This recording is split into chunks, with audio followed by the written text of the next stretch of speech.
All right. Welcome, everybody. We are live at Woo! the North American School Scrabble Championship 2022. We're finally back in person. We are live from the gorgeous Planet Word Museum. As you can see, the signage there. My name is Will Anderson. I'm joined by Hannah Lieberman. Hi.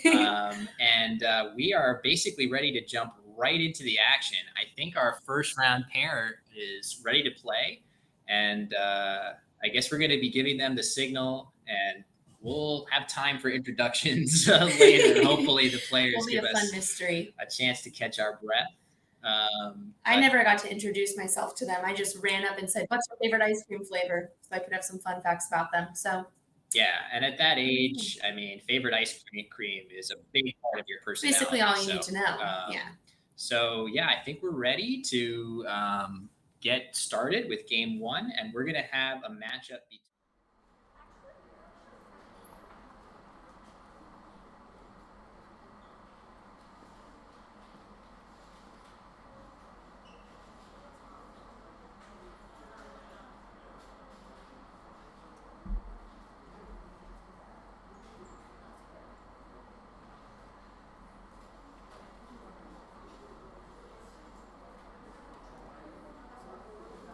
Exactly. So Hannah, you got some great intel on Inside these two scoop, players. you could say. Oh man, We love that's extremely appropriate. Yeah. Well, Knox, known for his amazing Scrabble skills, also known for loving fish food, Ben and Jerry's flavor. Great call. And Ben is rocking some mint chocolate chips. So Good we've got choices. some dynamic characters here. Looks like they're drawing their first tiles. And away we go. So yeah, apologies everybody. We're jumping right into the action. Not a ton of time for introductions or anything like that, but hopefully we'll have some downtime to talk a little bit about what exactly it is we're doing here at the North American School Scrabble Championship. We've got two different divisions, for example. The players that we're seeing now are in the high school division. We also, of course, are accustomed to watching this event. The players from the elementary and middle school divisions are they play in pairs. So whenever you see at our feature table two players playing as singletons, individuals, that means they're in the high school division. So all right, looks like we have our first racks. lard none is a lard none. I don't know if that's a. I don't think that's a compound word. Compound word yet? Maybe. But yeah, we're going to be seeing some of the best youth Scrabble players in the country. Ooh, vertical. That'll throw people off. A lot of people start the game by playing horizontally, so vertical's a bold move. Yes,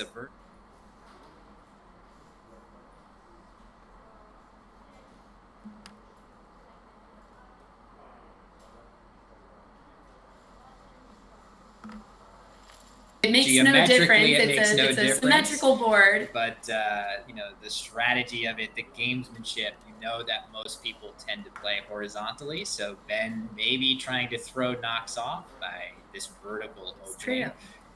Now, is that what you would have opened with that rack of NUNLARD? I might have played done, DUN. Yeah, so that's a good point, Anna. I do think that often when you are sitting down with that first rack, it looks like Ben's drawn a blank, by the way. That will certainly help him out.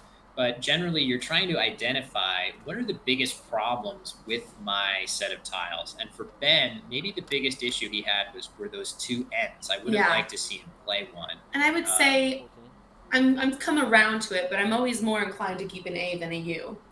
For sure, yes. That U is well, it's fun with one. When you get two, like he has now, that's when you're in trouble. Absolutely. Very, very true. So Knox playing flag. Oh no, it looks like blag. Oh, good point. Let's see. Yeah, blag. Okay, nice. There we go. All right, not a shut down board, but certainly not the friendliest board.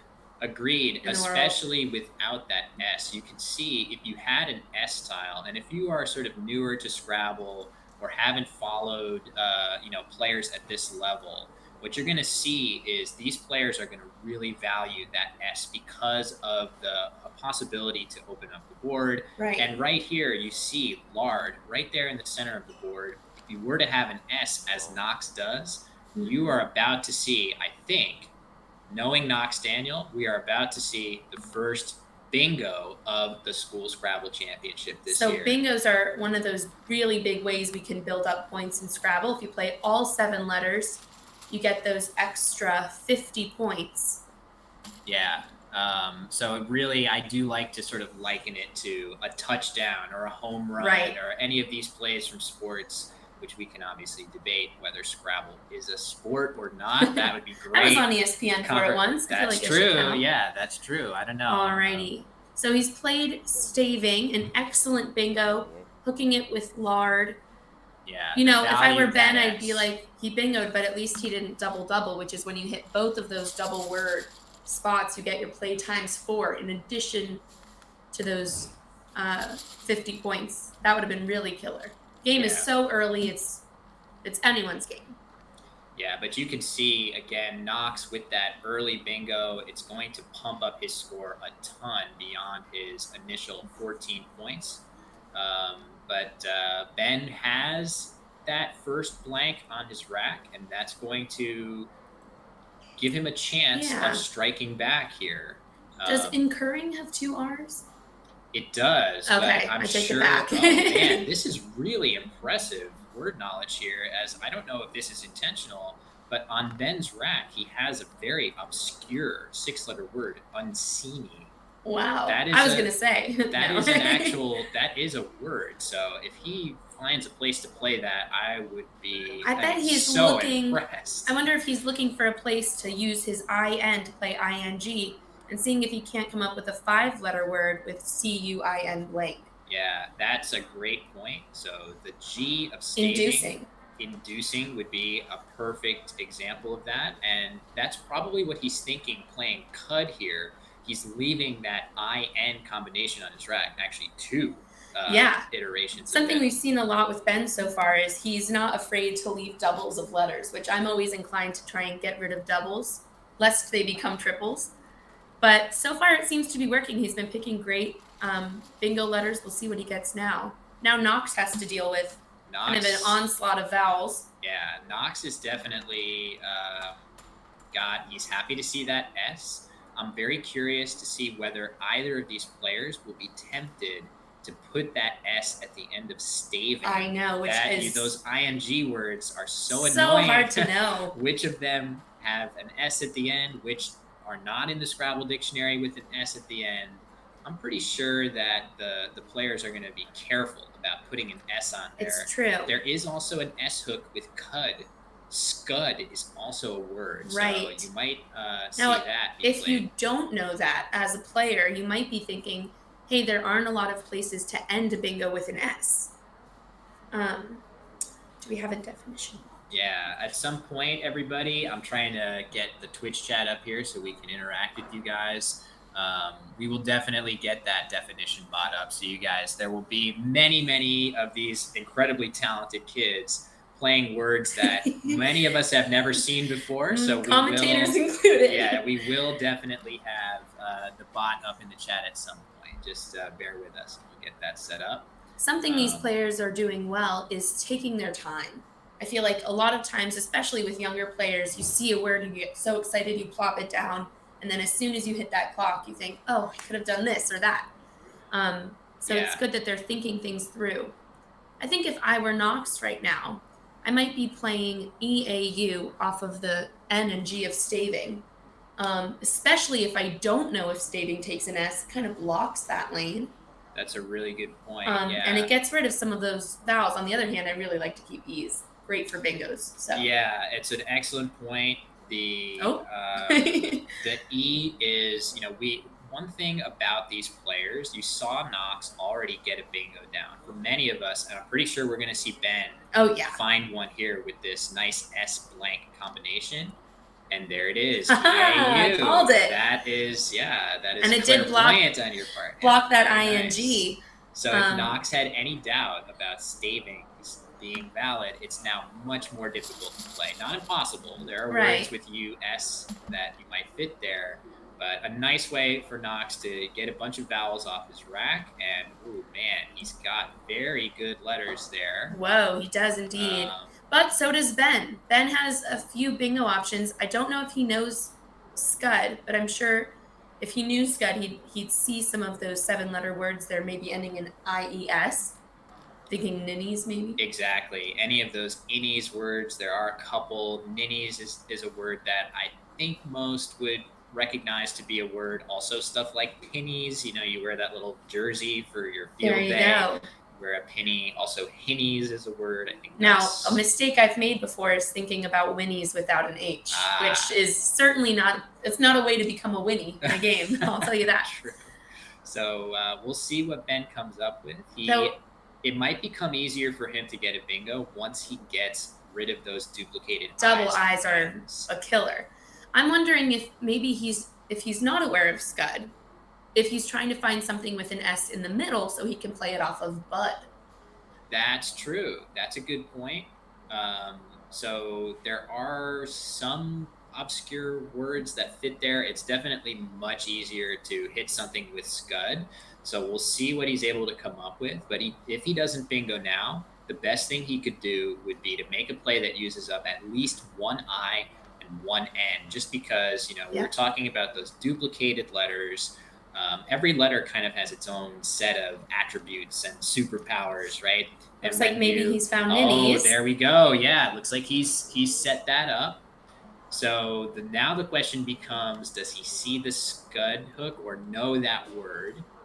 And If he if doesn't, not, where do you go? right. And if he doesn't see Scud, one other option is to go through the D or through the C or even through the V of staving for um, for that 8-letter word, which again, trickier to find. But if those are the options available, you take your time and you look for them.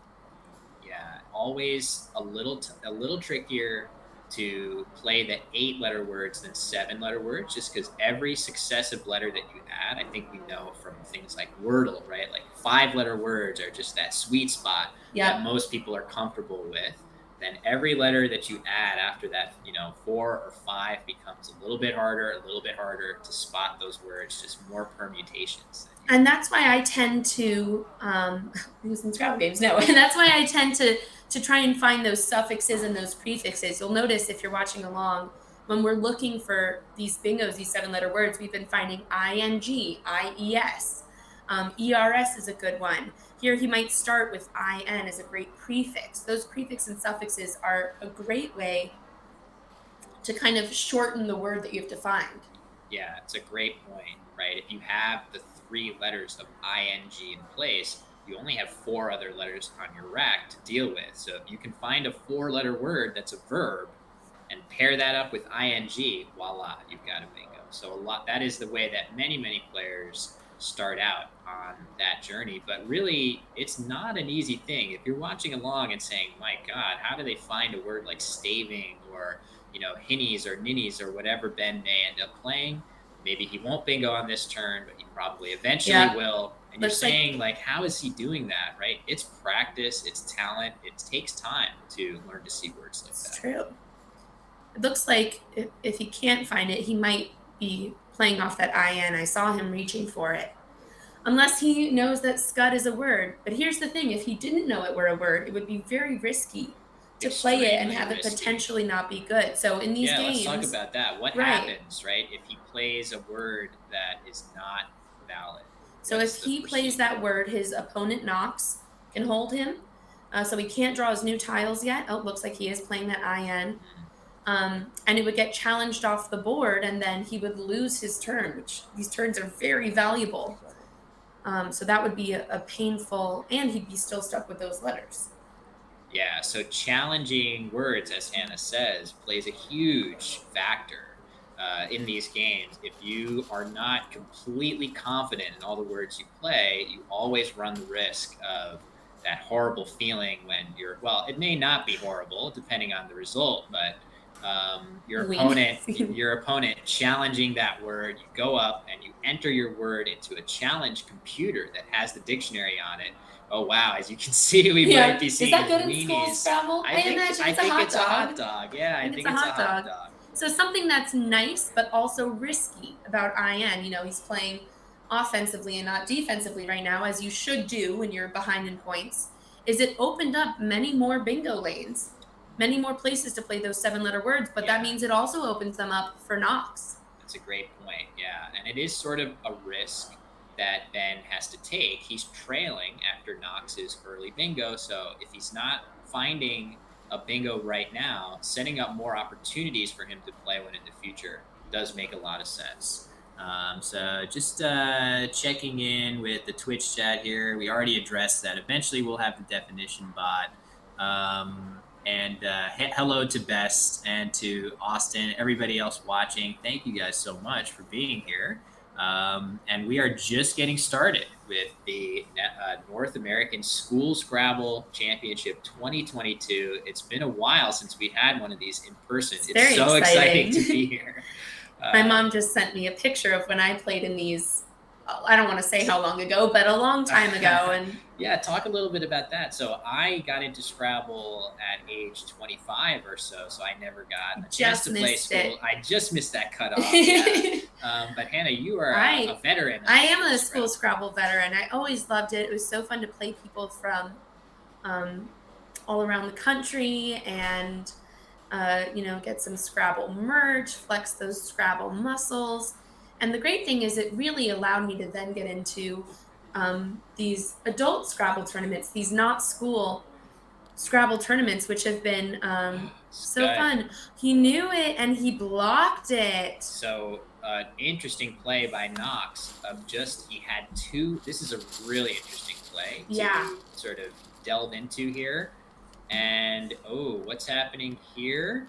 Now there's a decision There to it be is. made. Yep. Okay, INN. That's beautiful. So Ben hooking his N onto IN that he just played to find space to play his bingo there, and I'm sure that this is going to be a blank W again, as in Ah. the Frankfurter. So Ben on the board with his first bingo. And But then man, here's look going to at come Knox. Knox. He has, I don't know to count, maybe 9 bingos in there. A lot, yeah. He's got a lot of bingos. You find those INGs, you've got eatings, seating, teasing, easting, genista, and gesta. I think that's it, 6. Well done, yeah. Those are the only ones I know. Tisane plus a blank is all I got, folks. So Hannah rattling off. So I mean, we'll have to talk a little bit about how it is that you just did that. Which somebody is, people out there are probably, Oh, and Tashi's. I knew I was missing one. amazed at what you just did, rattling off all of the 7-letter words that Knox has in his rack. It is worth noting that there doesn't seem to be a great place. He can play on top of the ID formed by in and bud. That should be a reasonable place for him. He could go under that SO. It'll just fit. Oh, that's true. There's a spot there as well. So Knox will be thinking about all of his choices here. But Hannah, tell us a little bit. So you just rattled off It's true. a ton of bingos that Knox has. I promise that's my only skill I can show off today. I'm sure you will have more. But what is the relevance of words containing E, S, T, A, right? Like, so we've got some really common letters here. Yeah, he knows genista. He studied these words quickly. That's for sure a way that he studied. He might be playing. I think he's playing with SO, yeah. Now, that is an interesting choice because, on the one hand, a few more points and playing off that ID. On the other hand, setting up a big opportunity for that triple square above the G and maybe even the triple square, which would be a play times 9. Triples are a real. Yeah. If that's a touchdown, then it's winning the Super Bowl. Yeah, exactly. Right. I don't even know what the analogy would be. Yeah, I don't know enough about football. If a bingo is a home run, then triple is a grand slam or something. Right. Like right. Who knows? I don't know what the best. I'm not in the sports business here. If we were, we wouldn't be commentating. But that's very, the fact that he knew those. I think even if you didn't, study TISANE plus, one other letter, you would maybe be able to find some of those ING words like seating or teasing. But it's that studying that gave him genista. Yeah, for sure. That got that G on the double letter. Yeah, it is, as Hannah says, these are the sorts of words that you see more often in Scrabble because the letters in a word like genista, which that is obviously an obscure word. Not many of us are rocking that word in our normal vocabularies. But in Scrabble, all of those letters appear a lot of times in the Scrabble set. So this word becomes of extra importance to know. You're going to see it more often come onto your rack when you draw tiles. And these players who are practicing and learning words on their own time to prepare for competition like this, they're going to make sure that they're learning those important words that are more apt to come up over and over. So, Thank you. so Something that I really is interesting about this board right now is that we've seen a lot of what we call power tiles. Power tiles are things like S's and blanks, but they're also things like the J, the Z, the Q, and we haven't seen many of those high scoring tiles yet. great point. So that's interesting that he plays cat there. He's definitely getting value for that K. Yeah, K on the triple. That's It pretty leaves good. him with some great letters. I would have seen if I could maybe get something on that triple square and go through the double of E and weenies. Yeah, you mentioned rack up some points. You mentioned Janista. If there is a drawback of such a nice play, is that it puts the G in the triple lane, but there already was a triple open after weenies in the corner, and I guess even technically the U, right, a tricky one. It's going to be hard to hit that U. The U doesn't love to be the last letter in a word, but very nice play by Knox. As Hannah said, we haven't seen very many power tiles. The high scoring power tiles. Right. And this is our first high scoring tile to hit the board, the J, which Knox manages to hit on the triple. That's a really nice play. Now I know vape is a good word now. Can you put an R on it? A vapor as opposed to vapor. I mean, I feel like if not, you could always do paver up on that. That's a good paver is certainly a safer bet to be valid. I feel like vapor is not valid in this. Knox has now picked 2 more power tiles. Yeah. Although the Q is a tricky one to.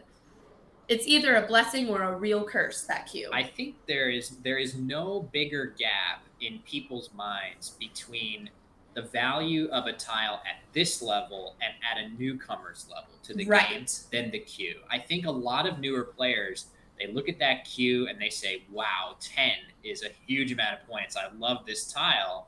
But at this level, the players that we're watching are playing bingos. They're playing great scoring plays, and they're not as reliant on the number value of their tiles to score points. Right. They're more, if your tiles are low value, you're likelier to find a bingo that's getting those extra points that way. It's always going to be a balance, right? Because sometimes, if you see I have great bingo friendly letters and the board is really open, and then I have this Q. And it looks like just war in the top of the board covering up that triple. Still leaves that paver open. That's true. That spot is available, though he did use up his R. It's true. There, but he could easily draw something else. But either way, that's sort of a reaction by Ben to cover up that triple. He's probably feeling like, wow, I just saw Knox play his J to the triple for a boatload of points. I got to stop him from doing the same thing to that W of weenies. In fact, that would have blocked Knox playing something like Wiz or something there. So it did save him a little bit, but I think Knox will still be able to find a great place to score well, either with his Q or Z on this turn. I think something that's important, though, when we're talking about keeping those power tiles versus playing them off, is also knowing at what point you are in the game, how close you are to finishing, how many tiles are left in the bag, and how open the board is. A Q on a beautiful open board where there's lots of opportunities to play things. Look at that. Oh, beautiful play. Yep. Hitting that J again. So for the second time now, Knox has made use of that high scoring J, and now he's got the Z into the mix as well. Only scary thing about G's is I think many of these players' favorite Scrabble word is probably za. You got to be careful. Oh, yeah. Word for pizza. Favorite word, favorite food. I think many of us, I'm not sure we've heard pizza referred to as za that frequently, but thank goodness somebody is referring to it as za because it's very useful in this game.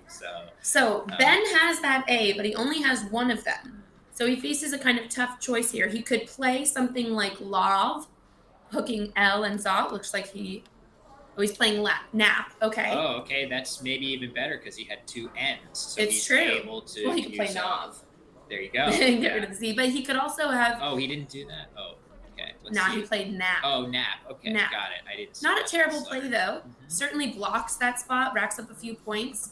He could also have done something. He could have played valet through that E. I'm really obsessed with that E up at the top Yes. at Weenies. It's that's a really nice little spot to score, and man, Knox. So Knox with those Knox power is tiles. he drew the J first, then picked the Q and the Z, got rid of his Z, and drew an X. So on the last few turns for Knox, he is just piling up those high scoring tiles. Looks But like, just to finish yep. that point, oh man, He got it on a triple letter going blasting both that ways. X. Now, that's something that's really important for racking up points. It's not just about the length of your word or even having those big tiles, it's about utilizing those high point tiles. So, it's one thing to get the X on the triple letter, it's another thing to get it both Two ways. ways on the triple letter, as Hannah says, getting a boatload of points. That's going to be 52 points. And that is a really important lesson if you're watching along. Knox is an incredible player, right? But most of us, after a little practice, we can find plays like XI, right? You can Right. see Right. that triple Learn those two spot. letter Yeah, words. the two-letter words you hear so often is like the most important thing to start your Scrabble journey, and that's the reason why. And as if on cue, we see Ben play a two-letter word of his own of It's pa true. to the Still triple there. obsessed with that spot. I want him to play Haven. Yeah, I love that he's triple letter. So oh there's another Haven. example. Triple letter, you're like, okay, great. You get 12 points for the H. Double it because you're not just getting that triple letter score, you're also Yep. getting the double word score if you can Yeah. hook it all the way. Now he is hived. Yeah. I'm Absolutely. obsessed with it. Yeah, it's a very attractive spot to score a lot of points in the combination. So we're talking again about that first E of weenies. You can see that there's that bright, I don't know about bright blue, but that deep blue triple letter score leading into the pink double underneath the E and A of war and weenies. And that spot would be really appealing. I'm pretty sure Knox, as soon as he can, Is going to take that. he's going to try to play up there. I'm not sure he has a great play He there could do now, but Hew, Hew, and AW. The value in that is you get your W going both ways on that double word. And playing that doesn't necessarily open up the triple lane on top good of it. point. Yeah. If someone were to play something like Hived through that first E of weenies, of course, H takes a lot of letters in front of it. And again, those two letter words, really important to know. But Thank you to whoever's definition bot this is. So it looks like somebody has the Twitch definition bot where if you type in exclamation point define, if you see a word you're not sure of, it should pop up in the chat, and you can see hello apparently has one, two, three, to four, shout five, out a six, greeting. 7, 8, 9, 10 variations. So, and there's no whispering hello. It says to shout out hello. absolutely. Why would you want to whisper something so vested anyway? So let's see. Knox has Howl lined up on his rack. I wonder if he's getting set to play that on top of EAU, which would make when and lag. That might be a nice way to score decently. His other option is, if you look at that rack without seeing the board, I think your first instinct is somehow dump the cube, but there's not a lot of space here. In fact, I'm not really seeing anywhere.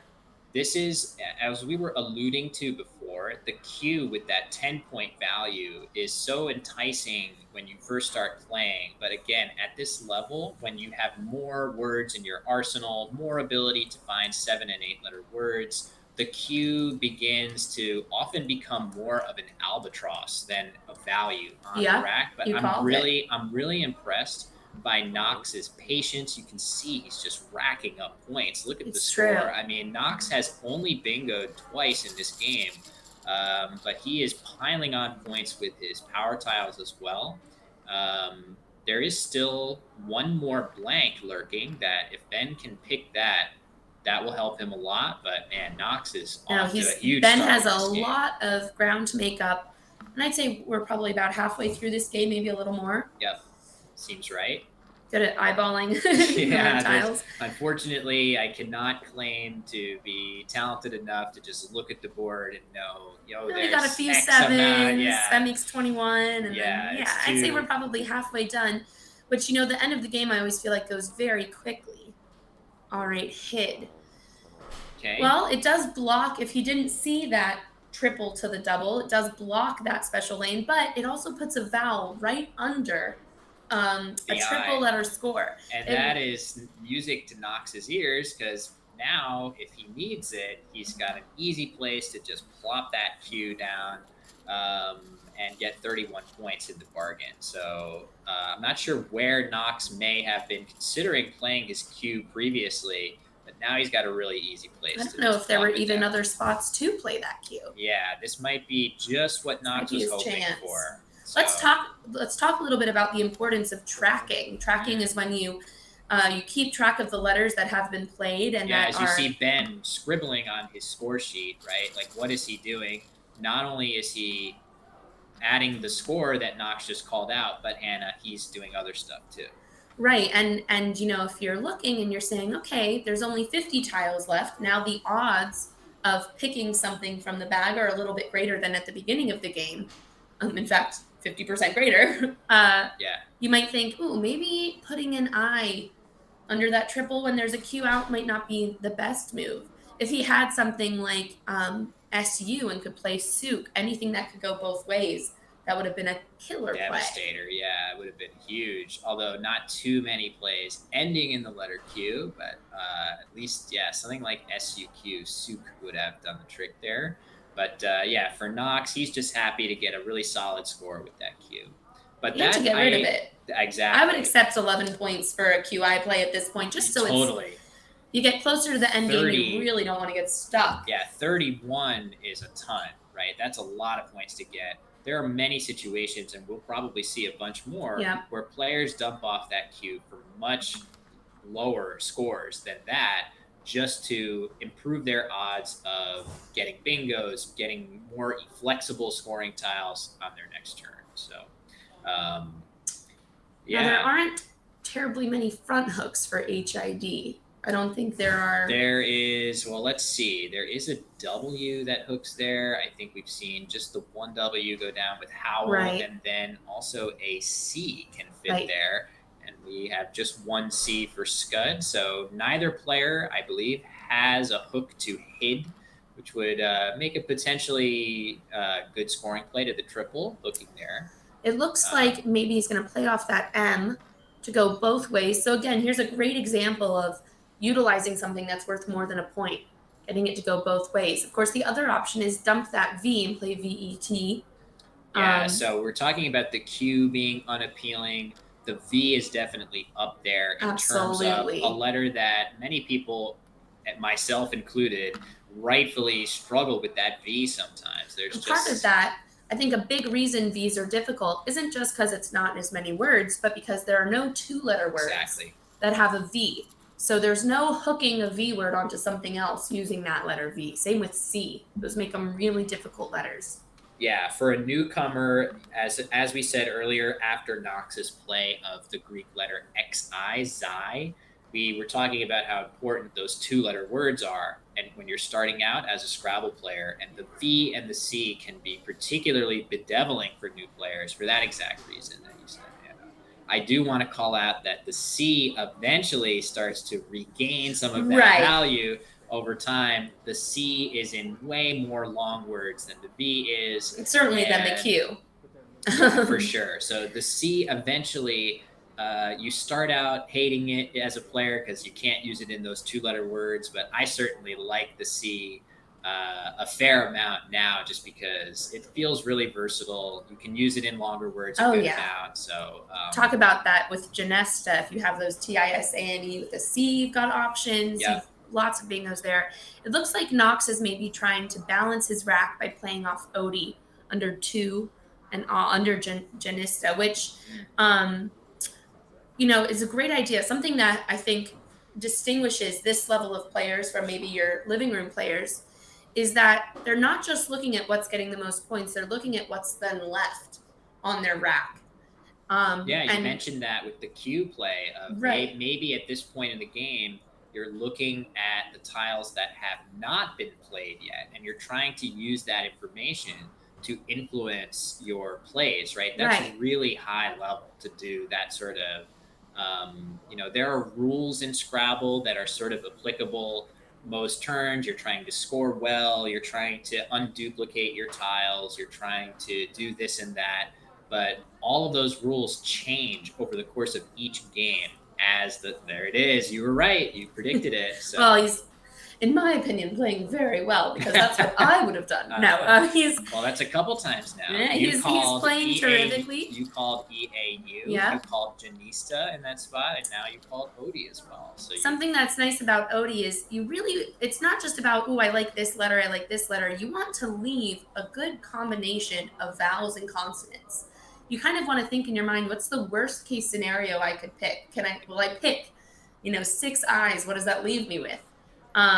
and isn't that the way where like most players when you're just starting out in Scrabble, the worst thing, and this is not just for people just starting out, the worst thing about Scrabble is when you run into those racks that have all 7 vowels or all 7 consonants, and you say to Right. yourself, "Why am I playing this stupid?" Yeah, how do I do Right? this? What am I supposed to do here? Sometimes you want to say to your opponent, I promise I know how Scrabble works. I just cannot play it right now Exactly, with this right. rack that I have. But to your point, you can minimize the frequency of those sorts of racks happening more than you might expect, Yeah, just as never long make that. as you there's that.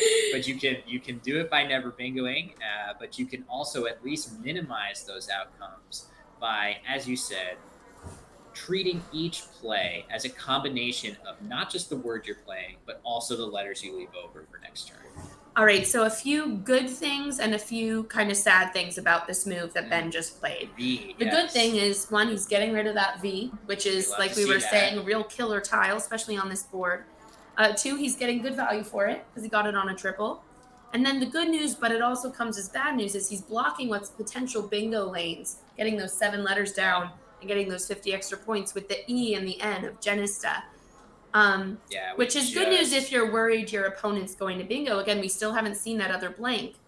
But bad news if you yourself kind of need that spot yourself. Yeah. Yeah. So The hope is that your opponent, eventually, if a board is so shut down, will have no choice but to open the board up for you. Right. But I think Knox is so patient. I think we're very likely to see him do his best to keep this board nice and closed. And what do we mean by open and closed boards? Basically, the definition that I often try to go with for that is, what are the scoring opportunities and what are the bingo opportunities available on a board, and that determines how open or closed it is. So look at this board, right? You see a huge amount of space in the upper left of the board that's been unplayed, right? The whole upper left quadrant of the board is just completely untouched. But how could you even access it, right? It's really hard to even find plays that fit up there. And that is a great example of when a board is quite closed, right? There's just no way of even getting to that. If Ben's letters were different right now, if he had current instead of lurent, or if he had returns, there would be no spot to play that. That's what we call a stranded bingo, and I think it's one of the worst feelings when you're like, it is tragic. I finally got those great letters. Now, where do I put them? Yeah, that's like, we all want to develop that skill of finding bingos and finding these wonderful long words. But with great power comes great responsibility, as Spider-Man learned. And when you have a bingo on your rack that doesn't fit on the board, it sucks, right? That is not fun, and that's just a byproduct of, once you learn to find those words that are really, those 7s and 8s. Every now and then you have to live with that outcome, and it is very sad. Now, something I would look for if I were Knox, at this point, we're probably 3/4 through with the game. We have a big, that's exactly what I was going to say. Nice. Yes. I would look to block down. It would be very hard to bingo with that LA. You'd have to put an A in front of it probably. And there are not terribly many bingos with an A as the last or second to last tile. Yeah. But you can at least block that. His job right now, Knox's job, it's great if he can find a lot of points, but it's really more important that he shut down the board and stop Ben from playing catch up. Yep. Very, very true. That's a great play by Knox that accomplishes that goal. And feel clairvoyant. Yeah, you're just nailing all these plays. So Knox and I are on, and I agree. Fish food, great. Yeah, what was ice cream flavor? Yeah, We've got a lot going on. The recap of Knox is. So I guess I'm not sure if we mentioned, but Knox's dad, Clay Daniel, is a longtime Scrabble player as well. So it runs in the family, Certainly and we'll have helps. to, yeah, we'll have to, talk about the dynasty that is your Scrabble family at some point. I A feel like, dynasty of mediocrity. Sorry, mom. well, I mean, let's not even call it that, because all of you guys are probably better than 99.9% of the world's Scrabble players. So let's, give Okay. you guys credit. But okay, ton goes down for Ben. So He's trying to open a little bit, but opens a little bit and leaves himself with pretty good letters. yeah, Um, but he really is he going needs to to need pick some that blank. vowels Yeah. and maybe that blank. Um, The worst but is when you've been playing thinking maybe the blank is still in the bag and if Knox had it on his rack this whole time. But yes, fortunately, it's still available. Let's see. Okay. didn't draw it. At least Not terrible. he drew an E and then a Y, which is kind of like another vowel, so at least a little Mm-hmm. bit flexible. Oh, I think Knox is finally getting ready to use that hook on HID. I think we're going to see him play mock and chid there, I which think chid again, is maybe the past tense of chide. chide, Yep. yes, which we're not looking to Well, chide anyone he will here. have been, chid if he doesn't find Yes, that spot. exactly, which I think he is going to find it and avoid being chid. And he's not opening up terribly much by playing that. Now, you could hook something under it. Yeah, you can see though, just counting really quickly, you can see the S of Scud, the S of Janista, the S of Staving, and the S of Weenies. That's all four S's in the set. So when we see Nox play MOC, Mock, and Chid, it would potentially make a scary S hook.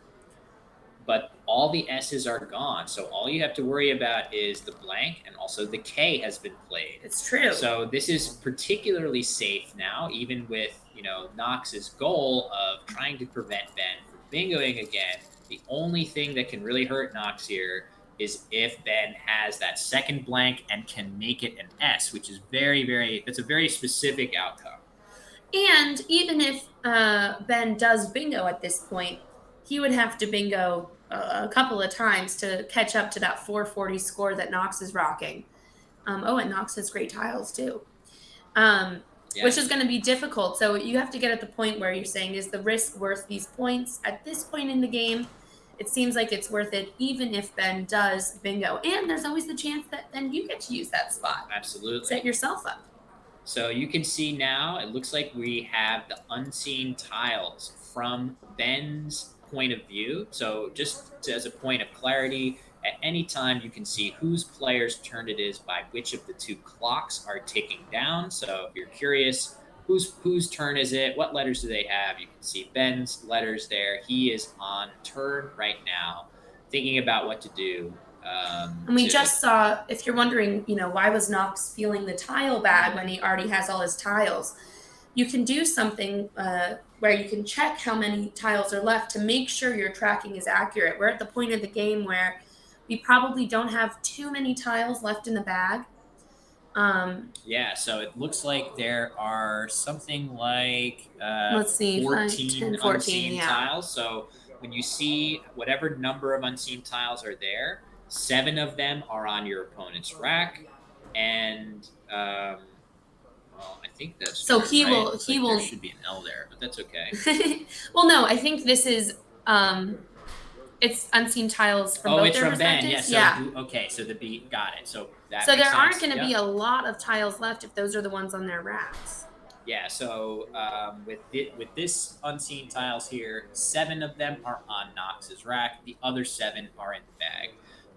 So we are getting into the waning stages of this game for sure. And Knox with, look at that, 440, an incredibly impressive performance by him here. Although for Ben, a lot of times we see these blowouts sometimes in school Scrabble tournaments. Ben is, poised to certainly break 250.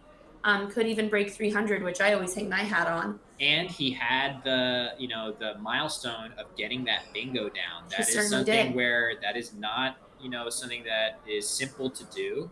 He played the bingo of weenies early on to keep things close. I really feel like Ben has done just fine in this game. Knox bingo twice and drew the J, the Z, the X, and was the able Q. to use them. and which scored is very well, probably an average of something like 40 points for each of those, hitting the triple and it's all different true. spots. So, It's something that's helpful, luck begets luck. If you mhm, bingo, play all 7 tiles, well, you get to go in the bag for 7 more. Your odds of drawing those power tiles go up when you're not sitting there absolutely. fishing for them. Fishing is something we call when you're playing off one tile at a time, hoping for something specific from the bag. Just statistically, the odds of that working are a little bit lower. Yeah, for sure. And yeah, Knox is just a really advanced player. Again, I've been doing the school Scrabble event for many years now, and I feel like at some point, I'm pretty sure Knox is a senior in high school now, and we're gonna have to watch him graduate from school Scrabble. But I remember when he was already like a third grader, like super young, and showing incredible skills. So I would say frankly, that Knox is a big threat to win the high school division Absolutely. here. All right, so playing off that ET, and they're both running a little low on time, but Ben is, he's down to the nitty gritty here with time. Of course, if you go overtime, you start to lose points, which neither of them wants to do, but certainly Ben can't afford at this point. Yeah, question in the chat from Little Smoky C of what are they doing on their papers, and some funny answers, including from Physics is Fun saying they're solving differential All equations. right, when they're bored with the Scrabble Yeah, game. when you're bored with Scrabble, yeah, I mean, we can talk a little bit about Scrabble, like solving differential equations is a silly answer, but there is a kernel of truth in the idea that They're kind of doing math, math. right? Right. Math is Scrabble. We know we're here at the beautiful Planet Word Museum playing a word game, right? But math is still very relevant to everything that the players are doing. Not It's just true. math, but geometry as And well. it's really a game of statistics. So what they're doing on that score sheet, they're not just keeping score, they're also crossing off letters as their opponents play them so they can see, oh, he got that blank. There it is. He can So see what letters are left. It's going to be hard to bingo. yeah, again, the best chance for bingoing on this board is if you can turn that blank into an S and pluralize mock at the top of the board. Really, other than that, it's going to be really tough to bingo to that M or from the N of ton at the bottom of the board. Those are just tough spots to play. So, um, it's getting to the very waning stages of the game now. It looks like the unseen tiles are suggesting that there are only a handful of letters left in the bag. Again, we are watching from Knox's That point of F and view. that W. So here's what Knox, from his point of view, I would say he's probably going to try and block some of those bingo lanes. Oh, he's Yeah. blocking anything going through the M and anything ending in an O, which Yep. is a much harder way to end. But Very effective. Yeah. So it's possible that Ben may you sense got that that. FW. Yeah. Oh, okay. He's gonna play Very. Barry. So yeah, I think this is an acknowledgement from Ben that the odds of him actually getting a bingo down here are not very good. So he's going to sort of set himself up for a more productive end game, It's which is true. we just define end game as when the bag of tiles is empty officially, the game has entered the end game phase. Where theoretically, if both players are being very accurate with their bookkeeping, both players should know with certainty what their opponent holds, right, on It's their too bad rack. because Ben just picked some beautiful letters. We can tell that we're at the end of the game because he only has 5 letters left on his rack. That's how we know. Yeah, he sees older, Yep. elder. He's just going to want to try and rack up as many points as he can. For Knox, in addition to racking up points, he's going to want to get rid of that W and that F. You see, he Um, has them set off to the right, side as if to say, these are the letters that I want to use. Let's try to find a play that uses both of these together, which he'll have some options that do right. that. So, Whoever goes out first will get the value of their opponent's points doubled onto their rack. So he doesn't want to give that, free 18 points. I wonder if he knows Wifer. Can you? There's wife. no wifer, No but he Wifer. could potentially play wifey to the Wifey. Y of Right. Barry, Get that which, W, which would be nice. Looks and like he's gonna do. Yeah. okay, whoa looks just fine. I think that's a reasonable choice. I wonder, does Ben have an easy place to play those final letters for something like Mm. Elder? ER doesn't take terribly many Yeah, I front think hooks. that's kind of why Woe was a nice idea, just because I'm not even sure there's an easy spot to play off of it. So, I think if I were Ben, being pressured with time, I'd just go for the points. I'd try and hook my D going both ways with DOR off of Woe. oh, he is I'd low do on something time. You're like right. ride. Both players. So Ben into his Yeah, final minute, but Knox with not too much more time. So the players are using their time quite effectively here. You have 25 minutes. You might as well use it to that's the right. best of your ability. And both players have done that. As you said earlier, Hannah, I do feel like there is a tendency by youth players to Scrabble is so fun. It's so exciting to play. You see a good play and you want to play it as soon as you can. But actually, that patience of seeing a good play and waiting for a better one is rare. That's both It's players true. exhibiting that. And even if find a good play, there's sometimes the urge to, if you have bad tiles, you just kind of want to get rid of them, Get move on them to the next off. rack, Yeah. be done with that whole situation. I don't know if he sees that DOR is a word. I think he's still looking for a place to go out, maybe through that N, which I'm not sure there's a Yeah, word I that don't. works there. I'm not seeing it either. Oh, maybe if there's one that goes like that, the space on Oh, the left of the Lendors. N. Yeah, but Oh yeah, just through the ER. There's something. I don't know about yeah, lenders through OR, but certainly he could play. Oh wait, never mind. He has an R in because his he rack. has an R. Okay, so maybe it's just going to be tricky for him to play out. But yeah, if he sees DOR, he'll at least have good overlapping plays Oh, there. and he So. has gone a bit over time, so he's going to lose 10 points from that. Oh, RC Spence points out knurled from the N at the bottom. Knurled. So Okay. yeah. So all All right. right, So he's we're gonna playing see idle. idle. Is he gonna Put an attack R the on idle. R I don't on think he is. just idle? Okay. Leaves himself with some great letters Well, that's if going he to doesn't go let out. Knox play Rift and Idler. It's true. So that's going to help him really maximize his final play of the game. I fully expect we're going to see Rift go down for Knox and really impressive performance. Again, It's true. Knox has to be one of our strongest players competing in the high school division. And But a great showing honestly, from Ben too. totally. He played very well, especially I think a lot of times the other reason we see players play quickly is when they've kind of um, maybe given up on a game. They think there's no chance, but he kept plugging away. So sad when you have to see that blank left on a rack. An unutilized blank is always sad. Yeah, at the very end of the game, sometimes you pick that blank and you just say to yourself, as we see the handshake, Great sportsmanship, sportsmanship here. make sure we get this the hand sanitizer for these guys. It's true. I But do think yes, also that in the first few rounds, the spread is capped at a certain true. point. So it's not going to set Ben too far back. Yeah, I think the cap of so what we mean by that is as a tiebreaker in these events, we use the margin of victory as a way to separate players that have the same number of wins.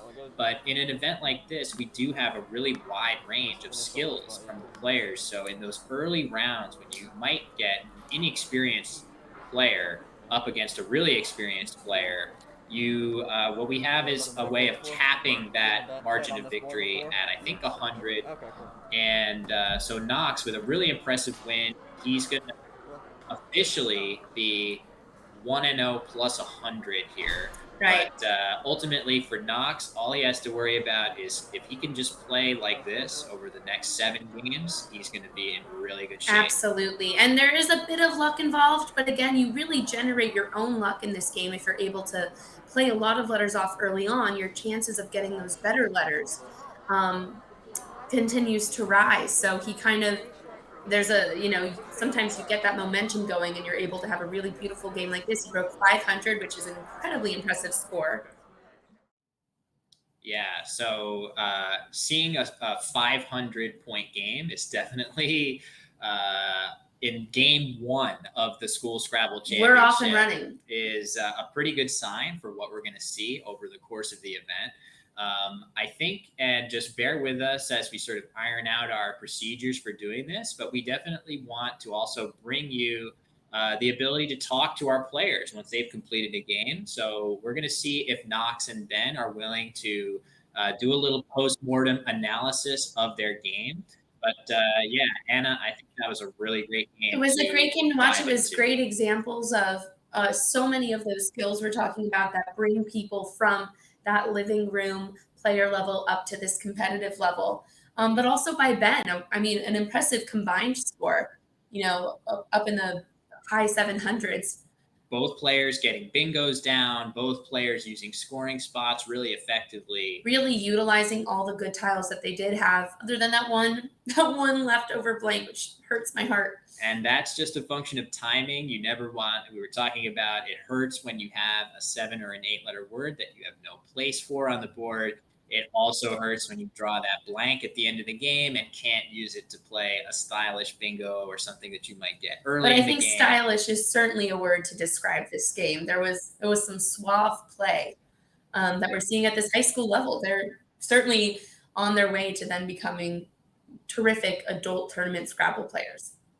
Yeah. So regarding the question of do we want to talk to both of the players in the game, I think that's sort of up to them. If Ben wants to chat about the game a little bit, we'd love to hear from him. But it's certainly up to them whether our players would like to chat with Nits. So let's hear. Scrabble Championship, and I am here with our players Knox and Ben. We just saw them playing on the commentary with Will and Hannah. So, guys, what did you think about the game? How are you feeling?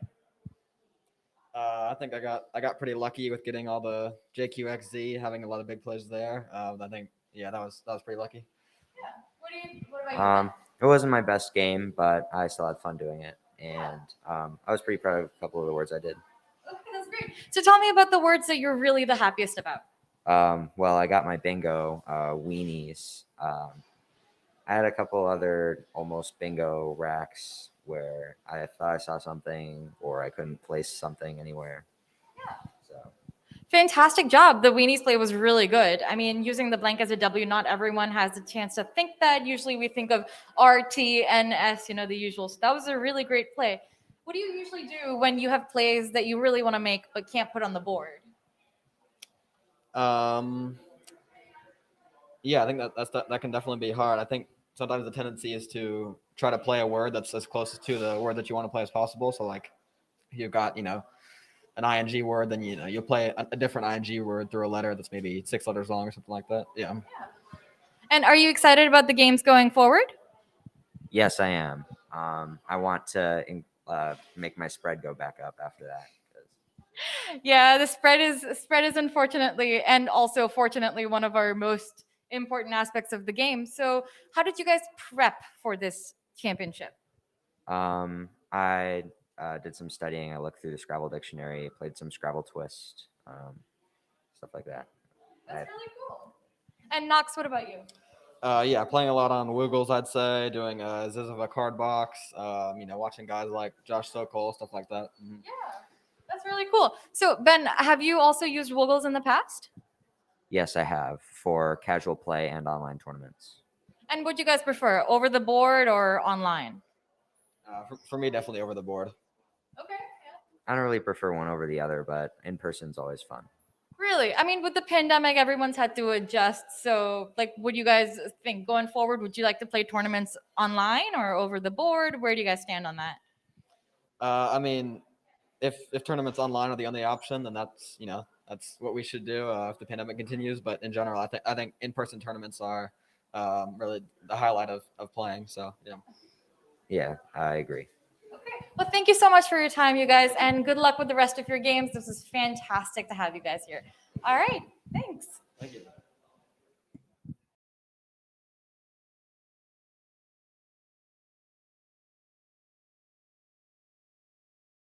There we go. All right. So, Hannah taking a quick break. Just Will here flying solo for a moment.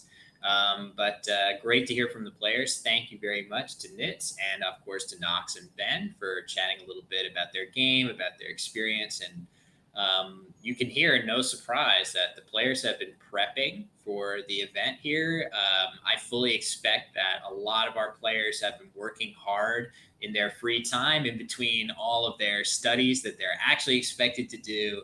to for school to try to learn as many extra words and get in as many extra games as they can. So it's great to see, and really, it has been an incredible just metamorphosis of school Scrabble in the almost a decade or so that I've been a part of it. The players are so well prepared. Players like Knox and Ben are so much more the norm.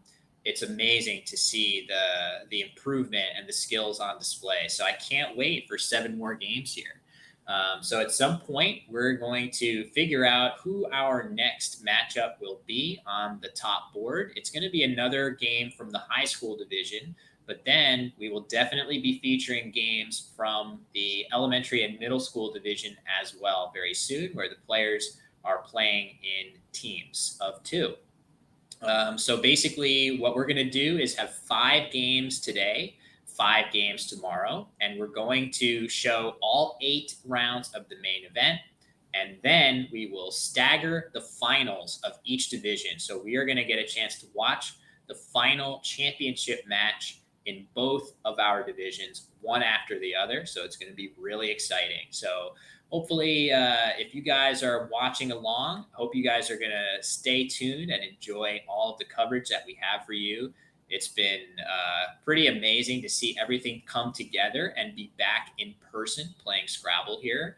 Yeah, if you're following along, definitely, give our channel a follow. Make sure you don't miss when we go live tomorrow. If you're here now, we really appreciate it. I have to take a quick break over here, if possible. But we will be back with our next round game as soon as we identify who our players will be. So stay tuned and sit tight. We will be back very soon with our round 2 matchup.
right. Hey, everybody. We're back.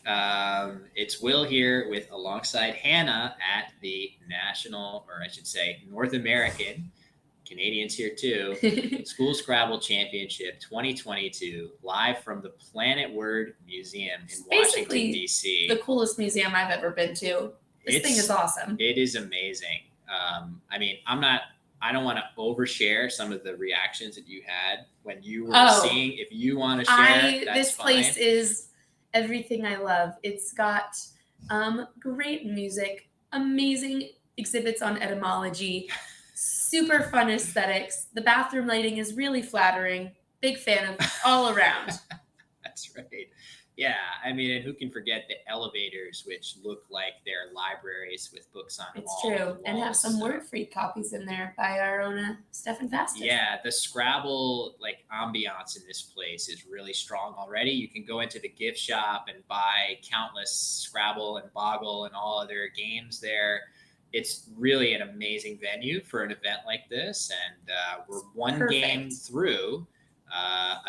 A set of 10 games again. Like I was saying, we're going to have our 8-game main event where we switch back and forth between our 2 divisions, the high school and the elementary and middle school divisions, and then the finals of each. So we are still working on which matchup we're going to be bringing to you in our second game. But we saw a great matchup in that first game. What were your impressions of that first game? That first game, well, it makes me quake in my boots. I think whenever you as a decidedly grown-up Scrabble player go to play against a kid in a tournament, you know, like, ooh, this guy might have some insane word knowledge. Their brains are like sponges. And certainly we saw that with Knox. He's not someone I would, I'd be sweating a little bit if I had to see him across the board in a tournament. Without question. And that's, us as, the all ages level players. It's a that's a great way to put it. You see, the terminology is always tricky. The old players. Yeah, the elder players, whatever you want to call it. But totally. I really feel like that's been more and more the case, as I was alluding to before break, that when you see a younger player waltzing into these all ages tournaments, there is a good chance that they are coming armed with some serious word knowledge, some serious skills, and the school Scrabble program is a huge reason why that is. So. It's true. And the school Scrabble program, I can say from personal experience, is a great way that we funnel people into those all ages Scrabble tournaments. I one time was playing in a tournament when I was 13. I was like a cherubic little freckly kid. And I, You have photo evidence of that. I have photo evidence of that. I swept the floor with someone, and he came up to my mom after and he said, child abuse is supposed to be the adult to the child. But thankfully in Scrabble, we can debate, is Scrabble a sport? Is Scrabble whatever, this and that? Hopefully most of us can realize it's not a form of abuse. But say that to the 2 V's. I was the V's, when you have a rack of V, V, U, U, U, I, it might feel like some kind of cruel torture that's happening to you. But, that's Scrabble, right? Like there are these moments in Scrabble where you say to yourself, wow, this is horrible. Why am I doing this? But right around the corner in every game can be that next moment of, eureka, oh my gosh, I found this incredible play. And right? I think it's also important, it's those incredible plays that can really make a game. You can have a game that you lost where you're like, but I really hang my hat on that bingo I was able to sneak in, or, oh, I found the most beautiful dump for these letters. It can be just a play like that makes the game worthwhile to me. We heard it from Ben there talking to Nitz in the post game, right? He was hanging his hat on his bingo there. He played a pretty solid game by all accounts, and he was happy that he was able to get that bingo down in the game.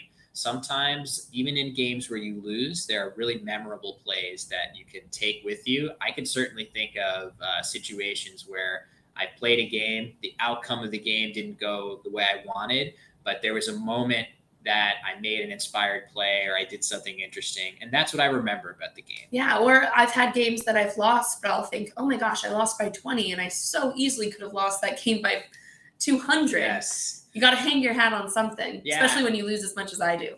You got to find your wins. She's self-effacing, but you are, I mean, Hannah is a veteran of school Scrabble. And I have to say, looking at the Cross Tables website that compiles all of our statistics from tournament play, you are just rising. I had a good few months. Can you, I mean, talk to us a little bit I about think that. a lot of what did that is I've been playing a lot of Woogles, which is a great, Woogles.io is a great online Scrabble interface. And I've been playing the bot on Expert, so just regularly getting my butt kicked, which is a great way to then go into tournaments. You're like, well, this person doesn't know every word and won't immediately challenge off any bad words I play, and makes your competition a little less intimidating. But certainly luck also contributed to that. And I have my mom sponsoring me, treating me to my meals. Makes it a lot easier to go to tournaments when you have a benefactor. That's true. And we were talking just a bit before. I'm sure we'll have more occasion to describe how Scrabble is such a family affair for you. It's true. We do have our next round pairing, though. As soon as the players are sitting down, we should feel free to zoom in on the board or to talk a little bit about one of our players, Harrison Benford, is going up against, for you guys in Twitch chat, if you are watching along on Twitch and you are a Scrabble Twitch fan, you're going to be thrilled to know that Harrison's opponent is none other than Emmett Brasowski, the Truth Main himself. Very, very frequent personage, certainly on my Twitch stream and others. So hopefully he can get some of his fan base onto our Twitch to cheer him along. So Harrison versus Emmett will be our next round matchup. I feel like now I need to root for Harrison just so there's a rooting interest for him. I need the underdog to have it. Look, I mean, these are two more, just for me personally, I've seen both of these players play in school Scrabble before. I think it's going to be an awesome matchup. So if Emmett has interest on Twitch, we also encourage you guys to support Harrison as well. I think either way, what we want is just a really good game, which we saw last time too. Yes. Pretty thrilling stuff. I was edge of my seat with some of those potential bingos with Scud hooking that S. For sure, yeah. And these two players, again, very experienced. I fully expect that we're going to see word knowledge like that on display here. So, yeah, the players are just getting set, and in the near future. Okay. All right. Yeah, so I'm getting a quick call for a technical issue that I'm just gonna need to resolve in just a minute. So if we can just cut to a really, really quick break stream, we're gonna take like a 30-second break. I just need to one of my computers is needing a password entered. So, announce it to Twitch. Yeah, I can just post it in the Twitch chat. It's 000123. Yeah, but I'll be happy to actually. Let me just see if we can fix the plane while it's in the air here. So maybe let's see. We can tee up a good question for you. It's true. Talk a little bit about the fact that really pretty much you and all of your siblings and mom are just so most of us have that one family member that we can't beat, or maybe you are that person in your family, but for you, it's not that way, right? No, I think we're pretty evenly matched. My mom and I will sometimes do competitions we'll say, okay, whoever wins, best of 3 games gets to pick where we go for dinner tonight. And then we'll be like, okay, best, double or nothing. Okay, well, make it first to 3, win by 2. And then by the time we're done playing, we're like, we're getting takeout. We've been playing for hours. But we're super evenly matched. So we continually go back and forth, it's great to have that kind of person in your life where that you're always going to have good competition. And, you don't have to prove yourself. I've beaten her. She's beaten me. We know we're great players. It really comes down to literally luck of the draw. Yeah, and I feel like for me, it's been one or the other. I used to be incapable of beating my mom at Scrabble, so much so I tell this story that when she introduced me to the game, she beat me 4 or 5 or 10 straight times. And I was a sore loser, and I said, I never want to play this game again. Don't ever make me play this again. Right. So after 5 or 6 years, I finally gave Scrabble another try, and I guess I should be thankful that I did, because Yeah, and we can see maybe we might need a slight rack adjustment on Harrison's rack there. Although we can see he's got um It looks like he's got a Z, he's got an F. Oh, he's got Fizz, and then it looks like either ONED. yeah, which are So great letters. Of course, Emmett maybe also not. has terrific letters with that blank. Or maybe ONLD, because otherwise I think he would probably want to see zoned go down here. So we'll have to see. I bet, no, that is an E. Now, Emmett has a bingo using all 7 letters on his rack. It doesn't have a common suffix. He has oregano. Oh, wow. That would be great. He's also got, oops. Oh, they're just doing that while they fix that rack, maybe. Okay. There we go. There it is. All right. That looks terrific. That will help. Yeah. Oh, so it wasn't a Z, or rather, it wasn't an O. O. It was a So U. that's why we didn't see zone go down. Fizz looks like a great play, given that. Yeah, great way to utilize those power tiles, like we were saying. Those are those tiles that have higher value and that are kind of rare. Z is certainly one of them. Yeah. So Emmett is, he is just he has been so dedicated to growing our Twitch Scrabble scene. I know that he has been, as one should at his age, devoting a lot of time to schoolwork.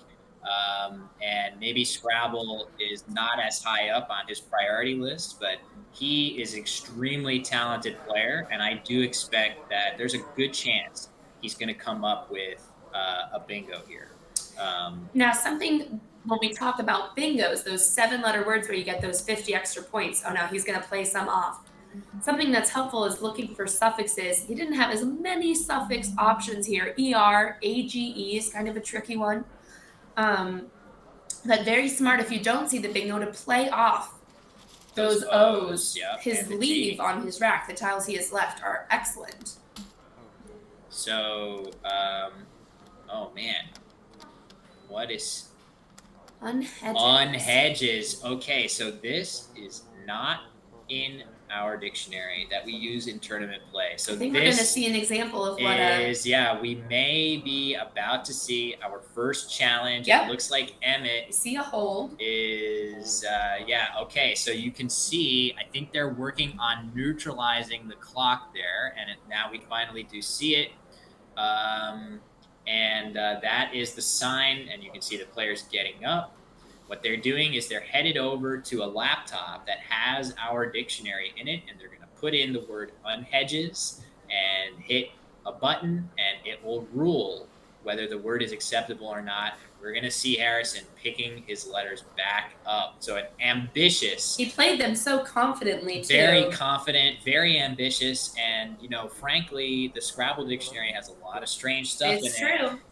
And as someone like me who does not know all of the words, I could see, and there's a lot to be said about the psychology of it all. He played it so confidently. Maybe he knows something I don't know. But of course, one of the problems now is that Emmett knows what his tiles are. Whatever Emmett plays, he can have in the back of his mind, well, I know what Harrison has. Am I setting Harrison up for any sort of, big comeback or big bingo? They both have great letters. Yeah, they really do. Also, if you're going to be challenged off the board, beginning of the game when you're already up is the best time it could possibly happen.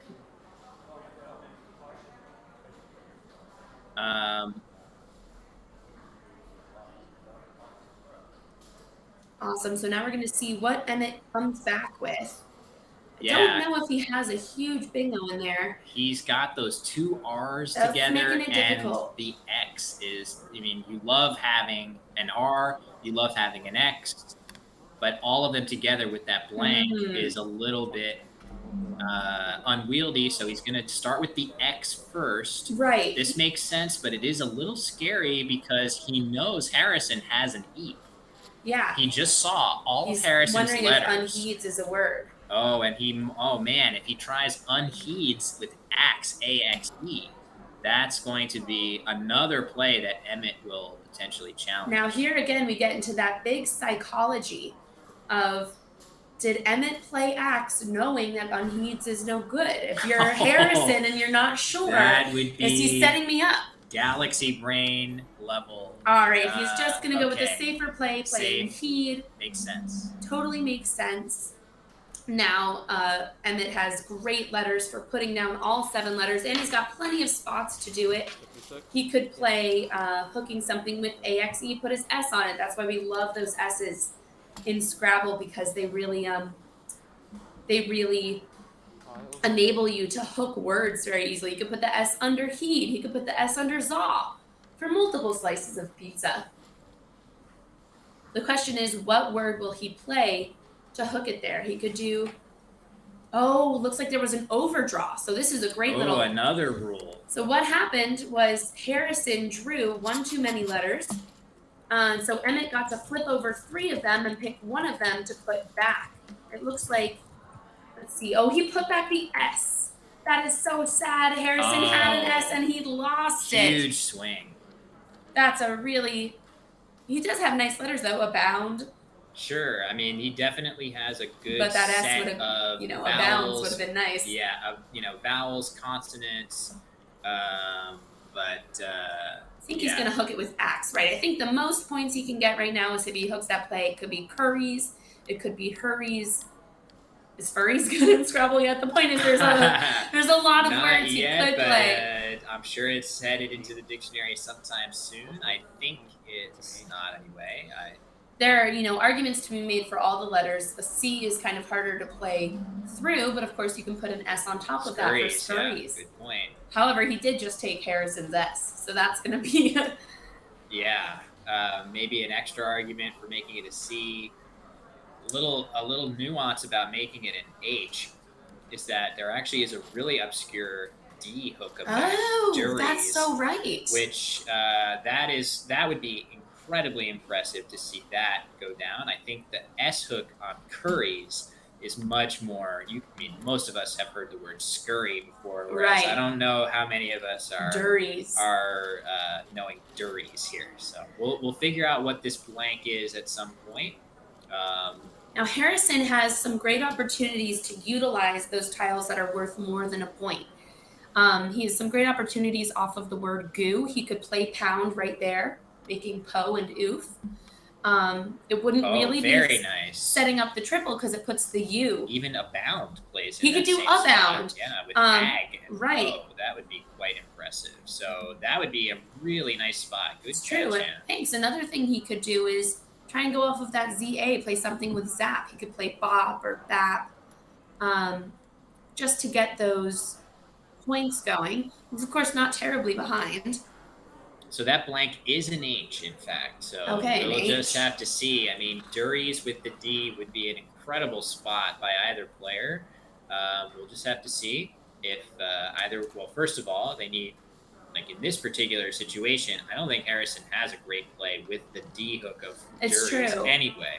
I think he's probably looking at that same spot on top of goo. He might not realize he can go the other way with OOF. Oof is a weird hook, right? It's a weird hook. Oof, But it's a word I use a lot in my life. I'm very clumsy. Yeah, I think, there are many opportunities to say oof in modern life.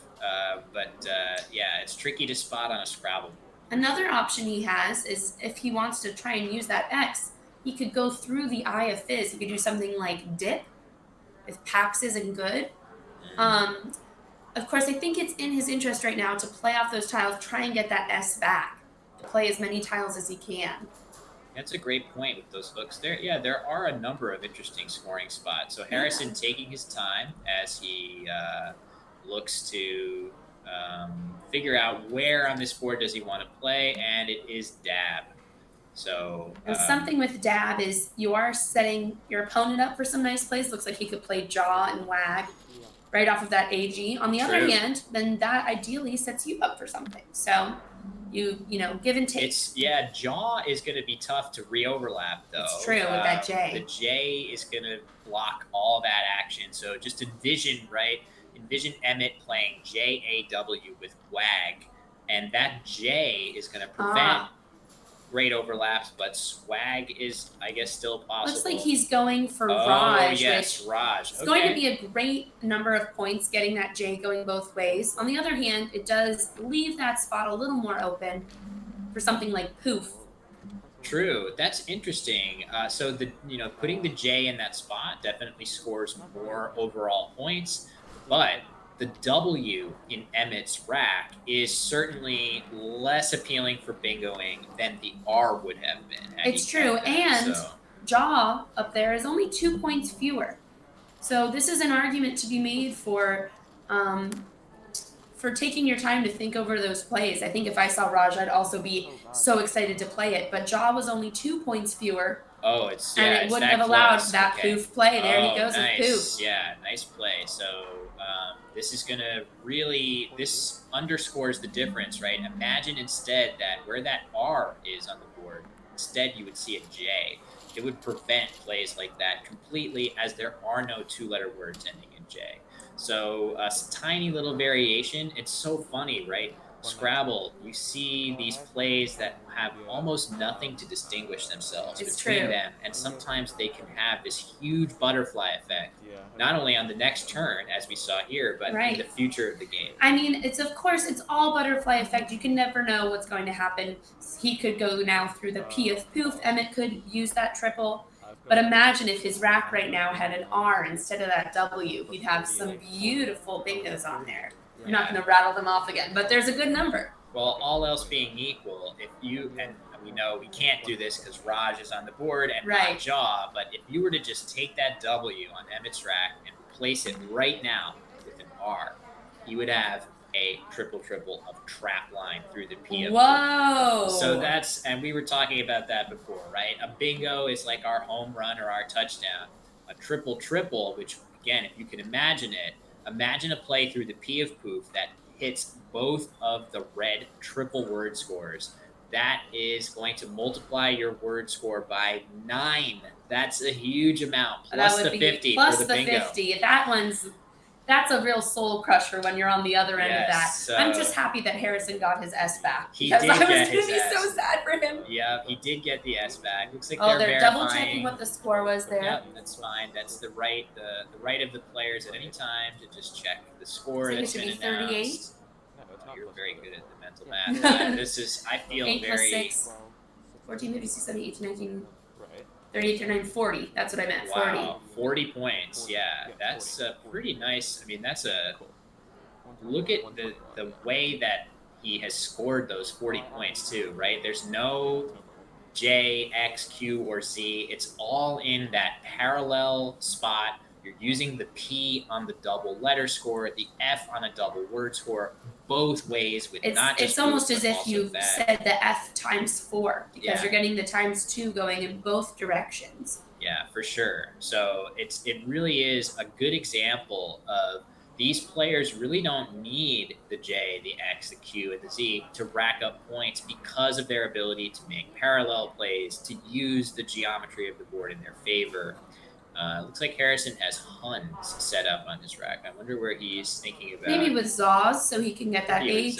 Let's open up the board. I would love to see him try. I don't know if he has a really easy word, but I would love to see him try to pluralize jag to the triple. Right? Whoa! There's that really nice, great idea. Spot there. If Heinz, he's able maybe? to, yeah, Hinds. Something like Heinz would be a huge score. Of course, a lot of that depends on where Emmett goes and if he blocks that triple spot. He doesn't have as many options with that WP, and he'd be getting rid of some pretty nice letters. Yeah, there are some obscure words that he might be able to play with that P, but PW is really not a great combination. Unless you have that R. Exactly. The R really does help bridge the gap between that P and W. So, I mean, it is really the case in Scrabble that those low point letters often mesh together really well. And when you get high point letters together, sometimes that's where things start to go awry.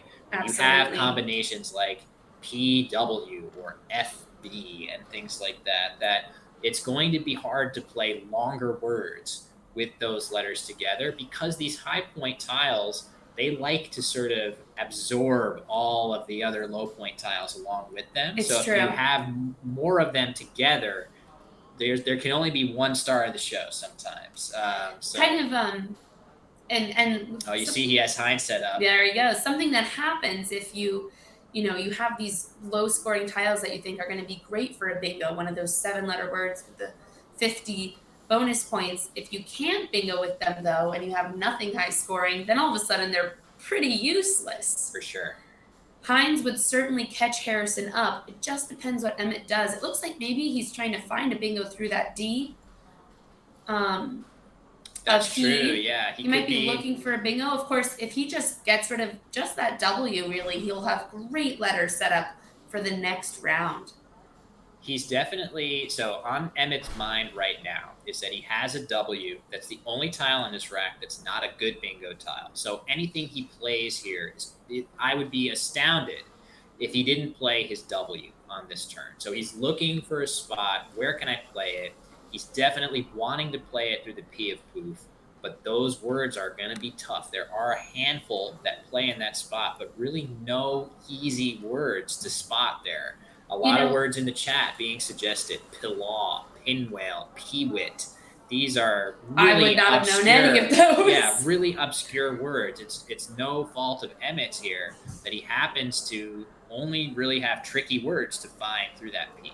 So if you don't know those words, I think something I would do, it looks like he's looking for maybe plate or plant or planet.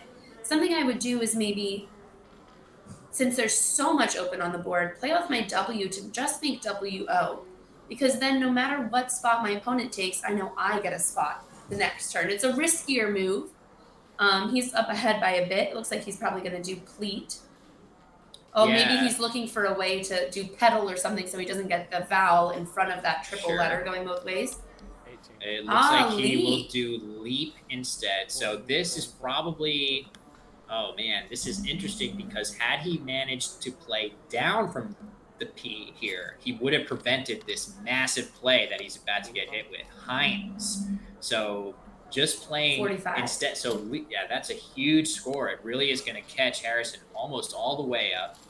And yeah, that was a tricky move for Emmett, and you can see he's drawn another I, which I feel like that is a classic thing, a classic anti-wind, anti-wine. Yeah, you saw that anti before. Anti-wing or something. I don't think those are valid. When you're reading Mark Twain, but in kind of a southern accent. Anti-wind. Oh, he's going to play anti-wind. He plays it so quickly and confidently, too. So this is not a valid word.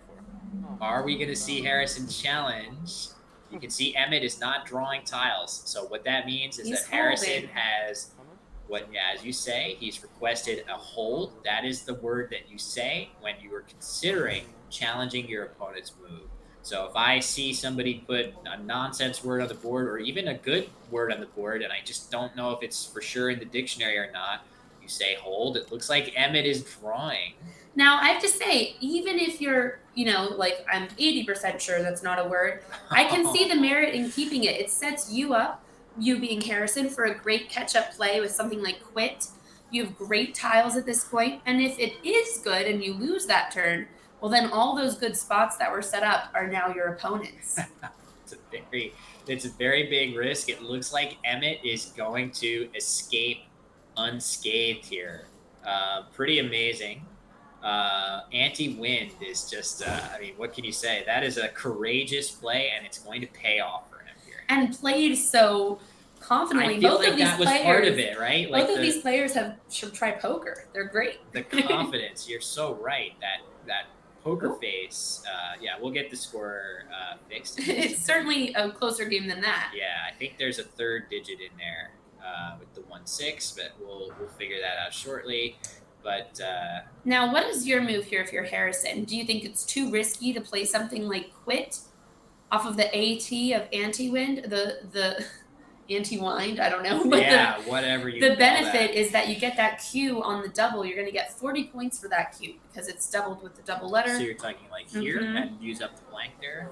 It's tricky because you're using a lot of your good words, but I think at this point you really want to be. There we go. There's the score. Getting those those good tiles. That's a So great question. Yeah, what to do here? So it's worth noting also that QU blank is about the best scenario you are ever going to have for your Q. it's true. So if Harrison can find a play, looks like he's knocked that blank down. We definitely want him to grab that back. Okay, there Right. it is. Don't want to lose track of that. But if he's able to find a play that uses some of his other letters, like the C and the L and W, Yeah. it could be worth doing just because Just to your play something odds like of Caw. yeah, maybe even something like Caw is defensible here. It doesn't score a huge amount, but it scores okay, and you keep that great QU combination with your blank, maybe for a better future for it. So I could Sounds so imagine. political. Yeah, that's what we're Building up a better future, folks. we are. Yeah, building a better future, not just in this game, but school Scrabble in general. All right, so he's Okay. going to play off that QI, so at least he gets the Q going both ways there. Yeah, as we discussed earlier, getting rid of that Q is often a really red alert thing to try He to picked do. some good letters. And he picked pretty well with it. The only issue, we were talking about tiles that don't mesh well Ooh, together. W The and W U. and U is It is the basically worst. the top of that list. So if he's able to find a bingo here, and I'm just wondering, I don't know if there is. doesn't quite fit to like unclawed or something somewhere. I don't think so, but we'll see. So Emmett playing just Vum. Really interesting choice by him. He could have tacked on the O for ovum, but I wonder if he's thinking to himself, I'm going to save it so that I can play an ovum play It's next true, and turn. half of those O's are gone. And of course, Vum itself is blocking off a lot of stuff because V doesn't have any two-letter words. Yeah, so it's going to be, I mean, in many situations, you might see Harrison play something nice through that V. For example, if one of his letters were slightly different, he would be playing some kind of wave word through there right now. Right. Waved, waver, wavy. All of those would score a ton. It doesn't seem like he has a great play through that V. He could play back, VAC, and at least, but then you're stuck still with that WU. Yeah, You want to get rid of at least one of those. Totally. I would love to see one or both of that WU combination go off Harrison's rack here. If he's able to do that, it will dramatically improve his chances of bingoing soon, which he does need. If you look at the score, Harrison's not that far down after nice plays like Hines, but he does need a bingo, very likely, to catch Emmett here. Looks like he might be going for VAW.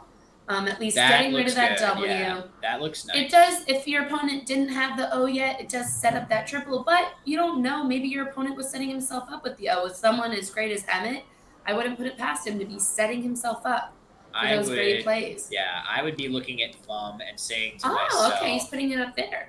Okay. I mean, more points that way for sure. Good score. Leaves him decent, balanced letters. Yeah. The U is not the best vowel for bingoing, but it's actually not the a worst. terrible tile for bingoing if he's able to draw good stuff. Right? So now there are definitely... Cool. Oh, man. So now this would be... Cellulite, if he can get through that. That would be a very impressive play that hopefully none of our competitors in this tournament are worried about on a personal level yet. The youth that they have, they just wait a few years. They'll get. Oh yeah. Okay, so now we see the Beautiful. O set up, clearly intentional by Emmett. That's a very clever idea on his part, holding the O back, and now he reaps the benefits of it. There are definitely. So he has Cully blank set up. That is a valid word. Cullies is a word. The question is where do you put it? Here's the real trick of this situation. If Harrison were to somehow think of the D hook of Duries here, Cully is also It's a verb? A verb. So Cully to Wow, Duries. we're really seeing... That would be insane. I mean, honestly, the word knowledge required to get a play like that I certainly don't have it. would be unbelievable. I wouldn't put it past any of these players. Looks like Harrison, considering Lucille here. That would be a proper name, but very clever to spot that on the rack here. Now, if we see we don't have those things as an option, let's say we don't know Duries, as I think which most I of think us the wouldn't. vast majority of us would not. I think a great option would be to play curl off of one of those R's in hurries because you have a blank, you can ideally go through it. Right now, there aren't a lot of ways to use an S hook with a bingo. It leaves you with some great tiles. The concern is, of course, what if your opponent then utilizes those good things you set up? But if your opponent has those good tiles, They're you're in going to do trouble it anyway. anyways. It's true. So from Harrison's POV, I think a play like that does make a fair bit of sense because what are the scenarios where you can win this game?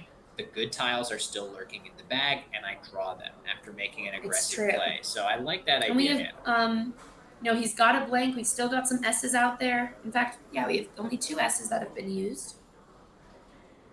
Yeah. So at some point in the next few turns, it's not as relevant just yet, but we will be able to show you the unseen tiles. But yeah, for now, I think we're okay. So Emmett is sitting on 86-point lead, and he's got a K, which for anyone following along on Twitch, we know that Emmett's younger brother, Gideon, loves the K. It's his favorite letter. He has posted many incredible screeds. I don't even know what word to use in favor of the K. So hopefully Emmett has a familial affinity for that K. And he has some nice hooks for it. Even just something from the like W take. Oh, yeah. of anti-wind, like waked or something. It's going true. to be pretty massive. So that would open the board up a little bit for that score. Okay, so he plays Lice. He did get rid of that C and that double L. Also got rid of the E, though, which I love E's for bingos. For good reason. It's because the E is by far the best tile for getting a 7 or 8 letter word down. Oh, but he got one back. But yeah, so that's the thing about the E. The reason the E is so good is that it's in so many words, and for that reason, we have 12 of them in the Scrabble set. So while it is almost always a good idea to hold on to your E when you have good bingo tiles, there are times when you shouldn't be that afraid of it because you're very likely to draw some more. left. And you right. can see Harrison's drawing He drew 2. And he has some great tiles now. Yeah, it looks like maybe Emmett is looking for a word he can play under ovum. Looks like he's looking to maybe do teak there with came. Yep, that certainly. So he has CAM on the board. That takes an E hook for the normal word and also an O hook for camouflage. Right. So he has some options to play underneath there, but really don't discount how damaging, how high scoring of a play from the W of anti-wind would be down to the triple. That's right? Anti-wind, actually. Anti-wind, yeah. So, and you're winding something in the reverse direction. Right, an anti-wind. Anti-wind. I don't know, a windbreaker is a pretty anti-wind jacket. That's true. That's a great point. See, these are the kind of conversations I have with myself where I rationalize words that are certainly not words. Over the board, when you're sitting there and for whatever reason, a word is just popped its way into your brain. Oh. Yeah. I think I see, does Harrison have tunneler through the T? He sure does, yeah. So either of those plays that are potentially being played by Emmett are going to block that gorgeous play. Yeah. So Best in Twitch chat says Aluron from the A of Auda, making the blank an O. That would be an incredible play. It's far beyond me. Yeah, great call out there, of course. But that is going to be a tricky one to spot. Even tunneler, we were talking before, finding 8-letter words is just a level of difficulty up from 7-letter words. So. I think he's looking if he has an M or an I for Lumineer. Oh man, which is it's an interesting decision to make if you're Emmett. Valid either. Lumineer. Oh, maybe I'm thinking of. What am I thinking of? I think that's a thing, but it might be a proper noun. Well, the point is, if you're Emmett, the point is Hannah doesn't know words. But the point, in addition to that, is if you're Emmett, you want to get those points, but you also don't want to set your opponent up. Yeah. Of course, there are a lot of bingo lanes open right now. There's that R he could go through. Okay, so he's not. Right. He's going to play Whited is the play, so he keeps that K for the future. He could have played it there with Waked. Whited does get a fair number of points for him.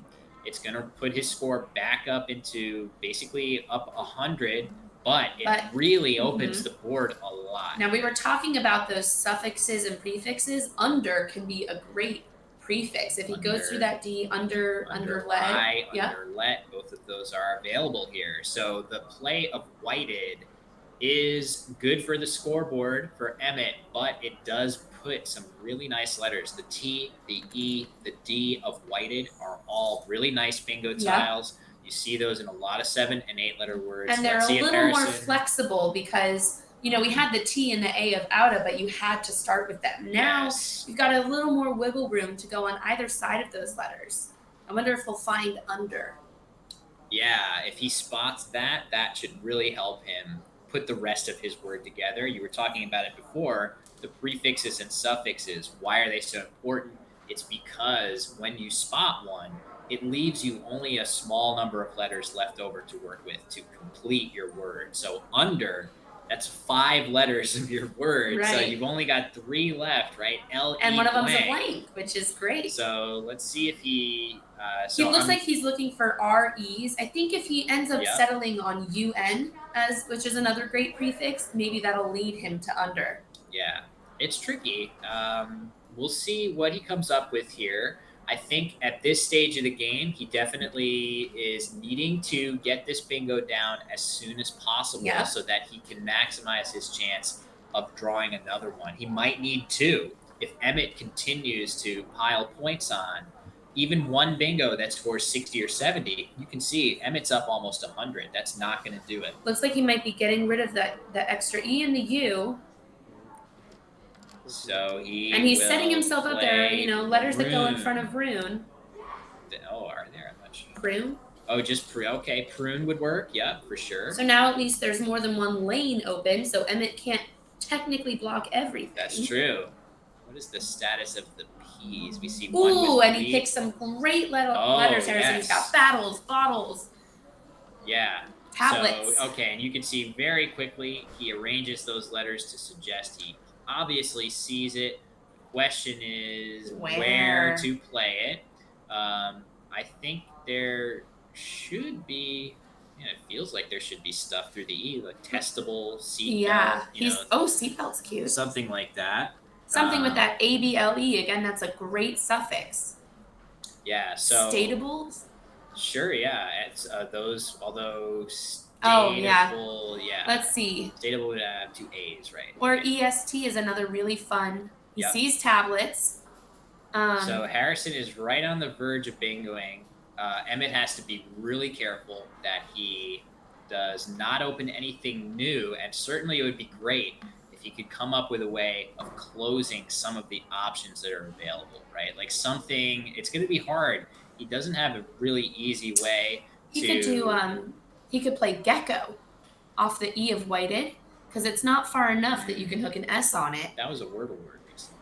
Oh, gecko? Yeah. Oh, there you have I it. don't know if you're. That could be play a. that. I just don't play it as religiously. Now the problem with gecko, It's it not- sets up that triple lane, but it does block those lanes there, those bingo lanes. And I'd rather have someone play on the triple for let's say 30 or 40 points than bingo at this point. It also uses all of Emmett's consonants as well. Yeah, so I'm that's a wondering- tricky leave. I'm OAE. wondering if just something like Nook playing down from the N of anti-wind Yeah.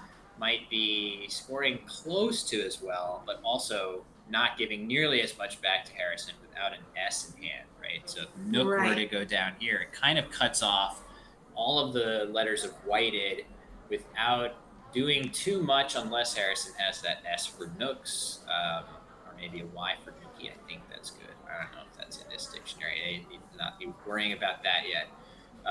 But yes. Oh, wow. look at me. Look at you go. So Hannah is just. I think what we're learning is I have the mind of a high schooler. I think that's what we're learning. Yes. And for this purpose, Oh, man. that is absolutely, you're the ideal commentator for this because Wow. already hot, you have. hot dog. Yeah. Okay. It's a good idea.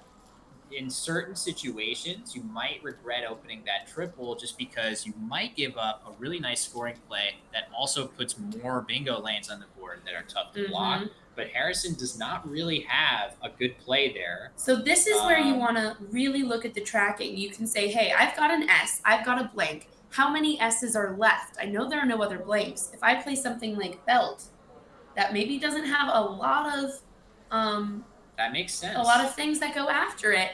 Do I set myself up for a bingo on the triple, or do I at least force my opponent to block it as opposed to taking a good play? That could be a very reasonable option for Harrison here. I do think you can see the unseen tiles on the top Oh, we got two right of S's the left. screen. Yep. You can Or one. see that, yeah, it looks like, just the one. We have these moves sometimes but- called Hail Marys where you know you're down and other you sports, maybe make originally a sports. exactly. Look at me and my sports metaphors. I think you wanna make, you can be a little bit riskier Yes. when you're going to lose. It's so important, in this stage of the tournament. Those wins are more important than the spread. Yeah, I think for if sure. you're down, your key is to play. You got to do your best to maximize your winning chances, even if it means you lose by a little bit more, It's just true. because that spread cap is in place to protect you a little bit early on. There's also So- this emotional factor of you don't want to. Oh, if he plays belt, I'm going to be very proud of myself. We know there's at least 4 tiles left. Yep, he could do that. He's got it lined up. Wow, Man, there should be you a are in different the game that's zone. just predicting what people play, but he may play something else. And that's what basically people are doing here on Twitch, Right. by the way. But you don't. But have just the I benefit don't of get to that. see. I don't Yeah. get to see the I Twitch. I have- don't have. I have you guys up on my phone, sitting off to the side. I promise you that Hannah is doing this just pure instinct, coming up with these suggestions. Now, I think something that's going to get in Harrison's way here. We are, of course, a little removed from the emotion of it all, though I'm on the edge of my seat. I think of course, I think we it can be frustrating to think about those other plays when you've had your heart set on this bingo, especially when you have so many words. Yeah, we were talking about it before. It's like one of the tragedies of Scrabble. Scrabble has the agony and the ecstasy, right? You have this beautiful rack. You see all your 7-letter bingos there, but there's nowhere to play. He's on the looking board, for so. tablets. There were an IDF subtitle. Yeah, is he thinking? Oh, very nice. Oh, he's trying a B hook. Oh! Clever idea, Brune. I'm sure that's probably a French word. I don't know. It's going to be an interesting choice for Emmett because we're now so close to the end of the game. Yeah. Does it catch Harrison up all the way? Is it worth it for Emmett, even if he's not sure if it's good, to leave it on the board like we had Great point. maybe a reversal of the anti-wind? Oh man, so A turn Emmett, of that anti-wind. Emmett, you can see Harrison has not yet drawn his tiles. Pretty sure that means that Emmett has asked for a hold, and he he's is going to challenging. challenge, and that is going to be a huge Brutal. swing here. Harrison was not in great shape right there already. He was going to have to play belt, as Hannah predicted, and then still get a little bit lucky. But this is going to be a huge swing, as this word will come off the board. And Emmett will now, don't discount, Emmett is going to know exactly the tiles that Harrison has. He's going to know That's a huge factor Harrison's here. got the S and blank, and that is going to dictate the way that Emmett plays in response to seeing those tiles on the board. Now, if I were Emmett, I'd have a tricky decision here. I want to play. I want to do something with that triple. But I also cannot set my opponent up for a bingo now that I know his tiles. I would play something like AYE because it doesn't give quite enough room to bingo. Good point. Yeah, that's a good idea. I wonder, is Emmett, does he even have anything more tempting that reaches the triple? And oh my gosh. So look at the GM. That's another one for Hannah. She's just like insane this here. is a fun game. But yeah, just to her point, you can see that axes in the center of the board there is just in the way. And now there we there's do the see belt. The problem with belt now Is the chance of him having the other S much higher now? Yeah, Emmett's going to get 3 cracks at blocking it now if he draws one of the S's. However, the biggest thing for me is that Emmett knows how red alert of a threat that is now, right? It's true. Like Emmett knows that Harrison just left ST blank. That is among the best possible 3-tile leaves that you could have, making a play like belt there, setting up It's your true. S. It's So true. I'm going to expect Emmett could look for something extending HE on the board of Heed and Hurries to reach over to that middle triple. And if block, he has a or at play, least help to block. it would really take the sting out of that He belt. did not pick the S, but he did pick the P for prune. Oh, So, wow, yeah. Interesting Right. So now Harrison has great letters. He certainly has a lot of bingos, toadies he sees that can play through belts. Is Emmett going to try and block that lane, Oh, for or is he sure. going Yeah, to? he'll do Is he something. tempted by Prune? He'll do something, I think, to block it. I mean, for me, a really interesting option might be something like Henge to the HE. Yep. And the reason you might do that is it blocks the belt hook pretty effectively and it keeps your P for prune for the future. It's so true. That would be great if he's not thinking about that HE for the triple. His problem with trying to block belt through another means, through going off of the E of belt, is that he doesn't have multiple letters that can, he is only the one E, and O doesn't go in front of L or T. So he doesn't True. have a lot of opportunity to really block it from that perspective. Yeah, so he's gonna have to, do something a little more creative. I'm sure. Okay, Okay. that's pretty effective. You It's have to do not. something with ism. Yeah, or the nightmare scenario would be, what if you had something with isms? Ooh, that Right. would really crush it. I would be a little scared of that because Emmett didn't draw an S. For all he knows, Harrison picked another one after Belt It's and true. could be threatening an isms play, right? Like, what if you replace that O with the S that Emmett just drew? He could be in some serious trouble with an isms word going down. It's true. It's true. But Now I'm wondering what kind of options he has though. If he doesn't see an ism word, there's nothing with a P in that rack, right? No, like a topies. I don't think there's anything. Oh wait, a topies Is a word? Yeah. Okay, I was thinking I knew a Tony's. Oh yeah. So he can do a topies if he sees it and play man, prune. very nice. So the P hook of prune. Oh no! Wow. That was a really risky move because at this point it is almost certain that Emmett is going to have that S. Maybe he's thinking I'll pick that P. Of course, he doesn't have a lot of time left. Yeah, so that could. I mean, I get that. Heat is a really interesting play just to put a lot of pressure on your opponent. putting some heat for sure. Yeah, put some heat out there. Probably play pegs or anything. Yeah, all Emmett has to do now to finish this game off, given the score, you can see he's up almost 120. He looks like he's going to play Glenn's, which is very clever. He keeps his P for prune if he draws some good vowels. So Glenn's is a good choice. Certainly setting down. Now, does Harrison have something with a P for prune?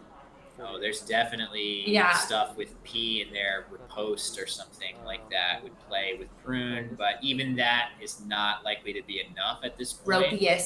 Ropiest again. Maybe a little more common word. Yeah. He has to think now, if I'm Harrison, I only have 3 minutes left. I'm thinking, he might be seeing ropiest.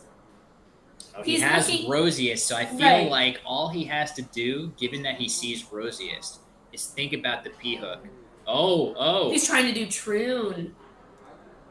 Oh, just a little patience. So yes, it's just hard to have patience when you have 3 minutes left. But if he's thinking about what are the letters that I know go in front of Prune, where I don't risk that challenge, if he can find that P with ropiest. And look at Emmett. He has Pervy set up. He's ready. He's ready to smash that prune spot if he gets a chance to. Oh, and what are we going to get? Stormier, of course. And a bingo out. We love to see it. Broke 300. Yep. Oh, we love these. So is that the final play of this game? I think so, because he only has 6 tiles on his rack. So looks like he bingoed out. End up being pretty close, given that Emmett he has Y has and V. a lot of high-scoring tiles on the rack here. So I still think that Emmett was up by enough to weather the storm. Oh my god! I'm so sorry, everyone. To endure that heat. Yes. Oh my god. While he sits on a Glen, I don't know. He needed some of that anti-wind to really weather the storm. I mean, that's probably a fun game, is to come up with a story after every Scrabble game that uses all the words that are in there. Definitely challenging with some of these. It certainly stars a gecko. We know that about the story. Now, let's see. Oh, I think they maybe put the score on the wrong. Oh no, 430. That's the scores got surprisingly high there all of a sudden, or maybe we were lagged.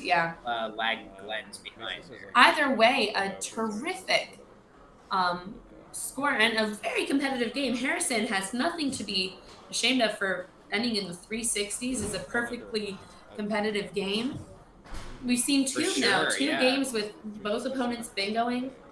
And I feel like it's gonna be we're gonna watch the mannerisms of the players. Yeah, see, Emmett is pointing out that top hook. I think he just pointed the prune hook out. He's thinking If ropey. He's now we can see Harrison looking up the words they're that gonna could fit look up, there. Ropey they're going to be looking up anti-pinned at some point. right, and they're That's going to be kicking to themselves a little that's bit. going to be the stinger of this game for the players here, I think. So And that of was course, it's exciting. hard for Harrison.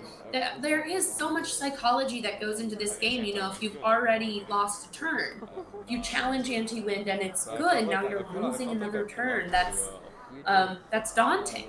Yeah. And at some point, I mean, while we wait for the players to sort of do their bookkeeping, and hopefully they will want to chat a little bit with Nitz They both about played this very well. game, I wonder if we can just show now that while Harrison may have lost this game, if these two guys were competing in a piano contest, Harrison Oh, for would sure. win by a mile. So I wonder if we can just show a few seconds of that footage. Harrison Benford, a very talented Scrabble player, but literally otherworldly. Well, I don't know about literally. He is from Earth.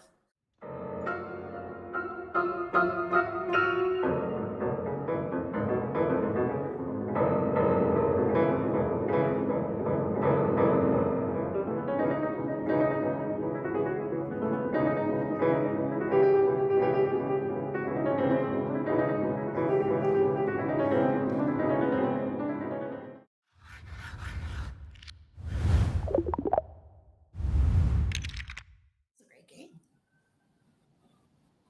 Yeah, so Oh, as that you was can such a see, great game. yeah, just a little snippet of Harrison on the piano there. These kids are pretty talented, not just at Scrabble, which is, I mean, for me, I'm pretty much a one-trick pony. All I got is Scrabble. I got So, Scrabble and a few accents in my belt. That's about it. yeah, but I mean, these kids are amazing. Kudos to both of them on a really So great well game, played. and it seems like we. Hey guys, and thanks so much for being here with us today. We are just finishing up round 2, and I have with me Emmett and Harrison. They just played on camera for you guys, and what an explosive game right to the end. I mean, Harrison getting down Stormier, that was such a find. So what do you guys think? How was the game for you? It was a stressful game. I'll say that. I mean, being on the big board and then also like the constant pressure of Harrison opening up like lane after lane after lane. When he put down tablets on top of Rune at the top of the board there, I got pretty scared. But I would have remembered Rune, so I think that was like the challenge. That challenge for me was to play the game. Yeah, I think there were a lot of plays that I definitely missed, like looking back. I had a lot of racks that had many bingos that I didn't find looking back. And there were a lot of spots that I opened not well enough so that Emmett could block them. So I probably should have done more with that. And I think I should have challenged anti-wind because that's pretty clearly not a word. And how do you know when to challenge a word? I mean, your opponent's pretty confident. You both like went in, and we saw 2 challenges this time. So how do you know when you should be challenging a word? That's a really good question. And obviously, I don't know the answer to it because I didn't challenge anti-wind. But I would say in general, you want to challenge if your opponent is overconfident or if your opponent is really not confident. So sort of on the extremes. If they're sort of middle and they don't know, or they seem sort of okay with the word, I wouldn't challenge it. I don't know. So what's one word that you're very happy that you put down on this board this game? Ooh, wow, good question. I think I'm proud of the play of Whited down from the W onto the triple in the middle of the game because it was kind of a tough position for me. I had a couple other options of playing teak with the T under the U, but I felt like that would have been a little bit too much of an opening play.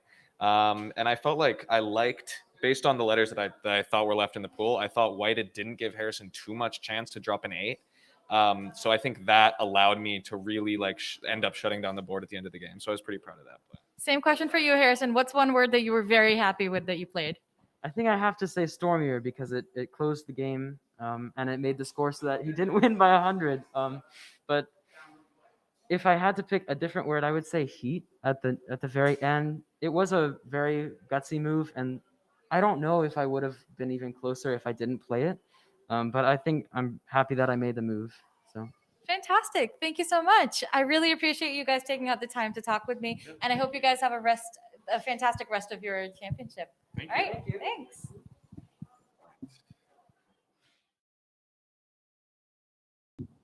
All right. So we heard from our players there.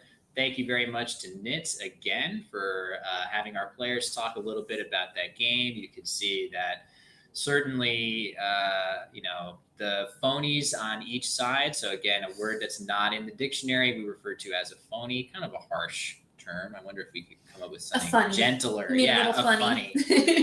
but certainly anti-wind, a turning point in that game. Very well played, though. Apart from that, I mean, obviously, very confident. We were talking about it during the game. We think about Scrabble as it's a word game. We are working with the dictionary. It's such a it's a mind but the game. mind game, the psychology. Yeah, it's a right? mind game, and now you have to remember all those words, but it's a mind game because it's strategy, it's psychology, it's The body language of Oh, Emmett just saying, "I'm going to play anti-wind." He just radiated that confidence, and I feel like Sometimes, Harrison picked up on at tournaments, that. Yeah. people will come up to me. They'll be like, "You just played so and so. I want the intel. What are they like? What are their ticks?" People really want these to scope out their opponents. Yeah. And say like, "Okay, is he known for phony?" And you can really get stuck in your own head For in sure. those games. Yeah, so that was a lot of fun to watch. I see a lot of you guys are agreeing in the chat that was a fun game. Terrific game. Couldn't agree more. I believe in our next round, we are going to showcase our first game from the elementary and middle school Yay, divisions. the little ones. Which again, so just as a recap, we have two divisions in play here at the North American School That's Scrabble right. Championship. The high schoolers, we've seen two games now from that division, and also the elementary and middle school division. That is historically the division that is crowned the official champions of the event. It is a It's team true. There of was two. no high school division when I was playing back in the day. Yeah. So once you hit 8th grade, then Now, if they we're throw you to the wolves of the if, all if we're ages. talking about psychology, there's a lot of psychology at play when you have a teammate. That is going to really change the game. I've played with my friend, I've played with my brother in tournaments, and I've played with my sister in tournaments. And the dynamic is, I'm the middle child, so we had a lot of So as interesting the middle dynamics. child, did you play with both your? So I played with my brother, and then brother. he graduated, and I played with my sister. So I was both man. the younger pair and the older pair, which the dynamics, especially when you're siblings, fascinating for these tournaments. There's a great footage I'm of so curious. I was on, my brother and I are both cherubic little redheads, so of course they filmed us when they had the Today Show filming, and there's a clip where you see me whisper something to him, and then you just see him go, "No, Hannah, that's stupid," and that's the clip that made it to national news. But it's always and feeling sibling rivalry, and it's not just your own play at stake. If you convince your partner to play something that ends up getting challenged off the board, there's the guilt involved. Yes, of course. It's not only your game at stake. Really, it would be interesting to study. I think we will. Yeah, we'll see if we can detect some of that between our pairs of players that certainly we'll be seeing. Some body language at play. Oh yes, we'll be seeing a lot of this. We'll probably even be seeing the move where you place your tiles on the board but don't fully or you just point out place them down.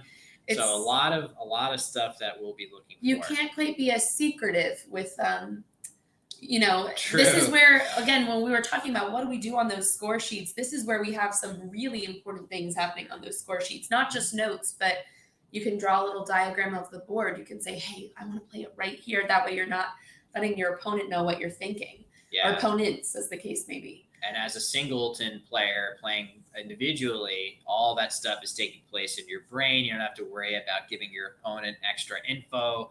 Like, what if you are, pointing? What if you point to a spot on the board where you want to hook something, and your opponent wasn't thinking of that? And now they're like, oh, prune. Now they're saying, oh, wait, what are they even trying to play there? Oh my gosh, prune. I have to worry about. And you know, ideally you don't have to do that by yourself, but there you run out of options. And of course, it also takes up your time. It's something I could have a conversation with myself pretty quickly. If you're trying to communicate an idea slyly to your teammate, that's Not also easy. eating up those 25 minutes that you get to play. So when you were playing with your older brother, Right. clearly he was bossing you around a little bit. Well, to And be did fair, you pay it forward with his your little sister at any point? well, we'll have to ask her for her perspective on that. Okay, fair He enough. his partner for school Scrabble had to drop out at the last minute, so I was a last minute choice. I did not know my twos. Oh. I was thrust into this competition. So he was a little surly about that already. Well, I think maybe not. I'm trying to be generous here. He maybe wasn't surly if you're And I'm watching trying to Noah. get you to throw your you're brother like, under the and how bus. much does he suck? Yeah, no, he was. But he certainly was playing at a different level than I was, and it's like that classic Big Brother thing where your mom's like, "Take your little sister along," and you're like, "Oh, here's how Yu-Gi-Oh works." He had to kind of. He's really playing by himself, and I'm there. But then you get those little moments, things you can hang your hat on, where you say like, "Hey, I found that bingo." He didn't That's see right. Yeah. We had one game where I think we were just very confident. We phonied like 4 times, thinking they were good. We weren't intentionally phonying, which nothing wrong with that. You're perfectly allowed That's to the do game that. your opponent could challenge. And we scored like 619 in that game against like 140, and they capped the spread. We were like, Oh, that's right. Yes, the the spread downside caps. of the spread cap. Yeah, that'd But, be yeah. a pretty emphatic amount of spread to add to your trophy case in the midst of a tournament. 400 odd points there. It's fun because when you're at that age, it's not just, oh, I don't know all the anagrams of these letters. It's also like, I truly forget how to spell this word. Yeah, right. There was one tournament when I was like 12 where I played cheesy, Z-Y. In my mind, I was just thinking cheese whiz, Oh, that's so, yeah. Like, how is that not a word? That's She challenged it, but she really- was like, it's plausible. That's really plausible. I feel like that would easily be a word in some iterations of our absolutely. dictionary. So In and Collins, that's- maybe. Yeah, In the other well, dictionary. yeah, not yet, but at some point. But the point of the Scrabble dictionaries is that they really do feel very arbitrary at times. Yeah. So for a lot of the kids that we're seeing have a really good, strong, fundamental grasp of Scrabble, but what takes time and practice really is the dictionary part of it. I know these kids' brains are like sponges, Right. and they can, get all those words into those brains faster than maybe we can. But it's still, the dictionary is big. It takes a lot of time. It's big, and it's hard to know where to start. If you don't have a great Scrabble coach, we have so many great school Scrabble coaches here at this tournament. If you don't have guidance for kind of where to begin, you look at this giant dictionary, you're like, I guess I'll start with AA and then aardvark, Yes. But then Great point. Yeah. well, AA is a great place and to then start. L. It is a great Aardvark, place to start, but not as useful. it's hard to know kind of where to begin. You want to start with knowing those 2-letter and 3-letter words. Yeah, for sure. Those are definitely the building blocks of. It's great to know 7-letter words, but if you don't know how to hook them onto the board.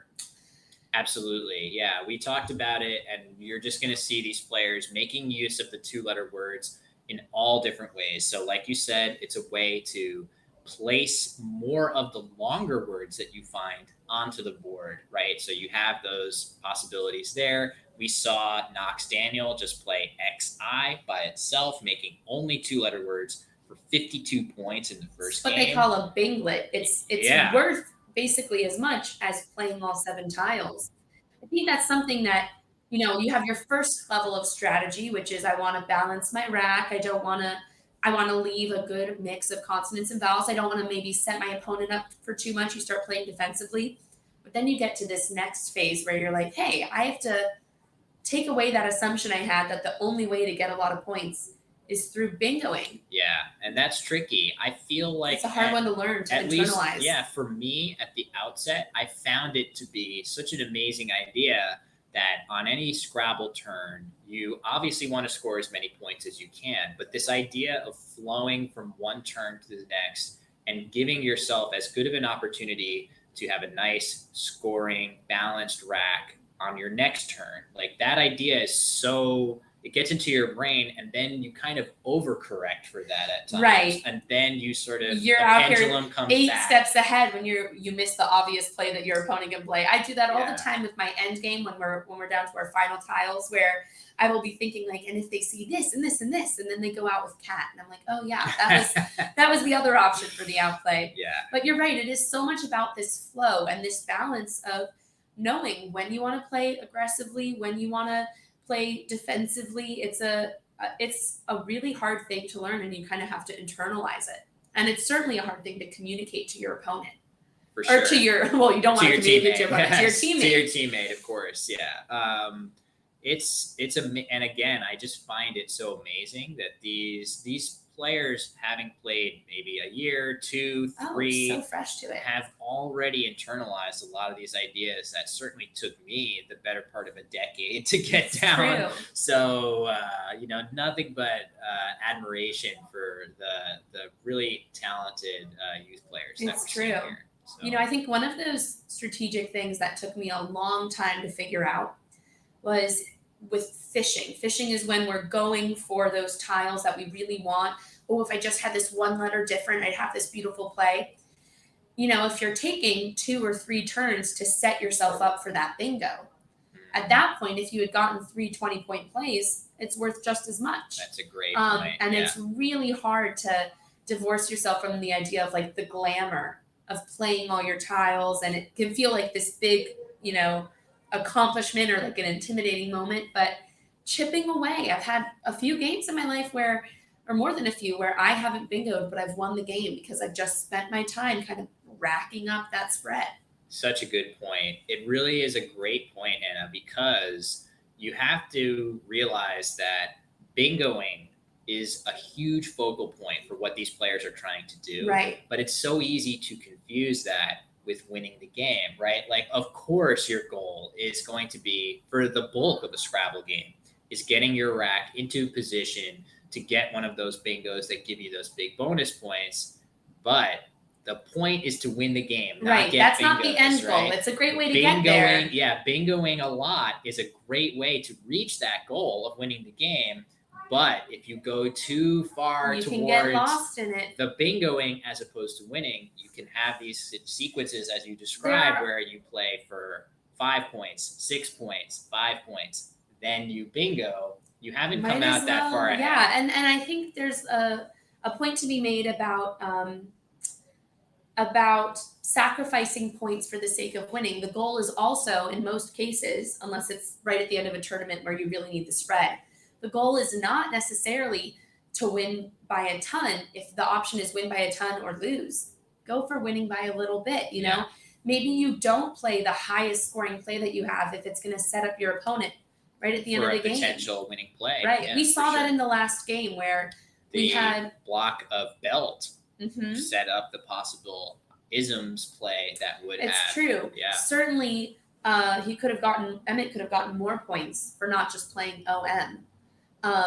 But he wanted to block off that spot. And that's that level of strategy that we really see at play at the high school level. I'm sure we're going to see it too with these elementary and middle school divisions. Yeah, for sure. So as an update, we are still, I think we are actually repairing round 3 just to make sure that, I think they're probably well underway with that process. But maybe for our sake, we can take just a very brief break while they get those pairings set up and we figure out who our next matchup will be, this time from the championship division, which again consists of the teams of 2 from elementary and middle school. So I think we will take, are our players ready?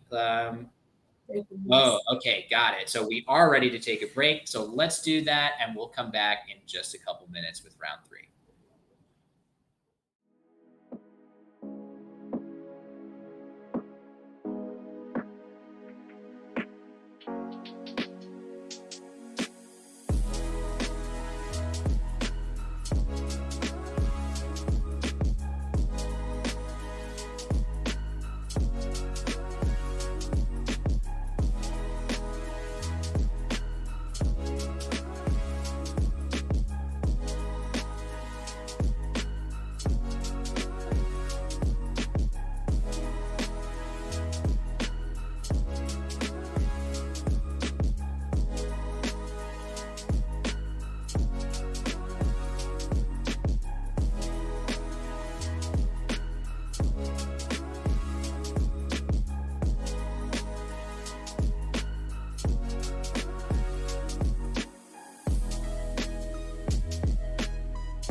All right, we're back. Round 3 of the North American School Scrabble Championship 2022 is almost ready to get set. Once again, I am Will Anderson, joined by Hannah Lieberman. We've been having a ton of fun so far, bringing you the action from these games. And I think, Hannah, we're ready for round 3, our first matchup where teams of two will be competing. It's true. It's our elementary and middle school divisions. There's a whole added game there of what happens when you play with a partner. I am excited to see it shake up. I think it's going to bring me some nostalgia of my time playing with my brother and sister. Yeah. All right, so looks like we have Jake and William and Toby and Theo. They have some favorite ice cream flavors that I would love to report. I think it's going to be an incredibly important thing for you to know. Jake loves mint chocolate chip. Will's rocking some s'mores. Strong showings from that side. From the Theo and Toby side, Theo's got cookies and cream. Toby's got vanilla, Classic. He likes to play it simple. Yep. See what he really savor that flavor. Yeah, I mean, Alrighty. vanilla, a classic flavor, and maybe Scrabble, the perfect game, because it is a classic game as well. We've got some speedy players over here. We might see a faster pace of play here, Hannah. I think It's true. Now they're look at that positioning. Smart decision though. They changed their mind. They said, I don't want to put that vowel under a double letter word or above it, because that'll allow my opponent to put something high scoring going both ways. Now, Toby and Theo have some great letters. Let's see if they can take their time to see if there's anything there. Yeah, so this is, again, we're seeing our players in teams of 2, slightly younger in age, maybe less experienced, fewer years playing Scrabble, but I have ceased to be surprised at all by the really advanced. We just saw it on the first play of the game. They had Aloe on the board, and they moved the positioning, as Anna said, to avoid placing any vowels next to a premium square, a double letter score. That prevents Toby and Theo from using their P, for example. Ooh, okay. So Toby and Theo are playing spirits, racking up a good number of points. The problem with that I see is just that I maybe wouldn't use my S yet. I would try and save it because S's are so valuable for getting those 7-letter words. But there is something to be said about playing a lot of tiles, opening up that board. And they didn't see a bingo in there. Honestly, I didn't really see a bingo in there either. Yeah, I mean, this play Personae, if they went through the O. Oh, yeah, that would be very nice. Nice spot. So that would have been available. But of course, you have this S, and if you're struggling, and I think part of why they chose to play the S there, again, had Aloe been shifted over, you could see them play their P off for more points with one of those bonus squares on a parallel play. I think that play of Aloe forced Toby and Theo to feel like they needed to use that S for extra points. So, I feel like we're already seeing a little bit of a difference here just in the amount of time that these opponents are taking to play. And it's interesting. You'd think it would take longer than the high school division, given that they have to talk to their opponents. Yes, but I used to be such a speedy player. I would go. The exuberance of youth here. Basically. Where did it go? And you have to it's easy to feel intimidated when your opponent is playing so quickly. I sometimes use that as a weapon in tournaments, but it does come with the downside of potentially missing things. Yeah, obviously you want to play as fast as you can, and look at this really nice parallel play, getting that F and W together, the 2 4-point tiles, playing parallel to their own play of Spear. This is a really nice idea. And probably the best option in terms of that leave that they have. Maybe keeping one more consonant or getting rid of one more vowel. It would be hard, though, to do both. Oh, here it is. There we go. I talked about this on break, that we might see this as a little move. And Ulu, oh, man, this is a play where this word These is kids not... have been this is studying. not your everyday word. This is the Ulu is, I think, like an Inuit knife or something like that. This is a word that is obscure in everyday language, but is so useful in Scrabble because the 2 U's. You mentioned it in an earlier game where the U is manageable by itself. You get that second one, and it really starts to be a problem. It's the third one where you get a real unusual situation. Yeah. That's, God. Oh, man, that took me a moment. Nice one. Now As both teams have great racks here and have pretty good, distribution balance. of that balance of those vowels and consonants. Will they take their time though to find those good plays? I'm finally understanding why my mom always told me to take my time in games. Yeah, I mean that is the axiom in Scrabble. Is once you find a good play, do your best to find a better one. Right? It's so at this level, these players are loving. Oh, and we're gonna see Mangle, which I know was suggested in the chat here as a nice way to score decently well with those higher point letters, the M and the G. It does leave EE by itself. Have to be careful when you leave a leave of only vowels or only consonants. You do leave yourself vulnerable to drawing It's more true. of that same type of And letter. you've kind of cursed yourself with the tile gods. They like to smite people. That's true, yes. We're also seeing a situation with the board right now. We're so early in the game where, they just pointed out to that spot.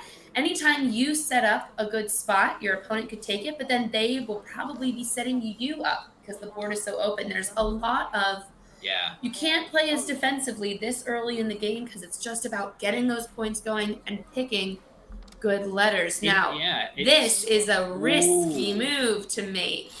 In general, I totally agree, Hannah, that it's really tough actually to make plays that score a ton and do good things for your score, but also don't give your opponent plays in return, right? That's not easy to do. So you can see in this particular case, it's like they're finding pi. We see, yeah, I was going to say, oh, there it is. And this is going to go down with the hook to AIL, which is a very dangerous play. Oh, I thought they were going. There I was like, it what? goes. You can see they're having to, stand up to reach the top of the board there, which So is cute. very cute. Yeah. These tables, which might be a little too narrow for some of us, for these players, are a little long.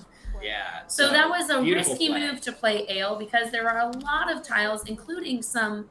They're gonna play stork. Yeah, there are a lot of tiles that can go in front of that AIL. But of course, if you know you also have good tiles, there's an argument to be made for trying to set yourself up for a bingo. Yeah, for sure. One of those 7-letter words that gets you those 50 extra points. So stork is a beautiful play. It's Let's see. Score great. Yeah. 16. 19, 41 for that play? That's a huge, I think that must be right because you're getting so many extra points from MIS and Alt as well. Stork fitting the K on the double letter score. Of course, we just had a 39 and a 40-point play, which they kind of, 10, 11, 12. Sure is. Yeah. So kind of they negate each other. That's that kind of back and forth I love at the beginning of a game before someone kind of runs away with it. Ooh. Okay, so we've got an interesting situation here. If Toby and Theo end up putting their G somewhere where Jake and William can use it, they've got boarding. Where could that G go? Oh no, they're not putting their G down. It's okay. Wow. Just OY probably, which is pretty safe.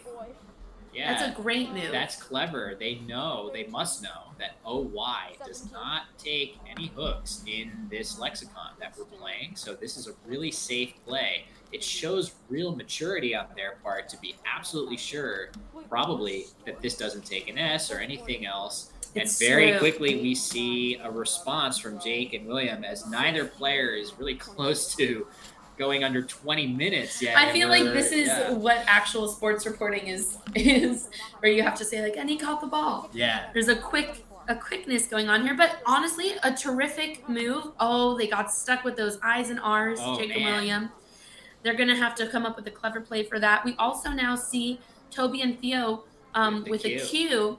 They're going to have to find a play to get rid of that Q. It's so hard to break up an ING. It's such a beautiful suffix to have. But they might want to play QI somewhere. We got lots of drop tiles happening. Yeah. So, I see the scooch method there by Toby and Theo. It's a very strong technique. Grab that tile that fell under. Yeah. Take your shoe off. Grab with your foot. Yeah. So no issues there. They just dropped the tile. So Jake and William, as you said, I think their leave they were gonna hope for hoarding to a G, and they drew IRR, which really not what they want to Tricky. see, given that they already had both an I and an R on their rack. So they're going to have to be resourceful to get out of this duplicated and even triplicated tile situation. Oh, they're trying to play Oh. oye, which is not a word. Okay, so maybe that confidence that I had ascribed to them before, they're It was rethinking just, that. Yeah, they're rethinking Or maybe that. they just weren't doing a risk analysis like we were.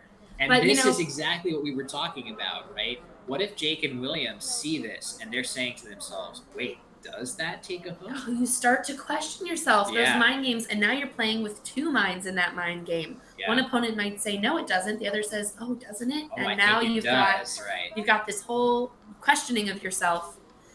Oh, now here they're it going to comes. go for it. Okay. So this looks like the choice. So will Jake and William challenge this word off? OYE. I see you guys querying it in the chat. Not valid in the lexicon we're using Now here. OYEZ. Right? Yes, That's where you get into a oye, different exactly. situation. That might be what they're thinking of. All right, so it doesn't appear. Wait, are they? They said, hold on. Oh, they are holding. Maybe a little eager on Toby and Yes. Theo's part. So you saw Toby and Theo going to draw, and the challenge is coming in from Jake and William. Here's the good news, is that it's not that Toby and Theo had terribly many great plays to play otherwise. They're going to be, locking off those bingo letters. I guess they could play QI and ID off of dough. Even that is kind of on its spot. I mean, it's not many points. It not leaves many them points. with kind of ugly It letters. can, like we were saying, when you're a newer player, which they just can't have been playing for more than 10 years because how old are they? How old are they? How long Yeah, have they jeez. been literate? It's harder to get rid of those cues and to think it's something that needs to be gotten rid of rather than utilized. Yeah. So, and even more to your point, not only do Toby and Theo not have a great play available that's that much better than trying the E hook on Oi, but unbeknownst to them, Jake and William are really going to struggle. They're not to play blocking something some good big here. play there. If I were Jake and William, I mean, you certainly want to get rid of. Oh, they're going to exchange. Exchanging, yeah. That might be smart because at this point, it's going to be really hard to play off tiles without setting your opponent up for something grander. And also note that Jake and William exchanged leaving A-I-N-R, which is the exact same leave that they had on D-O-H. Yes. But they weren't deterred by the fact that they just had a really bad draw. Right. They still had faith that this is a good leave. I'm going to stick with this leave. We just drew IRR, right? That would be enough to dissuade And funny, a lot of people. they almost picked up that DOH. They got HOV. VOH. So they were right back to where they were. Yeah, close to where they started. Now I'm wondering if Toby and Theo are going to think ahead enough to say, hey, maybe I should get rid of my Q. Oh, looks like maybe they're looking up there for that QI spot. They don't have terribly many other options. And that Certainly QI at least not, blocks yeah. some things off. Yeah, with that Q. Yep. And there they spotted, and I think this is. Oh, they're tempting me. I think this is what's gonna happen. Let's just see though, because maybe they're gonna consider keeping the Q and hope that a better opportunity arises. They might for hook it. try and hook that G. Do something with nag nag or yeah. Oh, they're gonna or do leg.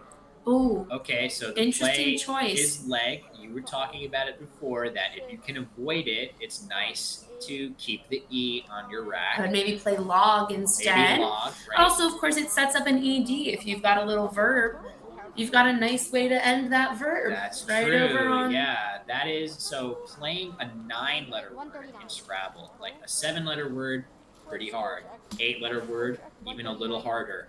9-letter word is incredibly hard and Right. certainly very rare. But even aside from a 9, just having, if you've got HIV that you want to get rid of, oh gosh, that came out different.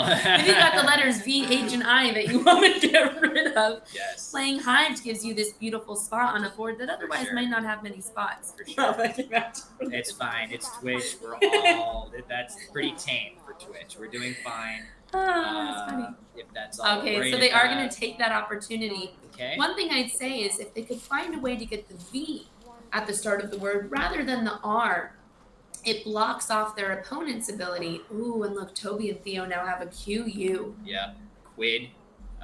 They have it set up. They're certainly I do feel like there are a couple different ways to go about making your move in a Scrabble game. The first is I look at my letters on my rack and I say to myself, what word would I want to play Right. if I could play any word anywhere? So Toby and Theo have said, I would love to play quid here. And then the question becomes, where can I actually play it? So they're pointing out, and are they going to try? I wonder what they're going to try to play parallel. They could play quad, for example. They unfortunately do not know Oh, their twos. okay. So the two-letter word RA. So this not a valid word. The Oh, his only opponent is saying no, no. look at this. They fixed their. Oh wait. I thought they were about to move that Oh, to it's the painful top. to watch. Now Jake and William have already challenged off OYE. And Jake and William are playing it very cool right now. They're playing not it cool. tittering with each other. Yep. Oh, we're And gonna. I would be very. I'm expect. Yep, you can see quickly the two of them. Are they? I don't know. Hold, Oh, wait, hold. wait, He says wait. hold He on. says hold. That's right. Okay, so you can see just like before, Toby and Theo so excited they go right back to the bag to try to get their replenishment We're gonna tiles. see this come off It the is board now. coming off. You were saying earlier, Will, that there are two ways you can approach it. You can either look for the word on your rack and then find the spot. Yep. I think what I tend to do more is look for the spots on the board and then see how does my rack fit with that, because it does no good to find a word if you've got no place for it. It's a great point. Now I would look at that board. It's tricky when you have a U to not play it with your Q, but I would probably play something like QADI or QAID to get my Q on the triple letter above raved. It's a great point. But you have to know those words for that to work.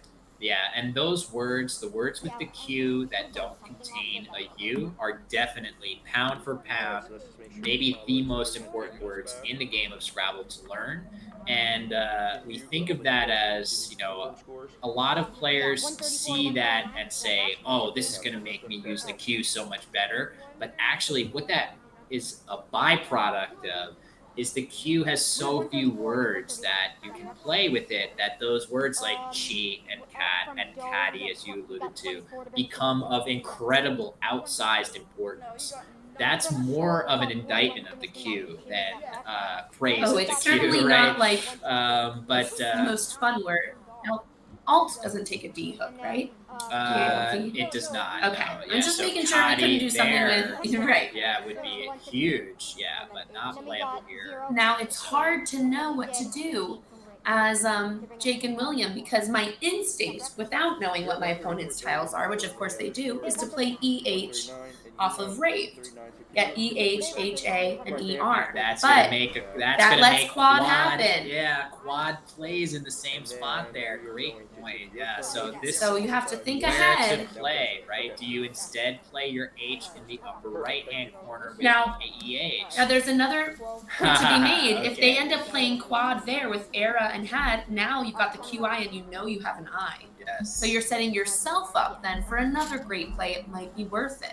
So here we do see, though, Jake and William very reasonably take the best spot for their H that they had available, the triple letter score, going multiple directions, and they had two E's, and they now have undoubled their E's. And they have great letters. Makes total sense, but if Toby and Theo literally just play the exact same letters in the exact same spot that they just did, they're going to work out pretty well in this bargain. They're going to get quad for many more points than before. So all they have to do is... And then we can see them come back with a little nim action under that quad. The I, yes, the so Q. Fun to...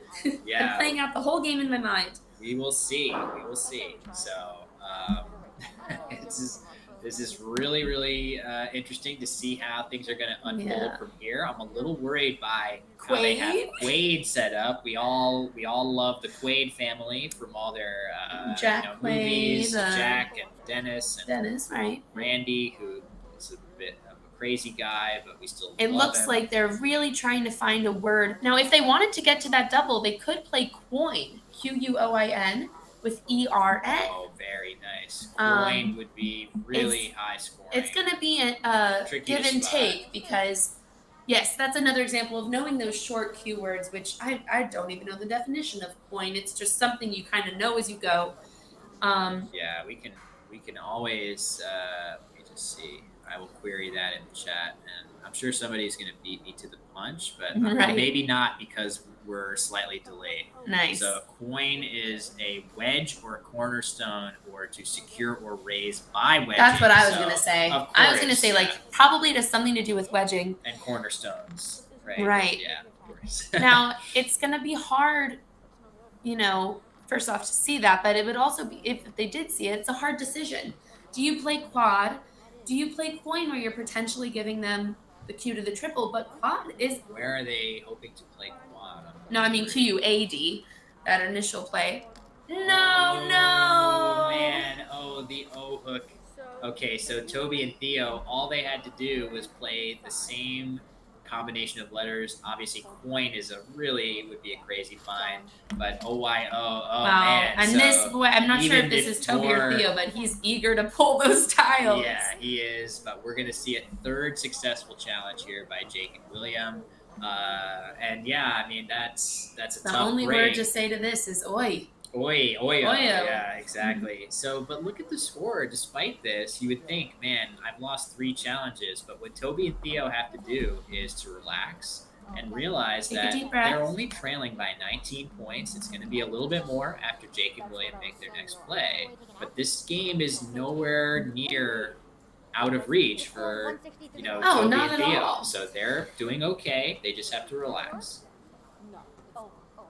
Oh, I'm now getting what it was like for my mom watching these games. I so desperately want to like give them a hug and say, take a deep breath. Yes, it's gonna exactly. be okay. Because things can spiral a little bit. Oh. I've been there too, where if I lose a challenge, and there we see a really nice play. So MO. So I saw it pointed out in the chat. There were a couple really obscure plays available for Jake and William, such as the play Dormient from the D of Oh I. my gosh. But this is a perfectly good play. It gets the worst 2 bingo tiles off of Jake and Williams' rack. Of course, they just drew OI, which isn't really what they were looking for, but still a really good idea. Do you think maybe they could have seen quad and tried to add a little more time? Actually, after all of these turns, Jake and William have had a lot of time to make their moves, and Toby and Theo are having to reevaluate the same set of letters. You can see a time difference starting to manifest itself here, where they're getting towards 13 minutes to Jake and Williams' 18. So I can see also the challenge, if you're not thinking what letters go after ER, your instinct is not going to be that A or that N. You might not think of that as a good spot. You might think, oh, they've blocked me. For sure. Yeah, they could be allowing that play of EH to be distracting them away from that spot. Right. Now. They thought, oh, that part is ruined. I also think it looks like they're really invested in playing their cue right now. If they don't see that play quad, I get it, but it can be a dark path. If they play one more phony, they're going to be setting themselves up for a big deficit. Totally, yeah. They have to be careful and try to make sure that they get back on the right track and play a word they're sure of here. Oh, I want them to play quad so badly. Yeah, quad in that spot, yeah. It's hard to watch. Yep, Lola in the chat says, see quad, I believe in you, and we believe in them too. We're sending them positive vibes. Please see quad. Yeah, we would love for them. We know they know it's a word because they tried to play it before. Yep, it was just RA getting in the way. And Jake and William, they kept a really good bingo lead, but of EINTR, but they drew IO to it, which is not ideal. And also, if you look at this board again, we were talking earlier about what makes a board open or closed. It's certainly not open. Are there letters on the board where you can play through to make an 8-letter word?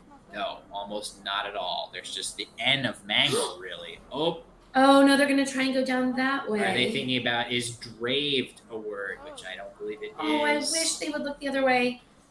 That is the way the cookie crumbles. Oh, man. Okay, there's they Sarah. Oh, can we see them put that D?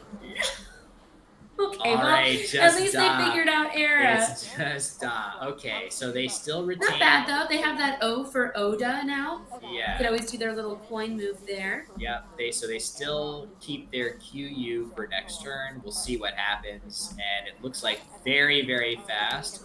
we're going to see a nice Little idea. OI. Again, Jake and William are working their way towards a bingo. They're keeping really good, balanced 1-point tiles together. Oh, but beautiful letters on Toby and Look at Theo's this. racks.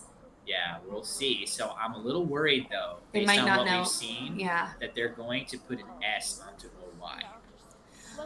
I'm a little worried That about is- that. That spot has Oh, bedeviled you them. called it. That's the first time. And you can see Nettier. Sequin or something. Oh, Yeah, and they've man. definitely. Something like Sequin, if OYS were valid, would score an enormous And of amount course, here. OI also doesn't take an S, OI right? takes only an L And and a I guess a K. K. Yeah, So not a they're lot so of used places. to coin. Look at that. They have it. They have coin now set up. I don't know that they know that they're word. thinking of here. I hope they, it's something to think about. You know those 2-letter words, and then there's that value of knowing the 3s that you can hook. They're going to try sequin, which certainly would be a lot of points if it were a word. Oh, man. That is a beautiful play. And this, if any hook to OY stays on the board, it might be this one. Let's see if Right. Jake and William have it in them to challenge One another more time. Now, if it is a word and they lose that challenge, Jake and William, they're going to have a really difficult time. All right, it's let's gonna be a see. lot of points. Are we seeing? It looks like the tiles are being drawn. I don't know. This one may be getting passed because sequin certainly is a valid word.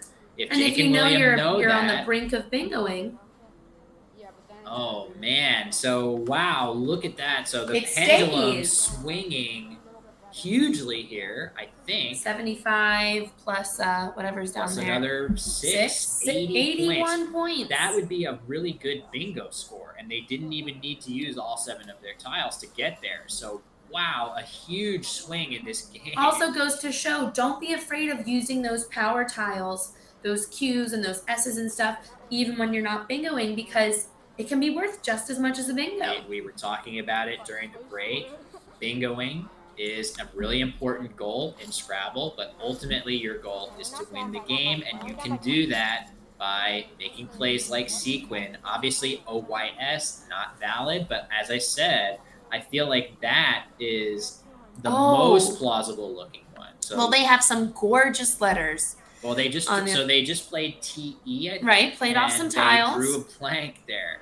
So they have lots of bingos. Not so many spots to put them, but if they can start something with an L or a K, if they know that DA takes an O front hook, they'll have a lot of opportunity to bingo here.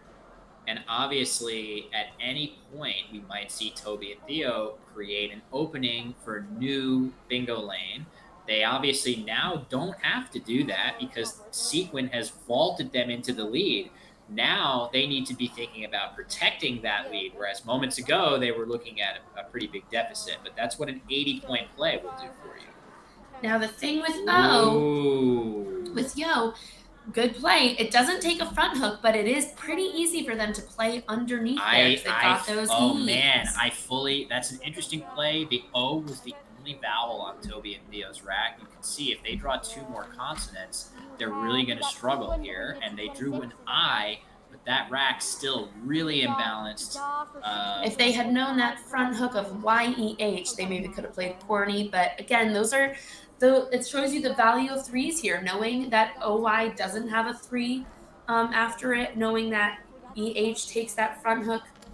Now we're going to see Jake and William try to bingo underneath that play. So Jake and William have been keeping IENTR for several turns now, and they've drawn E blank to this great leave. So what I'm feeling is that they are aware of which letters are going to be helpful to get them bingos. I think they had Nettier set up previously, and that will still. And they're looking. They know it goes there. They are honed in on that spot underneath Yo, and I'm gonna predict that they find a bingo to play in that spot. Nettier, Tentier. I think they had Nettier lined up. They certainly know Nettier is a word. Yeah. Are they going to they just find have that? To see. Oh, they're trying something with R-E-T. Oh, please play retinite. Retinite. That's a beautiful word. So we were talking earlier on the stream about finding those common bingo letters. One of those common connections of letters is the INTEAR. You add an extra E. You've got retini, the plural of retina. Here's a funny story. When I was a kid, I only knew this word through studying for Scrabble. I thought it was retina, like the Tina something again. I don't know what that would mean. Yes. And they're going with retini. It's a We beautiful love play. this. Yeah, we love it. And especially, this is a special word for the Wanderer 15 fans in the chat because I have a joke that I love the word retina more than any other word. So we're very happy to see this go down here. Retine. I'm pretty sure this is a blank A, although not positive. We do need to confirm. Maybe that, they think it's retinge or something. Yeah, it could be I don't know. a G or something. We'll see. So they knew. They might be just getting rid of that W, blocking that spot. They don't have terribly many other options. Yeah, that I is just not the right vowel to go with some of these Right, other it's not letters. what you need. So wow, look at the draw for Jake and William after their beautiful Wowzers. bingo. You can see that they That's have that gone luck begets luck thing we were talking about. for sure. And what a competitive game right now. You've got 30-point difference, which, you know, the other two games we've seen today, the lead is kind of grown by this point. Yep. It is still anyone's game. I would definitely say that Jake and William finding that bingo and just in general drawing that Z and J on a board that's very rough for bingoing. There is the S hook on Ulu for Sulu, not just a Star Trek guy. That is a Scrabble word. But we don't see an S on either player's rack. Instead, having those really nice high scoring tiles is going to help Jake and William to navigate this really closed board here. So all they have to do is keep putting that scoring pressure on. So long as they don't get stuck with them, which could be a bit of a challenge. The nice news is they have an E, which is the only letter that can go after R for a 2-letter word. So right under the R of retina. Right. So if they put their W there, which looks like they're doing now, Jake and William might get to play with that triple a little bit. Even if they don't use their power tiles there, they can certainly rack up some points. Yeah, Yen and Ben. I mean, or Zen. The Z is really like YEZ. If you could get an EZ play, that would be particularly damaging. But even if you don't have that, though, they could play Zen and Yen. That's true. Get the Z going on that triple. All of those would be really, really good. I have a feeling we're going to see them look over there because there aren't terribly many other places to play. Of course, they could play. Oh, and there it is. I think we are seeing it. Oh, that's a huge score. That's going to be a massive Z play to the triple in that lower corner. They also could have potentially saved that if they wanted to look up how many E's are left in the bag, save that spot and play Zaw off of MIS at the top there. But certainly, like, probably the best play they could have played. Yeah, so we know that Toby and Theo left C, C, and a bunch of other consonants on the rack. So let's just see what they have. Okay, so they've got two. They don't actually have terrible letters. They've got two C's, which is tricky, but they do have like. They drew an E. INER, which are great. So they're. But where can they play? I think if I'm at this point in the game and I'm not sure of maybe my 3-letter word, which just sounds like maybe we're not, it would be hard for me to find some spots to play those tiles. They don't have anything that can go after that OI. Yeah, I wonder what's going to happen if we will eventually see. We have, boy, it looks like almost all the L's are on the board. It looks like all 4 are leg, ulu, mangle, and pale. So we're not going to see an L for oil come down. All the L's are out there, and I wonder. And the K is on the board with Stork. So this spot with OI in the upper right is only a blank. I wonder, are they thinking about trying to play Chan or Chat and Dat? So D8, I wonder what they're going for there. This could be another phony coming down. Oh, wait. Dat? DAI is also a phony. So this, I wonder. Very plausible. You can pronounce it. DAI is the phony here. Chai is the T. So basically, will we see This could be You a have to play get to the that point where you're not sure what's worth challenging. If it's only so exactly. many points, It's not a big score. it's not so, really worth it to challenge. Is it blocking a big play that you had? Not really. Now, if they do, see, they did pick their tiles, they did pick an S. If I'm Jake and William, what I'm thinking right now is, you know, I want to make sure I don't get stuck with the power tiles that I have, but I really don't want to open up the board. I have a pretty comfy Absolutely. lead right now. Completely agree. I wonder if it doesn't make sense, especially if you're starting to see, hey, maybe my opponents aren't super up on their 3-letter words, to play Maybe you BA. try. Maybe you Oh, try that's one. true. Or maybe, you think I have another A. If I play Oh, I see what you're BA saying. off of Oh, MIS, very clever. then So, I set myself up for a triple lane Yeah. that maybe they don't know is a triple lane. yeah, so Hannah pointing out that one of the A's on Jake and Williams' rack can hook onto the front of MIS. MI is like do, re, mi. All those pentatonic scale notes Right. are extremely Tease, the useful phase. in Scrabble. But adding an A at the end of that for amis is kind of a fun hook. And Jake and William, let's see if they think of it. If not, it looks like they might Just just play be Ben. playing it safe. Again, this board is really tight. They can afford to be careful, and as you said, not open anything new. That's the benefit of a play like this. It's true. Although their lead isn't so sizable that I would maybe want to, you don't want to get stuck with that J. If they knew that AMIS is a word, there's only one A left in the bag, I'm pretty sure. Oh, So that man. would, the odds of their opponent playing off of that. Well, Oba is also a word too. To It's be true. aware of, That's so true. But that I still love that idea, just because, as you said, it seems like Toby and Theo might have a blind spot in that area. In that so area, it right. could be a really good idea. But it seems like we have. So again, we were saying before, you look at your rack and you say to yourself, "What word would I love to play?" Jake and William are clearly indicating, in a perfect world, they would love to play Jag, right? Like that's the word that right. jumps out. But this board is so constricted that it doesn't really seem. Oh, looks like they were pointing to play Ba. That's maybe a very they'll cute play fit. Ba. That's a nice. They're going to way play their of- BAA like a sheep says. The sheep says Ba. That's right. Clarifying.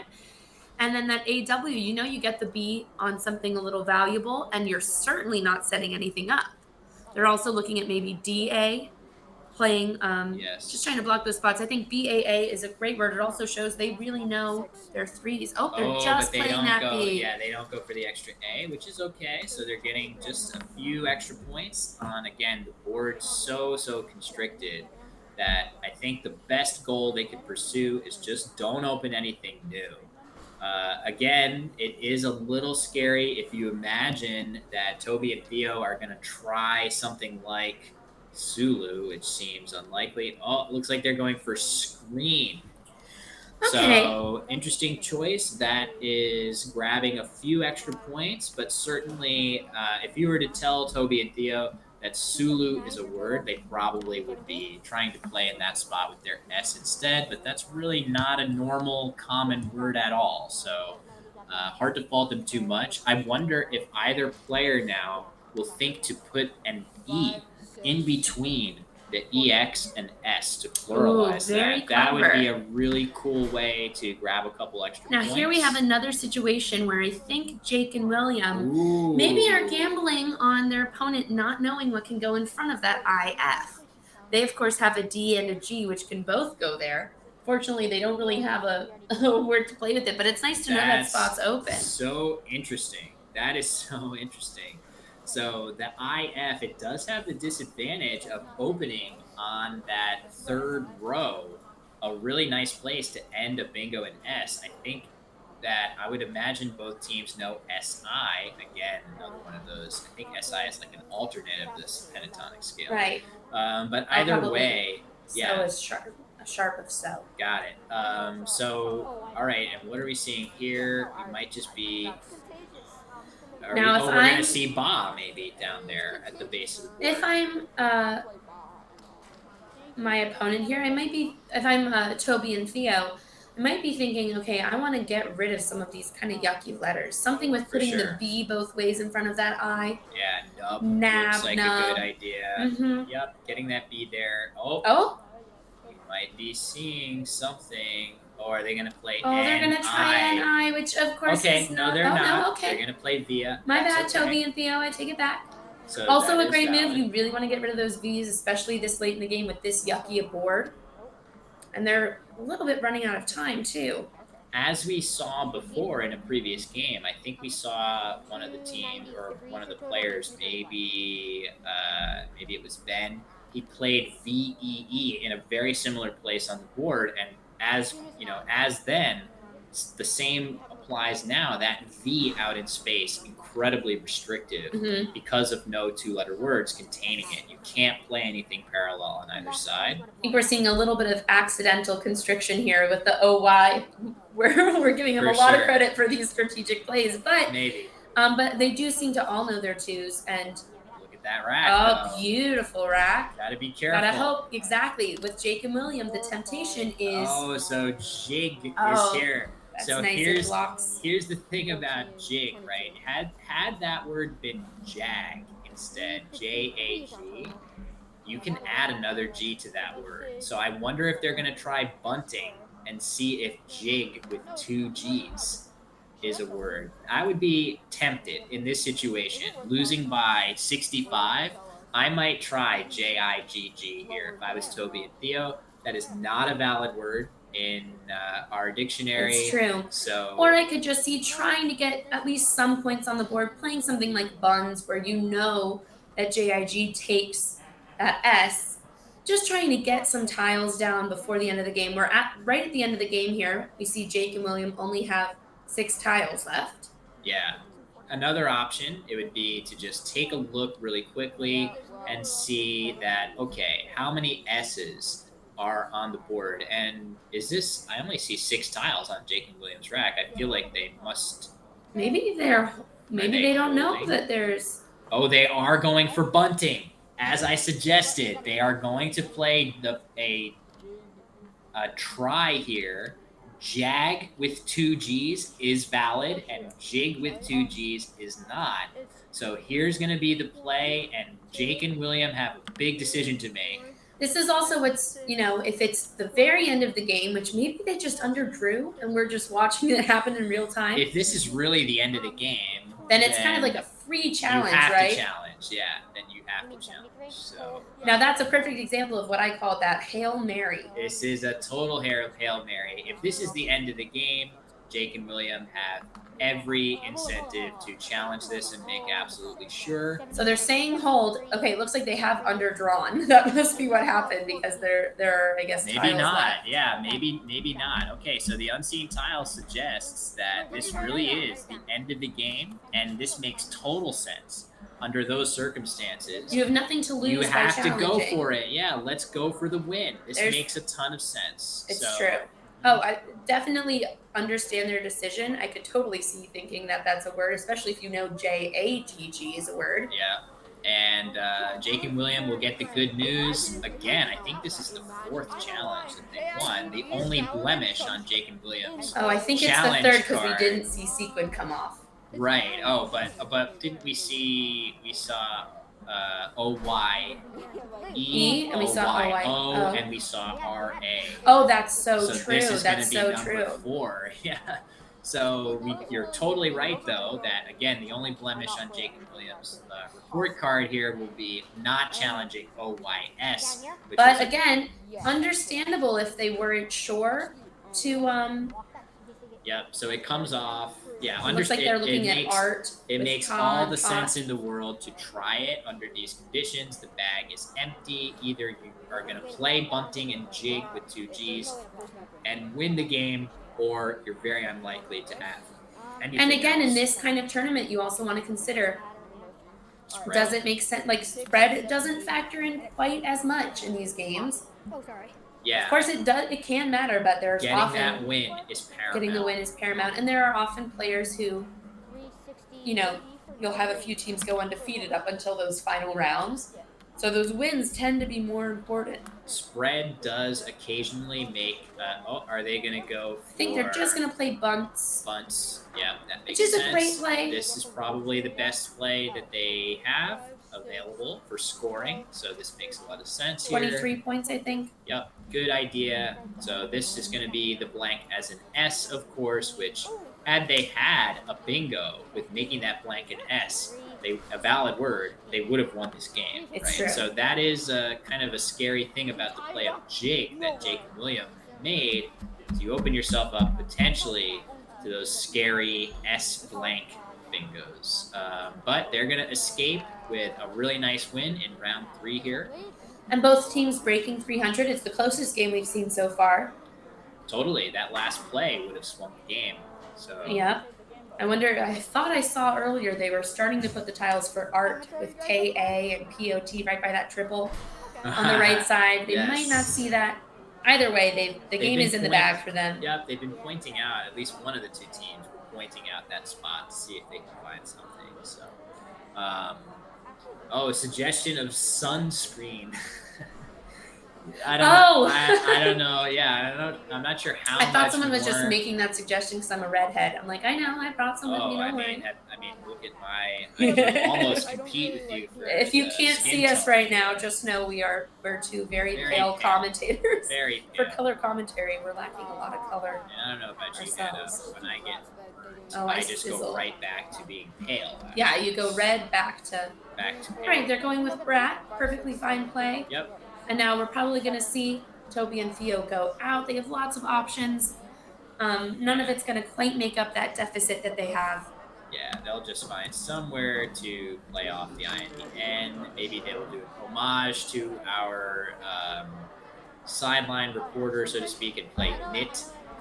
Right. And then they'll hopefully go speak to Mitts afterwards. He's saying, hold on, we got a few more points here. If they put that N under, there you go. they get even more points. Fighting for every point makes total sense. And the score, I don't believe, is 769. It was a little closer than that. I think it's 369 to what'll end up being like 320. Potentially breaking records. Yeah, made it into the 700 club, if only for a moment. I think we see the handshakes being exchanged. So cute. Yeah, so the score, I think, there we go. Looks a lot better.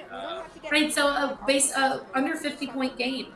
Incredibly close game, both getting some big plays in there. Only the one bingo, and yet these pretty high scores, which again just goes to show bingos are great, but not the only way to rack up those points. Yep, Retin-A, a very nice underlap there. Absolutely. It shows that these kids are working hard, that they're studying. I mean, knowing that is a valid Scrabble word, it's not something you just snap your fingers and do. That takes effort and practice on the part of the players. I gotta say, even though OYS is not valid, I'm really impressed by the play of Sequin. By finding Sequin, getting that cue, I mean, that was worth more than the bingo itself. Yeah, 81 points for Sequin.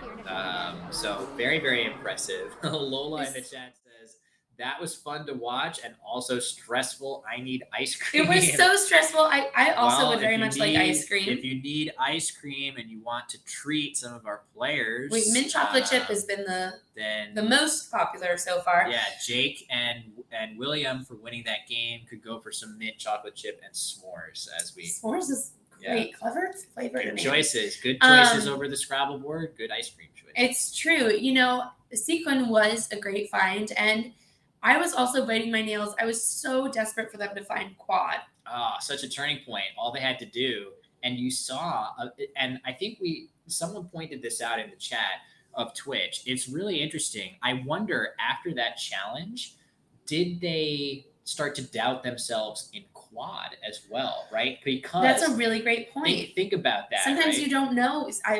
You can keep trying to hook the same thing over and over, and it turns out it was the other word that was faulty. So when you go to the challenge computer, you enter in all the words that were a part of your play, at least in the double challenge rule that we use here, where it's always a loss of turn one way or another. You go to the challenge computer, you enter in all the words that your play formed, and you just hit a button, and it tells you either it's valid or not.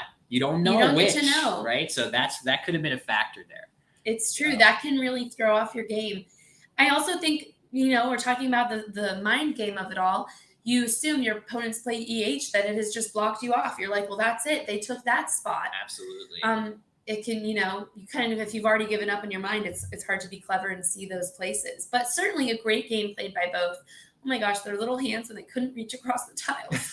Precious, precious. Yeah. And I thought we saw some really impressive play from both sides. And again, OIS no good, but Sequin is a beautiful find. Totally. Yeah. For 80 points, no less. Oh, it's true. You kind of have to play it when, for 80 points. So, yeah, it's getting word that we may be ready to talk to the kids about the game they just played. It'll be really interesting to hear their viewpoint on some of the moves that we had. So, if we're ready to cut to interview, let's hear from Jake, William, and Toby and his partner as well. Theo.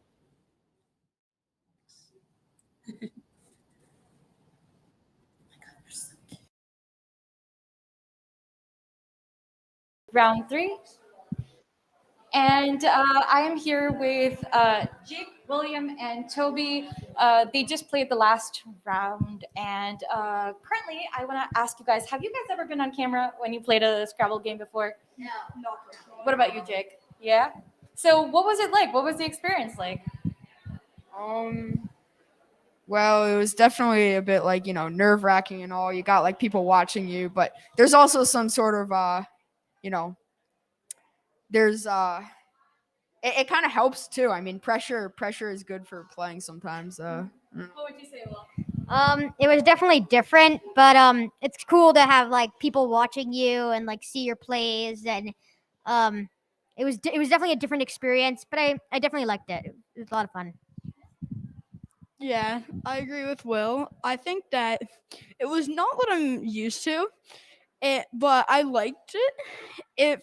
I don't know. It felt a little bit harder because to know that somebody's watching what you're doing, but I think it was a fun experience. That's really insightful. I hope you guys know that you guys played a very interesting game, close right to the last minute. So how are you guys enjoying DC and the whole Scrabble championship? You've been to bigger championships like these before? Yeah, I went to the last nationals that happened, but did you guys go? You guys went, right? Yeah. You went. You didn't. Yeah. Yeah, I've been to something like this before, but this is obviously cool being in Planet Word. And it's a cool experience to get to do this again after last year we couldn't do it. I have never been at a tournament this big because I don't play that many tournaments normally, but it is my first like large scale tournament. Wow, that's really amazing, Toby, because I mean, you guys all had such, caliber. You guys were so composed. It was great to see you guys following like all the etiquette. It was really great. Theo is also one of our players. And Theo, have you been to a national Scrabble tournament like this before? Well, not directly, but I have been on an online tournament. This is my second tournament. Well, really my fourth if you count like Terror of the Tiles, but out of all, I think I'm proud of how I've done so far. Even though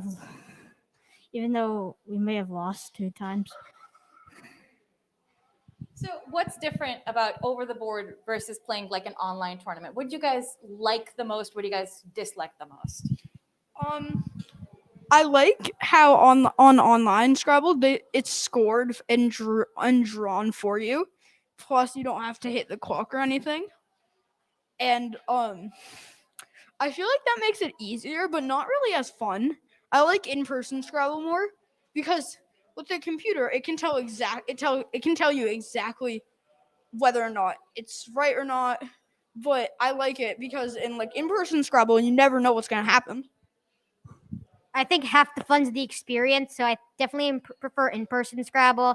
I mean, online, it's just like does everything for you, and I think part of Scrabble is getting to go up to challenge the words and draw and everything like that. Yeah, I agree with both you over here. I mean, it does make it very easy. They track for you, all that stuff. But it's really just like fun, and I feel like I myself play better when I'm across from a person on a physical board instead of just sitting at a computer. I find it a lot more fun to play in person because when you're playing online, you get a mode called void, and there's no challenging. It's not really fun anymore. Okay, thanks you guys for your input. I hope you guys are having a great time. There's 2 more games left in the day. We are going to break for lunch now. I hope you guys have time to get yourself some ice cream, and I'll see you guys later. Thanks so much for joining me. All right, have a good one, you guys. Wow, that is so fun to hear. Really insightful answers to Nitz's questions for the kids. And honestly, the biggest thing for me, I don't think I would have been able to tell, apart from the kids mentioning it, which team won or lost. It seemed like they were both super excited to be on the top board, really satisfied with playing a good So game true. that we all got to watch. So, Scrabble skills are one thing, but I think the much more impressive and important skill is being a good sport. And we've seen a lot of really good sportsmanship today, handshaking, no one getting too frustrated because we've seen a lot of really good games. You can always hang your hat on having played well, even if you lose a game. yeah, it's something that thinking about sportsmanship, it's like I'm so bad at it their age. So when I see a good example of it, I just am like, man, I wish I could have been like that at that age. It's taken me a while to be even a little bit better of a sport than pretty much all I of think these this kids is already are. It's where it's helpful to have to have a partner too, because you're kind of going through the journey together and For sure. console each other. But there wasn't nothing that needed consolation. It was a really good game with some good plays. Both teams had really good plays they could, be proud of and report back on. Wow, I just ended in so many prepositions. That's fine. Planet word, no less. Yeah, that's fine because those prepositions are really useful words in Scrabble. It's true. It's true. So anyway, we are about to take our lunch break here Very at the North excited. American School Scrabble Championship 2022. We're so excited to be back in person playing Scrabble at this event. And really, this incredible venue of Planet Word. We're just raving about it. You can see the playing space looks beautiful. It's such a cool museum and building. Yeah. So basically, we will be having lunch and we will come back with our 2 afternoon games, rounds 4 and 5, in just a little bit, probably about an hour or so. So hopefully, set your alarms to come back and join us. We really thank everybody that's watched along so far. And yeah, Hannah, We'll any see you final soon. thoughts? Okay. Have a great lunch, everyone out there. All No right. matter what time zone you're in. I hope you have a That's good right. snack. Okay. All right, everybody. See you in a bit. See you soon.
We are back. Welcome back. We've had lunch. All the kids are hopefully well fed and ready to play 2 more rounds of Scrabble here at the North American School Scrabble Championship 2022. It's been several years since we've been back live. We are here at the Planet Word Museum in Washington, D.C. I am Will Anderson, joined by Hannah Lieberman. Hannah, it has been a great morning of Scrabble. We have seen some awesome games, some incredibly clever plays, and we've seen some really good sportsmanship, which I feel like is just as, if not more, important. So it's been a great day to be nerding out watching some Scrabble. Absolutely. I keep saying it, but the level of sportsmanship these kids have makes me very jealous. At their age, I was nowhere near that level of maturity. So it really is amazing to see in tandem with some really impressive Scrabble skills. So we are going to be headed back into the championship division. Again, that consists of players in elementary and middle school. We also have showcased a couple games from our high school division, and we'll probably show another game from that division in round 5. But for round 4, a great matchup coming your way momentarily. I think the players are sitting down and probably ready to start. Antsy, eager to sling some tiles. Yeah, that's right. And that matchup between Ricky and Nate and Jonathan and Leah. So yeah, some familiar names to me. We just chatted a little bit with Ricky Rodriguez, his mom, Erin. Really, really awesome. Ricky has been a Scrabble player he's 12 years old now, and I think he started at like age 4 or 5 or something. Yeah, truly longer amazing. than one would think when someone is 12. Yeah. So, and then of course on the other side we have Leah Shin. Anybody that's watching along may recognize that name. Austin and Lindsay Shin are fixtures in our community, organizers, that the whole family there, but 2 of the main organizers of the Crescent City Cup tournament in New Orleans, Louisiana, and now a new member of the family emerging to compete Dynasties at Scrabble. begin. Yeah, so I'm really excited for this matchup. It's surely going to be a very good game, no matter the outcome. We're going to see some impressive play. Yeah, for sure. We just hope that, again, anytime you sit down to play Scrabble, you can sit down and play someone exactly as evenly matched as you are. And every now and then, the tiles are going to give that win to one or the other player. That's kind of how Scrabble works. I think our general rule of thumb is that, maybe a quarter of the time, the tiles will favor you. A quarter of the time, they'll favor your opponent. And that middle 50% is determined by who performs the best in that game. So. And, so much of it isn't just the tiles that you draw, but when you draw them.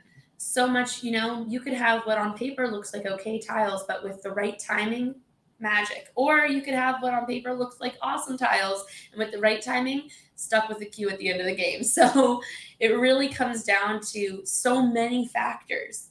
I think that's what's so fun about Scrabble. Unlike something like chess where, you start with the same board each time, you have so many variables going into this game. Yeah, completely agree. Timing can be everything. So, that WU draw that is just so horrible, maybe it gives you unwisest or something like that, and that's how you win the game. Who knows?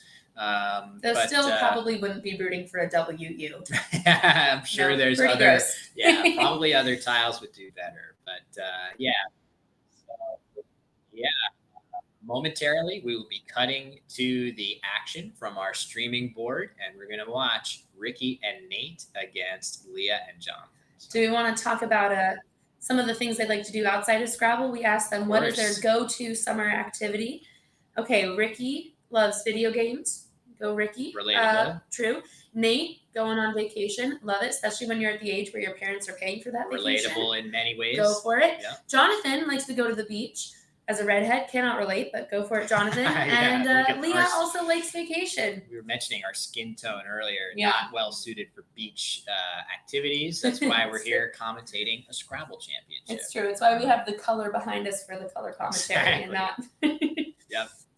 So, yeah, well-rounded kids for sure. We see it all the time that some of these kids that are phenomenally good Scrabble players Scrabble might even be their third or fourth most, Yeah, they just important didn't have any other passion, plans right? this weekend. Exactly. Yeah. But yeah, you see it a lot with these kids. Just very talented. There's something about Scrabble that if you have an open mind and a willingness to improve, it attracts a certain type of person. And you see a lot of kids that are really well rounded and interested in things where they can improve and show their skills over time. So Scrabble's really rewarding in that way. I'm sure whoever the champions will be this year are likely to get to that point because they worked hard and put in some hours outside of school studying those words, studying those bingos, Making sacrifices to the tile gods. Yeah, well, That's equally important. Whatever Never forget. works, whatever Like works. the Yeah. stage, yeah. I don't know how much the tile gods would want, but whatever. My phone lines are open. Let me know. I would love to make that sacrifice myself. Yeah. So yeah, hopefully, like you said, hopefully we get a nice, evenly matched game between two teams that know their way around the board for sure. And are both doing pretty well so far in the tournament. I think it's nice the tournament is young enough. We don't have anyone who's run away with things yet. And that's what's also nice about capping that spread is that you're never going to have a team who's, plus 2,000 at this point. Also, that would be really statistically hard, even without capping the spread. That's a great Very point. impressive, though. Yes. But the point is that it's still anyone's tournament. So all of these matches are still so important. And of course, we're going to see two teams and then two players in the high school division or battling it out, duking it out for that final round. That's going to be some exciting Scrabble. Sure. Looks like we're ready to rock here. Round 4. Getting started here. So Ricky and Nathan starting the game on the left, and Leah and Jonathan on the right, getting ready to respond to this opening play. So, all right, let's see. The first rack of round 4. Looks like a lot of vowels to me. Yeah, we definitely are going to want to dump some Yeah. of those tiles. By dump, I don't necessarily mean trade. You don't want to do that, but you can get rid of them in a nice play. Maybe rack up some points too. So 2 A's, 2 O's, and a Y, which a Y really does function kind of like a vowel in many cases. So might be about to see pony be Although, played. there we go. One of the first kind of strategy nuggets you can learn when you're starting out is if you can avoid it, try not to put those vowels next to those kind of bonus things like double letter, double word. Yeah, we saw that before, I think even in our previous game with the Mhm. aloe play. And oh gosh, Anna, don't look at this. I know. Right I there, was the like, HIV. we're going to have that situation all over again. Yes, so basically. VHI. Okay. Yeah, all right, exactly. That's the best way. So basically, from Leah and Jonathan's standpoint, they have some nice combinations of letters for bingoing. And then, oh man, it looks like they're going to play hive, which this is a really interesting play. It gets rid of those high point H and V tiles, but it does open up a really nice place to play to a triple word score. It's true. It's hard to make that call at the beginning because, of course, at the beginning, the more tiles you play, the more you get to draw from the bag. You can go for those bigger tiles. It gave them a nice lead. Oh. And now we've got Java. Wow. And how quickly this comes down for Ricky and Nathan. A beautiful play. This is surely the 51, right I choice think. here. Getting both the J and the V 8 and 4 points respectively on the triple word score. An enormous, great play here. But But look what we've got here. We've got some fridges. We have fridges, but look, because of the shape of the board and because pony does not pluralize with an S at the end, where are you? All right, so we're pick? seeing again this play. They We've seen this a lot, this difference with the elementary and middle school players versus the high school players, where they're really looking at their racks before they look at the board. And now we're gonna watch them come with this sad realization. Now they have a lot of options for letters through which they can play. They can play through an A. They've got an N there. Okay, I guess 2 options, but they have that I if they're able to hook the S under Java. True. Yeah, we had just been discussing in a previous game how it can be so disheartening when you see that 7 or 8 letter word on the rack and the board just doesn't cooperate. I'm pretty sure that's going to be the situation here, unless we're missing something very obvious. So, yeah. I guess the next option, once you kind of accept your fate, which it can take a little while to do, is probably exactly get rid of that F or maybe the F and D.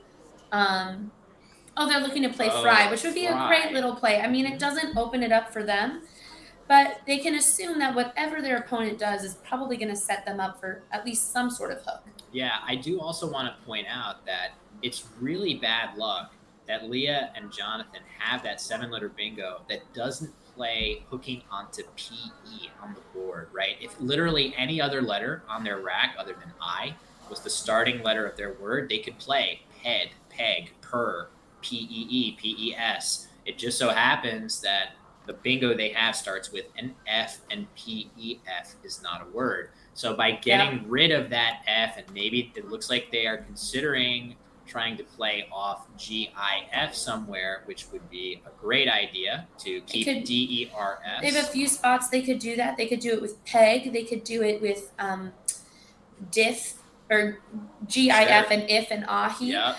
All of these things at this point in the game, it's going to be, like we were saying earlier, pretty hard to play without setting. Looks like they're going to do GIF there with PEG. Makes sense. Pretty hard to play without setting something up, but again, what you set up for your opponent will then lead to them setting up for you. Wow, we've got some quick players over here on the Ricky and Nathan side. Play bomb right there. That play was the bomb.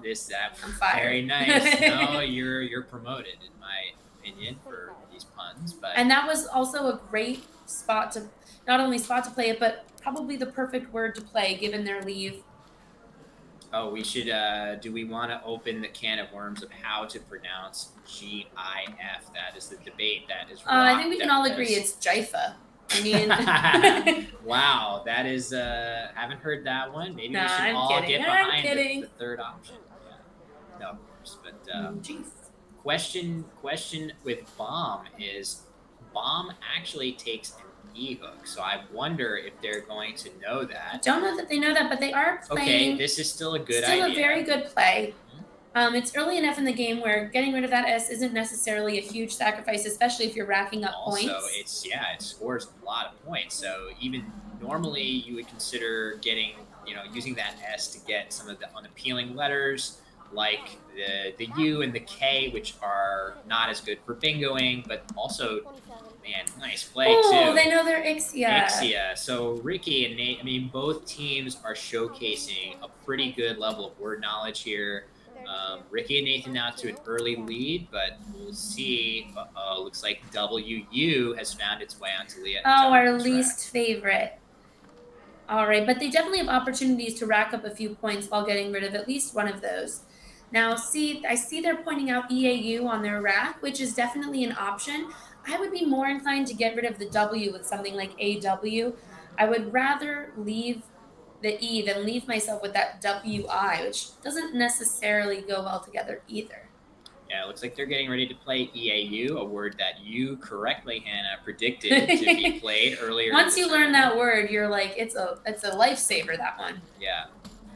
Cy Adams says these kids are playing better than most adults at the game, and couldn't agree more. That is absolutely accurate. Thank you for that comment. Ixia, I mean, you're seeing a lot of words that only come after years of practice. And Ricky, again, we just heard at the tender age of 12, has been playing Scrabble for basically 8 years. Over half his life. Amazing. Yeah, which is pretty amazing. So, anyway, so after the play of O by Leah and Jonathan, it's back to Ricky, and an interesting thing about Ixia is that at least it did make an interesting, I don't know, it's possible that, I don't know, I guess I was going to say that the Q at least could play on top of the I of Ixia, but that's not especially now that they have a U, they don't want to play that Q unless, but they're doing it. It looks like, so an interesting option here. Let's see if they regret. This is the first move where I would say is remotely a misstep, and maybe it won't hurt them, But I definitely think that You want to save that U with your the- Q. It certainly makes your job a lot easier of playing that Q. Yes, agreed. So we'll see. Again, they do have a spot to just dump it off on top of the first I of Ixia if they need to. Looks But like that's Leah and Jonathan are looking to stack the word few with fee and ah, which will be good job. once again they're setting a few things up, but at this point they want to rack up some points, which they certainly will do with this play. And the leave is awesome. The leave is really good. ING is always a nice start to a good bingo leave. Only question is, and it looks like now Ricky and Nathan, who are both teams are playing lightning fast. I might It's add. true. It's Looks true. like we're going to see a play to the triple off of the F, which makes a lot of sense. Flow for 30 points makes a lot of sense. And unfortunately for Leah and Jonathan, what they really needed to that RING leave were at least a vowel or two, and they did not quite get it. So that's going to slow them up in their chance to bingo. But I do think that bingo is probably impending, as long they're looking to see if they can go through that O or that I, which I don't know that they'll be able to do. In fact, there's not enough room with that I. Yeah. But if they just play that game one more time, maybe get rid of the L and the N, they should be set up for a good situation. Yeah. Odds are good if they just draw any kind of decent balance between vowels and bingo consonants that they will end up drawing a bingo. The only question is, where are you going to play a 7-letter word ending in ing on this board? It's not immediately clear. What they may need to do is use one of the letters like the O of flow or the D of dukes. And now they do block off the O of flow, which makes sense. They're using 3 of their 6 consonants on the rack to try and achieve better balance. But they do block off an area that let's see if they regret. But I think we are going to see their gosh, they're so speedy, these guys. Okay, so they played oo, which good word given those towels. You definitely want to get rid of some of those vowels. I would have argued maybe they could have done OHO above Ixia. Similar points wise, maybe a few more points, and maybe doesn't set quite as much up. True. And that Q still is on Ricky and Nathan's rack, which is going to be problematic. Yeah.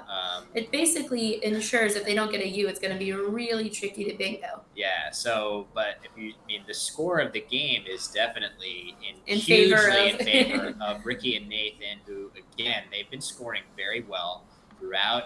Really nice plays, Java, Ixia, Flow. These are very well executed plays. And Leah and Jonathan have kept really good tiles for bingoing, but the board is sort of getting trickier and trickier to find space to play one. So you can see, for example, that through the I of hive, they would be able to play ceilings, except Java is blocking that possibility off. So I'm not sure a bingo is going to happen this round. I think their next best bet is either to do something like CEL under that word oo. So the interesting thing is they just left ING a couple times in a row, but now they have an S. So the pegs spot may be their best bet if they can consider moving away from ING and closer to something ending in S. I think that's their best bet of actually landing a bingo that fits on the board, is to pluralize peg there with a 7-letter word. It's true, though. Will they find that 7-letter word? I don't know that. With this rack, I don't think they have. I don't think they. Okay, good. I was like, am I missing something obvious? No, it looks beautiful. I wonder too if they don't go for getting some of those points now and do something with the S in front of punk. Oh, very interesting. So a play with spunk would be very good. You know what's nice about this move that they didn't realize they were doing is they blocked that one spot you could really dump the Q. Yeah, the Q is... the QIN is not good in this lexicon, so they will be... Yeah, the Q is really going to be hard to play, certainly on this turn for Ricky and Nathan. It's funny, they have toe, Q. 2 T's, 2 O's, 2 E's. Oh, we're getting some good letters. Is that a blank that I see? Oh, wow. Oh, those are beautiful letters. That's okay. the draw. Leanne and Jonathan are for sure Z's going to be bingoing that next turn. Now it looks like they're going to play toe somewhere. Or they just exchanging to? Oh, they're exchanging Exchanging. all but QET. Yeah, Now, interesting. this is a tough decision. It can be really enticing, like we've been saying, to keep that Q because it's so many points. But at this point in the game, I think it might have behooved them to get rid of that Q in that trade. It's an interesting choice. Obviously, again, as we've been saying, the nice 10-point value for the Q is very appealing, but you saw how long it sat on Ricky and Nathan's rack there unplayed. That's a testament to how difficult it is to use. So even with that 10-point value, it's often a really good idea to toss it back and hope that you get it again with a better situation for it. We or once that your again opponent gets it with a bad situation. Right. We once again see Leah and Jonathan. They're kind of building the word on their rack before they look at the board. I think if they looked at the board, they might see, oh, they're just going to play off cap. They might see that they can play on pegs. Yeah, that pegs spot may be sort of escaping notice right now as we just see cap. But I think if, assuming they do eventually see it, let's see what they draw. If they draw 2 lower point tiles here, I really do think eventually they're going to spot that pegs spot. Oh, they have 2 blanks. They have beautiful letters. If Ricky and Nathan go through with that QI play under GI, will they be able to get to the triple? Yeah, so the question for Ricky and Nathan is you have the Q and the I. You can see they picked up Chi in their hands there. They can play it either underneath the G of Glen, or if they're feeling lucky, they could play it underneath the O of Ooh, holding another I to potentially play looks Chi like they're going to go for the somewhat safer bet. This is much safer. This looks like a great choice. Of course, they don't know that their opponents have incredible tiles that could potentially reach down to the triple. Yeah. So now, Leah and Jonathan are sitting on an absolute monster of a rack. They have 2 blanks, ERSID. They are just replete with wonderful suffixes and prefixes here. The question is, where is going to be that spot they look at first? Are they going to look at pegs to pluralize there? Are they going to try to find a play? There are a couple plays from the J of Java if they think about something like joinders. I could also that's see a lot to find. If they started with an I, they could go under the QI and do something. There's insiders. Insider or insider would be insiders is an 8. So right, so insider without the plural. Yeah, insider. Insider would fit. Sure. Is there something that starts with that Q that goes down? So I don't know because of that D and R. Yeah, pointed out in the chat, potentially where it does. Oh, right. That classic word that all 12-year-olds know. The Mexican term of endearment, which that calls into question why in our English language lexicon do we have it. But nevertheless, there are bingos in a lot of different places. So we'll just have to see what they go with. I think they're about to make that realization that they're going to have to, they can't just find the word on their rack. There we go. Now they're going to look for a place to end in an S. And I think they might have spotted it because we see them turning the board, looking for a spot to put that S. If they see pegs, there we go. They've there seen it is. It fits. Okay, so they've spotted it nicely. So now they could make those letters a whole bunch of things. Yeah. We'll see what they put. Down it comes. Hard to know. This could be a whole lot of different stuff, as you allude to. So this is certainly going to go a long way for Leah and Jonathan to cut the gap in this game. One time in Scrabble Nationals, in school Scrabble Nationals, I had a similar rack. And my opponent and I played a word. We got challenged off the board. And my mom said, "What was that challenge?" I said, "You're not going to believe it. R-E doesn't take an S." She was like, "Yeah, it does." I was like, "No, the other word was definitely good. It was slidier." She was like, "What do you mean?" I said, "Slip and slide is slidier on the grass than on the concrete." Oh, that's really funny. I mean, why shouldn't slidier? Why shouldn't slidier be a word? Yeah. I think if I didn't have that story, I would probably try that to this day. Yeah, I mean, that's a very plausible word, and who can say why some words are valid and some are not in the dictionary? But of course, yeah, eventually we'll figure out what these blanks are. It's not that important right now that we know that, but eventually we'll probably see other plays there where we're going to want to know. So yeah, I would expect it to be, as some of you guys are saying, I expect it to be dinners. Oh, that's But not even where my money went. yeah, well, I other went the people, exact opposite, which was dieters.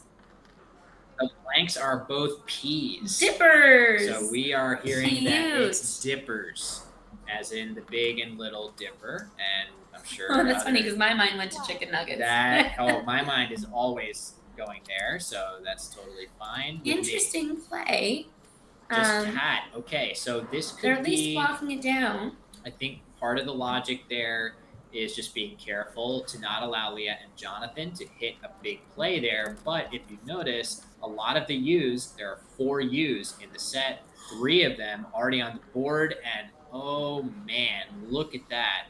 Ricky and Nathan with a monster on their rack of realize. And it almost fits in that triple lane if we just had one extra space.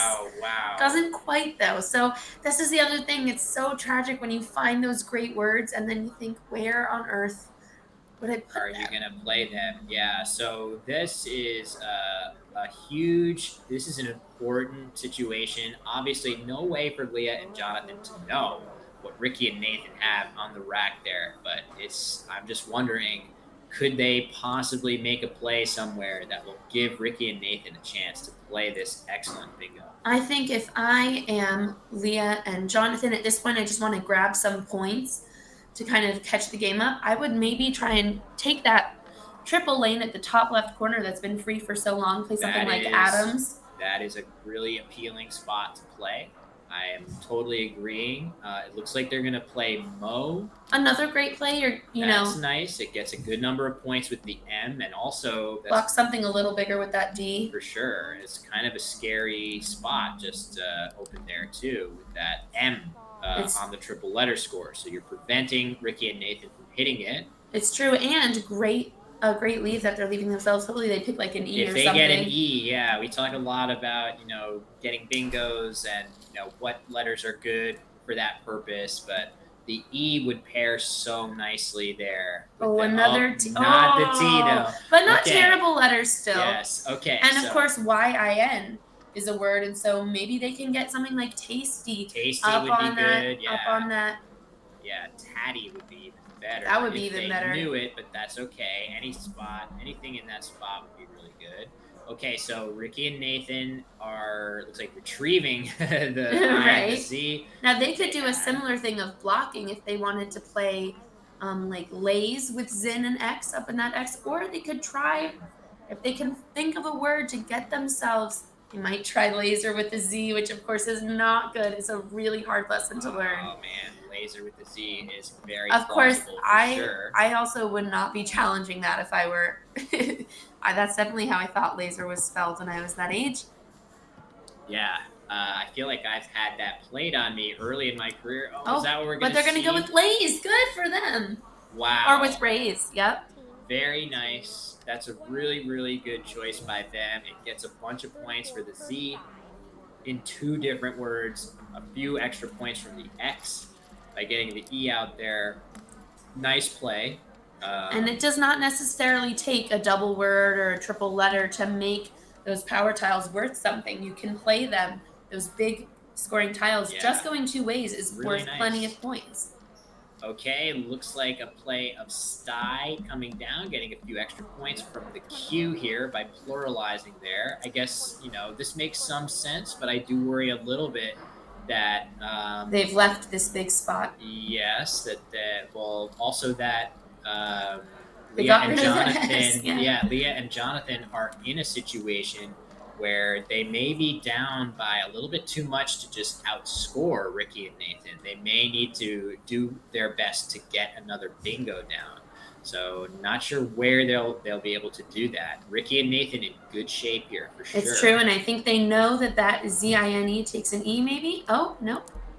They're going up there with Dread. Not a bad play at all. Yep, using the triple. Of course, if they had known that Zin can take an E after it, they could have stacked a few letters that way, but they left themselves with a great lead.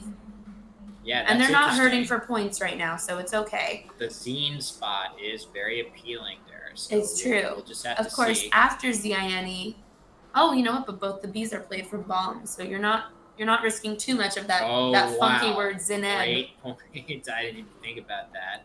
Yeah. It's because I've been playing the computer, and the computer thinks about all of these things, and it's impossible to win. The computer's quite heartless sometimes. Yeah, it's true. So okay, so I can see once again they're kind of forming the word first. They don't have high scoring tiles, right? This is what we were saying before. When you have these bingo friendly tiles where you can use all 7, if you then can't do that, you're not going to be racking up points just from like the Z did, just having it exist. yeah, So it might make sense to try and stack them. They could do something with OPT from Dippers. They could do Opt and Tad that looks pretty or good. Tan. Yeah, maybe 10 if you want to. Get rid of that double. Or 10 or something if you want to. Undouble, so you can see Leah and Jonathan with 2 T's, 2 N's on the rack. Anything that they are trying to play here, they're going to want to use up at least one of those 2 top sets of duplicates. What I'm curious about is Ricky and Nathan have Ariel on the rack. I wonder if they're going to try to play that. Yeah, which to the is lower right not, triple, which is you need an AL for that. Exactly. So I wonder if Leah and Jonathan might be poised to catch a break if Ricky and Nathan play this word that they have spelled out on the rack, and Leah and Jonathan correctly challenge it off. Also, interesting decision to be made. Let's say they do play Ariel and it allows them to bingo, them being Leah and Jonathan. Is it the kind of thing where you leave it on the board, you let it stand? Yes. But now they've set themselves up very well for. Okay. So this is a play that Leah and Jonathan are looking to get that next bingo down. So they're basically and they got that agreeing. S. Ooh, okay. I don't think so. I don't think there's a bingo, but they're getting closer and closer. They are getting closer. Oh no, they're going to play Airy, which is an eagle's nest. Nice. Very big crossword word, Airy. Oh yeah, and it's a big Scrabble word too, because when you see these words with 4 vowels and 1 consonant, you're getting lots of bang for your buck. You are going to see words like that over and over and over again. Scrabble very much predisposes you to drawing those racks with tons of vowels, and there aren't that many words that let you get rid of them efficiently. So much so that you're going to see the same words like that repeated. I think we might see Leah and Jonathan playing Stand off of Knit, which they've been a little bit loose with their S's. They've been a little. It would maybe not be the best move for a few reasons. One, you kind of want to save that S. 2, you're now blocking off basically your last real free spot to bingo. Yeah, this is tricky just because they're going to get a decent chunk of points here, and Ricky and Nathan don't have a wonderful way to respond with a very high scoring play, but even a simple play underneath Stand to that lower right triple could be kind of a finalizing move of the game. They can just play Real or Lear. So now we do have Nits on the board. We saw Nit almost be played in a previous game where they picked it up and played Kin. Right. Now we have a tribute to our sideline reporter, so to speak, Nits Chagti, who has been doing an awesome job interviewing our players, and there she is on the board as well. So now if they're playing Hannah, we've got a real problem. It looks like, yes, that's right. My name can stay on the board. Your name would be tough with the 2 H's. It is definitely tough. Oh, they're gonna do Zine. Oh, it looks like the bag is empty here. Right. So Leah and Jonathan are trailing by 36 points, and there are no more tiles in the bag. So this looks like Ricky and Nathan are poised to squeak this out, and Real is a nice way of scoring a bunch of points. It does leave Ricky and Nathan 3 vowels. But it kind of does seal the deal points-wise. It's going to be really hard to make up, what now I think is probably around the 50-point range, or maybe a little more. So nice. Lug goes down for Leah and Jonathan. Oh, wait. Ricky and Nathan took another tile, and Leah and Jonathan only had 5 tiles on their rack. Yeah. I guess they didn't see that there were more tiles in the bag. Yeah, interesting. Okay, well, at this point, that is what it is. It's not. I guess the consolation there is it's not going to make an impact in the outcome of the game. But It's true. definitely, I have done that before, where if you just miss having a letter there, um, yeah. So no, it's. I think it's only a problem if the players notice, frankly, and it's Right. not going to affect the outcome of the game either way, barring something completely insane from this point. Which sometimes it's hard to notice things like that. Nice I one play, time had a Holly. game where, yeah, that's a great word for them to find and a cute way to stack it. Yep. So Ricky and Nathan still in firm command here, even with the extra tile on the rack there. But Leah and Jonathan about to play their final tiles, and boy, neither team using up more than 15 minutes on the clock at this point. Wow. That is a very fast-paced game in round 4 for sure here. These youngins, they got things to do and people to see, you know? That's true. A museum to explore, frankly. Very, very fun. They're like, when's the next lunch? Lunch 2, yeah. Lunch 2. Lunch 2 should be built into the Revenge of schedule. They have a few different places to go out. I'm not sure if they're seeing them. I think maybe one of the simpler ones, if they just play something like toy or toe off of the Y or the W that are in the middle of the board there. Sure. Of course, they have some weirder words like oot. Yes, oot. A word that I don't think too many of us in our working vocabularies are talking about. I think it's a similar oof to me. You know, if you get an oof, but it's like a different gut reaction. Yeah, oot. Exactly. Little glottal stop at the end. Looks like they see toe, which is probably one of their best plays they can do. Yep.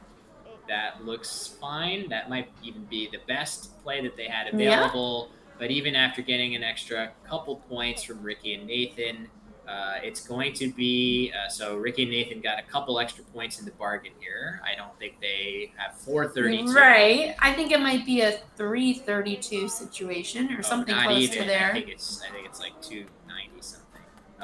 Well, that was from before, but I do think, regardless, it's going to be a pretty close game. Yeah. And there we go, 342. 342. Okay. A pretty close game, and again, it's funny. The closer games we've seen have been in the middle school and elementary school games. For sure, yeah. But I feel like before this event is said and done, we're gonna see some nail biters. Some nail biters. High school games. You know what I really love about this game is the first game I think we've seen where there have been no phonies. No. True. Were there any? I don't think there were any challenges. They all were playing all valid words. A very crisp, clean game. You can tell these people come from Scrabble families. They know what's up. Very, very impressive play all around. Oh, amazing play. And some of these words where, you know, what kid knows Ixia? And yet here we are. I know. There have been a number of very impressive plays here, really by both teams. And it's going to be Ricky and Nathan coming out on top. I'm going to assume, I'm pretty sure, that both of these teams were 3-0 headed into this game. But they're, in all likelihood, at least one of the finals teams will have one loss, maybe even more, depending on how things shake out. It's true, especially that we have these 10 games now. Back in my day, Scrabble Nationals was only 5 games, and so if you lost one, you were just out, which was so disappointing. Yeah, that's too quick. I mean, it was brutal. The Nationals for the all ages competition is it's anywhere between 28 or 31 games, so it's a long marathon, and even then, it feels like sometimes that doesn't feel like enough to really measure who is the best player that year. It's true, and we have to think also for these kids, 5 games in a day is a lot of games. For some of them, it's the most Scrabble they've ever played in a single day when they're not experienced tournament players like Ricky here. I mean, I'm exhausted. I know, and I'm just sitting here. And we're just sitting here watching. Yeah, Ricky's mom was telling us that sometimes in between rounds she'll take him out to a playground just to kind of blow off some steam. I think I should try that, maybe some monkey bars or something. Whatever works, but seems to be working for him. The general principle of getting a little bit of physical exercise at these tournaments has made a big difference for me. Often at the end of the day, I'm totally exhausted and I just want to curl up and fall asleep. But it's really good to actually go out and take a walk, move your body, Oh yeah. Do some something power like that. poses before your big Oh game. yes, Well, what an yeah. excellent game we just saw. We saw two amazing teams playing. They put together some really incredible words, and so nice to know that both teams have players who come from these kind of Scrabble families and who are already starting their own careers as Much individual like players. yourself, yeah. Much like I highly yourself. recommend. Yeah. It's a good way to spend the day. Unless you end up facing each other across the Scrabble board, it can make dinner really awkward. True, true. I really do feel like most of us learn to play Scrabble from our families, Yeah. having your mom, having your grandma, having your dad teach you how to play, any of those sorts of things. So it's not surprising that we're seeing examples of that here in the school Scrabble, system that we have. That it is a family affair a lot of It times. really is. So. And with all these players, regardless of if their parents are playing Scrabble, their parents have had to, help them get to where they are right now. Or amazing after school programs that have been doing that, or these coaches for school Scrabble who are putting all this together. It really is like a labor of love getting kids to this tournament, which, I think I certainly didn't appreciate the logistics of it all when I was so focused on the Scrabble as a kid. But it's a lot of work to get a group of kids here. For sure, yeah. Playing this game. A lot of work by a lot of different people, both on the end of the players and, of course, the staff to organize the event. And a huge thank you, obviously, to Planet Word for having us. Awesome. And we have our post-game interview with our competitors in our previous games standing by. So let's hear what they had to say about round 4. Eventually. How long can I hold this smile? I don't know. Okay, here they come, everybody.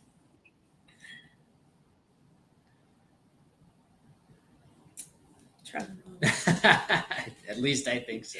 Okay. There we go. Great.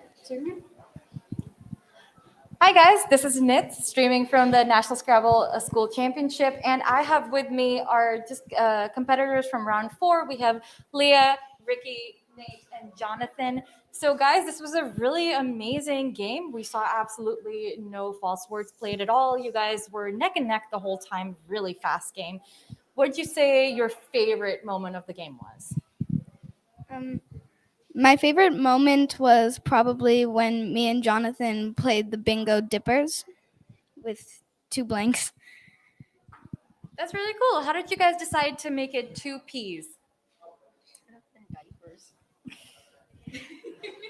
Well, I kind of just found a word and then just added an S to make it a bingo, and I found dippers was good. Yeah, when you see a word and you know that it's good, like you really immediately want to play it. So Ricky and Nate, great job. What did you guys think that was your favorite and like best moment for the game? When I played the word Java for I think 51 points. And Nate, how did you feel like about the game? Good. What did you like best about it? Well, I don't know. Some points I felt like we were playing really well. So is this the first tournament in person for any of you guys? Yes. You're all Scrabble veterans. This is not my first Scrabble tournament. I have competed in other ones. And my last one before the pandemic was to Malaysia. In Malaysia, that's amazing. And what do you guys think? Pre-pandemic life or post-pandemic life? You want to play online or you want to play in person? In person? I like playing online. I actually like playing online. Really? Okay, you two prefer online. Why is that? Online, I like that I don't have to scratch out letters on my own or add up the score. Really? What about you, Ricky? What do you think? I like it uh, I wa- because it validates stuff for you automatically. Yep, that's always a great reason. So you guys excited for the last game of the day? Yes. Yeah, ready to do this? All right, and then just one more day left, you guys. Gonna treat yourselves to some ice cream, hopefully? Yeah. Yeah? All right, thank you so much for your time, you guys, and have a great rest of your tournament. All right.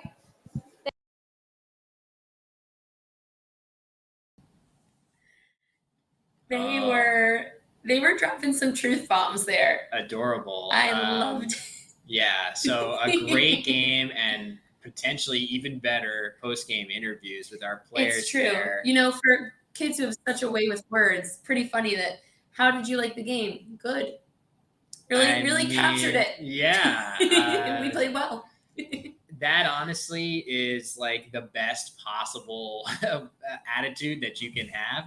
Just enjoy playing the game and don't worry that much whether it was a win or a loss. Let's move on and play another It's game. true. It And no seems like where surprises they what are. their favorite words were. They're like, let's pick the word that scored the most votes. I That like was my dippers favorite. and I like Java, the two very and how did impressive you get to scoring dippers? plays. I don't know. It's a word. It's a word, Duh. yeah. What can you say? It was honestly, it was very impressive. That is high level Scrabble ability being showcased here. And it was a pleasure to watch. Something tells me we're going to see one of those teams, maybe both, but at least one again before this. I event is over. completely agree. And they're definitely teams to watch. And I wouldn't be surprised if I saw one of them make their way to the finals because they were playing so incredibly well. Both sides. There were very few missteps in that game, I thought. For sure. And yeah. some really impressive word knowledge on both sides of those teams. Good job to those parents. You're raising some good Scrabblers. Absolutely. So yeah, that'll be a good win for Ricky and Nate, who are moving up to 4-0. But of course, Lindsay and Jonathan will Lindsay. be. Sorry, Leah. Sorry, Lindsay's. I had Leah's mom, Lindsay, on the brain there. The Scrabble dynasty extending into another generation. Leah, sorry, and Jonathan dropped to 3-1. And they still have ample chances to find their way into the finals. Absolutely. And certainly have the skill to get there. So it'll be so interesting to see the way the tiles sling, the way the cookie crumbles here. For sure. So at some point here, we're going to get our pairings for the next round. And depending on, basically, we're going to look and make sure. Okay. So yeah, I think what we're gonna get word here that we're potentially gonna take a quick break as we wait for the round 5 pairings to finalize. And in the interim, we may cut to another interview with Nits, and there are no shortage of fun Scrabble personalities in the room that we might hear from. So for the time being, Hannah, I think we will take a short break for the two of us. But stay tuned, not just for round 5, but for more fun content coming your way very soon.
Hi guys, this is Ditz from the North American School Scrabble Championship, and I am here with Stefan Fatsis and Chloe Fatsis.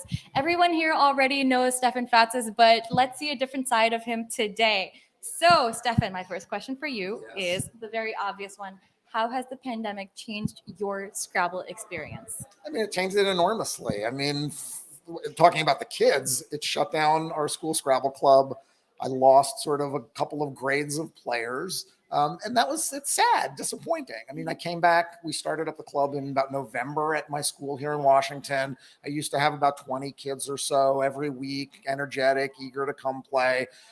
And we started from scratch. I had 2 kids that had any experience because all the other kids had moved on to high school or stopped playing. And I've had to build it back up to about 24 kids coming in every week again. 20 of them are playing in this tournament. They are all newbies almost, except for 2. And so that's been gratifying that it's been back. But as a practical matter, I mean, it affected us the way everything affected us. It shut down that interpersonal experience and shifted us online. And it's not as rewarding for me. Yeah, that's completely understandable. So, how has outreach worked? Is it more like an online experience now For the kids, you mean? for both you and for the kids? Well, for the kids, it really is getting them back in person. They like the social experience, being in person. I give out cookies at the club. You know, we have a good time. We look words up. We try to get them not to take it too seriously. But as for me personally, it's, Woogles is the place that everybody goes and plays now. I go pop on for half an hour and play a half dozen games, or find Chloe online and we'll play a little bit. But, I play less in person, and being back in tournaments, I think we've played in 3 since tournaments resumed last fall.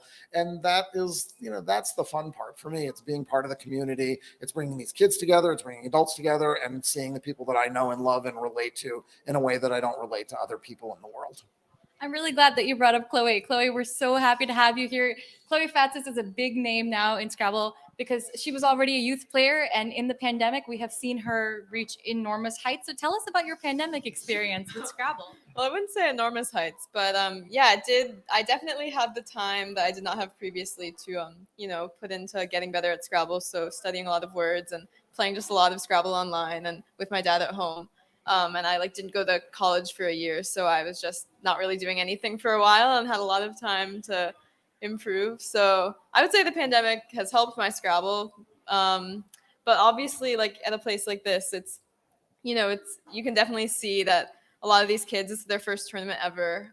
So it's definitely a learning process here, but it's nice to finally be back and playing tournaments for school Scrabble. Yeah, I can totally attest to what Chloe just said. The part about, taking a gap year before going to college, finishing high school at the beginning of the pandemic.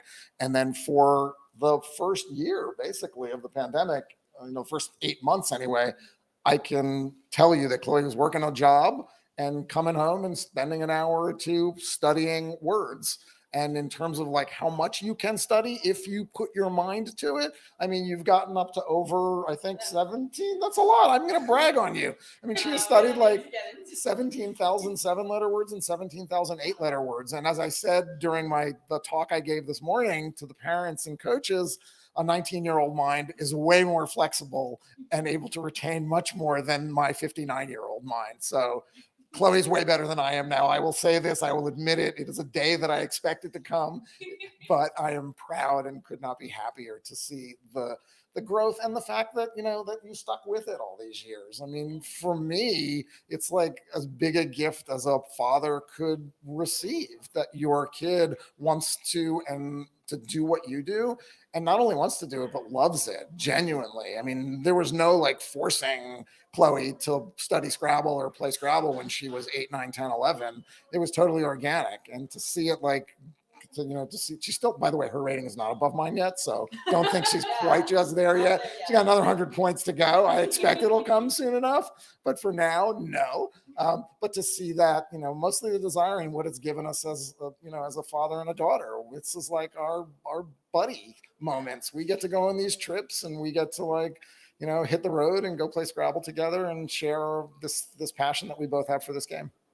Chloe, we're both youth players. So what's it feel like to be on the floor and actually helping direct these tournaments as opposed to being that youth player under all that pressure? What do you see what you wouldn't have seen as a youth player before? Yeah, it's a lot more chaotic than I had remembered. Maybe it's because this is most of these kids' first tournament, but I definitely don't remember, witnessing all the silly little things that as like tournament players we just like know how to do, but like walking through each step of the turn, and things like that, where it just is like second nature to me as a player. But having to like explain it to other people is pretty cool.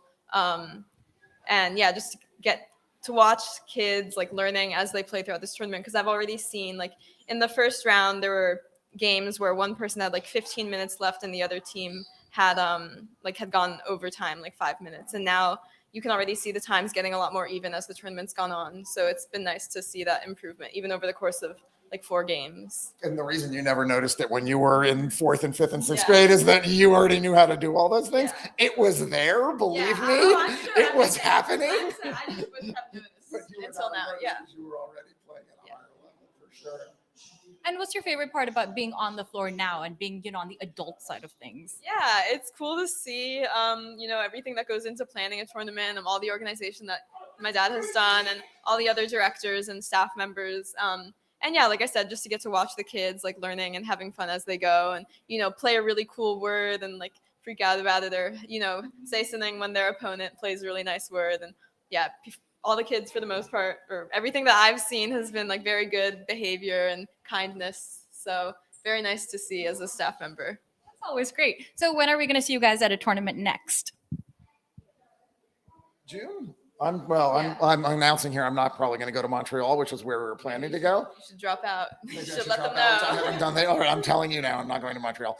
So that means that we're going to go to New Mexico in the middle of June to Albuquerque for Swillens at Mike Barron's house. And then we're going to play in Word Cup in Chicago in July. And we're going to play in a one-day in DC in June also. And who knows what else. You guys excited about Word Cup? Yeah. 31 games? Who can't be excited? A week of Scrabble? Yeah, well, Scrabble, can't stay away from it. Thank you so much for you guys' time. I really hope you guys have amazing rest of your day. And thank you so much. Yeah. All right. Awesome. Thank you.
back, everybody. It's round 5 of the North American School Scrabble Championship, live from Planet Word Museum in Washington, D.C.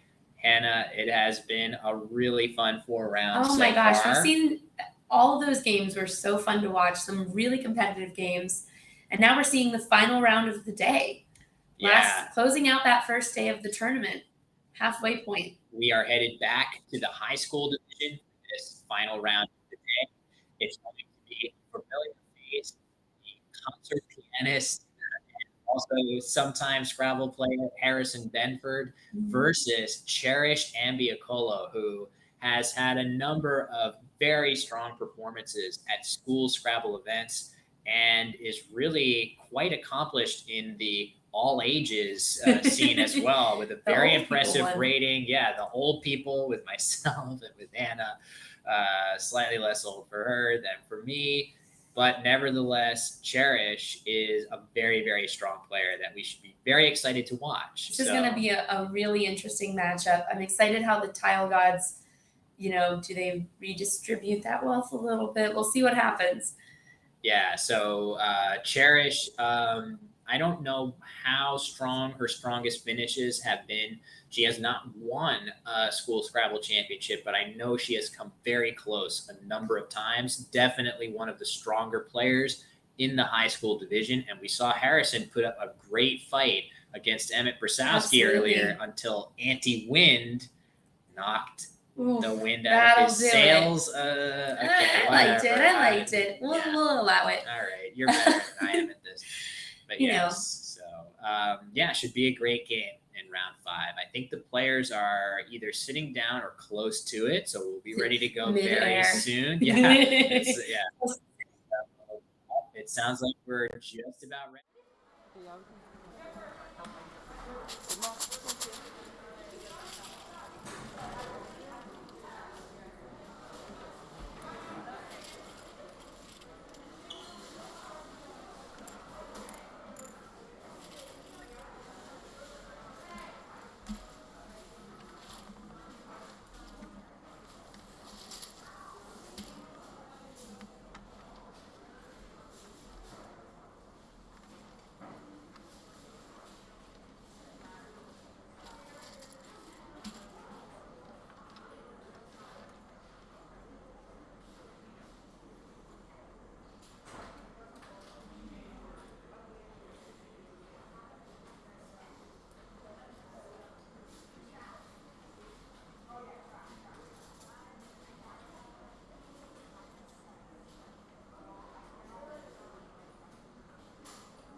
Game here. So interesting to play Ava there.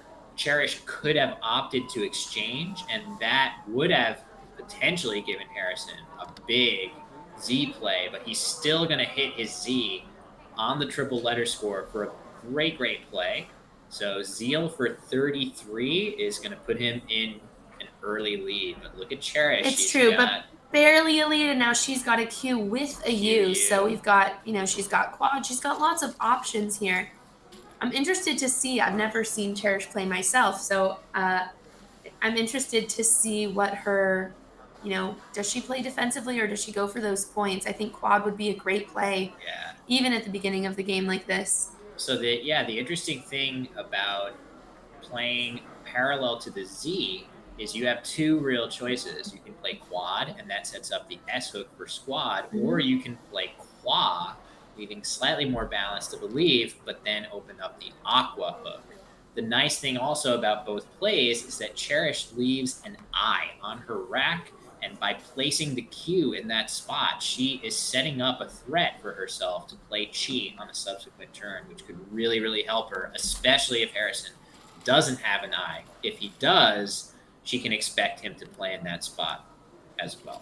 So it turns out that Harrison does not have an eye. He not only doesn't have an eye, but he doesn't have anything he could do to really block her from taking that spot. Yeah, Aside there's from like playing something like Czar, which would not be a great move in terms of his even that what doesn't he left, and it really. doesn't really block it. I think Yeah. his best bet is going to be to get rid of at least one of those E's.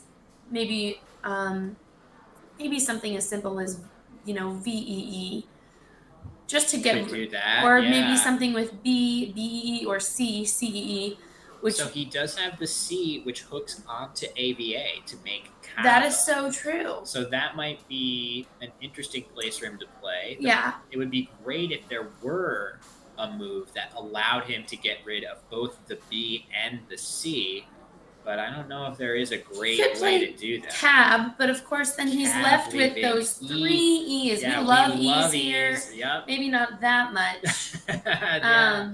It is one of those things where. And then you've got that other choice. If you play CEE with Kava, then you're a little bit opening up a lot of lanes. Yeah, that triple lane, that triple word score. If you play CEE, Looks like he might be going. Kava, Oh, he's doing care. I thought he was gonna go for.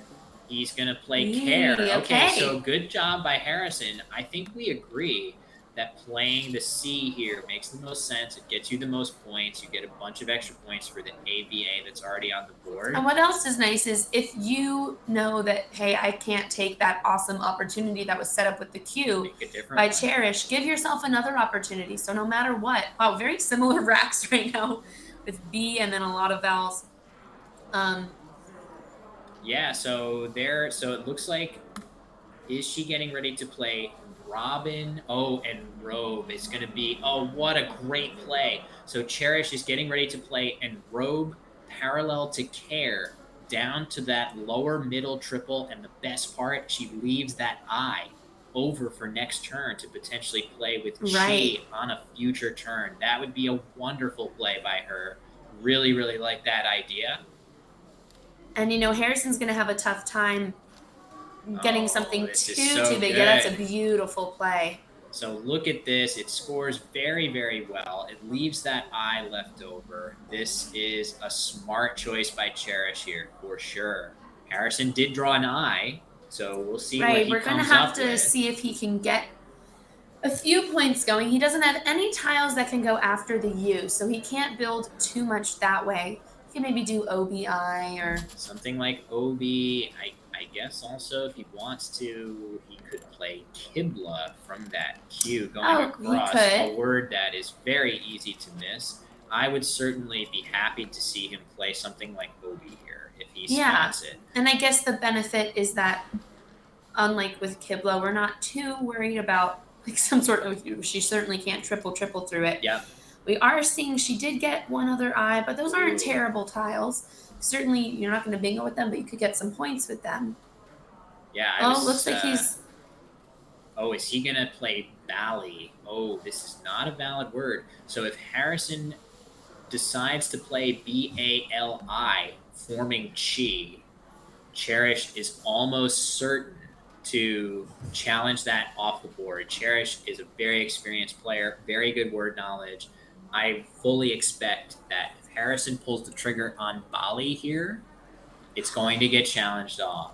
Oh no! Oh boy. Okay, so this is like, it makes total sense, but I feel like, oh man, she must have said hold. Yeah, she must have said hold because I feel like Harrison began reaching for the bag and stopped. So she is going to probably, yeah, you see that hand go over to the challenge. She is challenging. She's about to neutralize it. There it is. And the challenge is coming in. Harrison. Oh, and you know what this means is she also then gets to take she that eye herself spot. Is going to play in that spot for That's sure. a costly mistake where it's not only costing you your turn, the points you were going to make, it's also now costing you.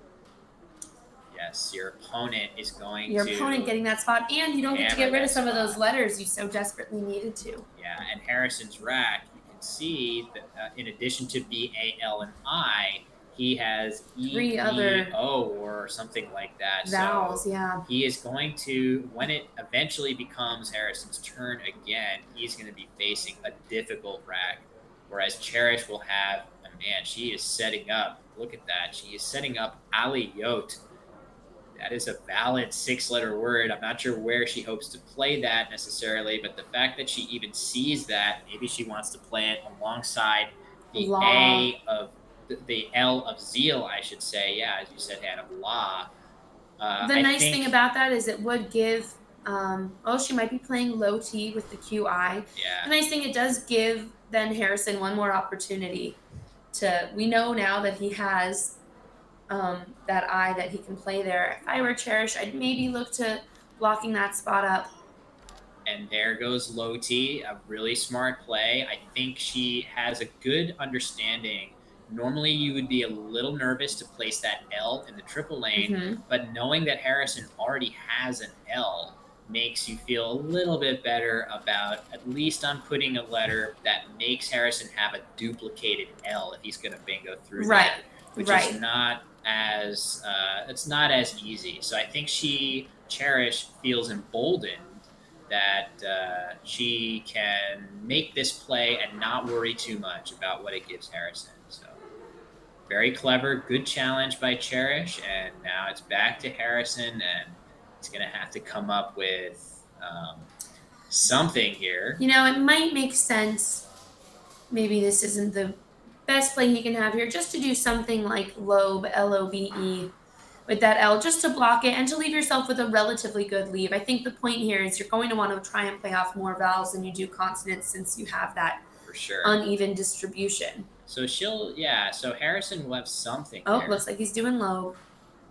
Yep, this makes sense. If he's able to draw a bunch of consonants, he'll be okay.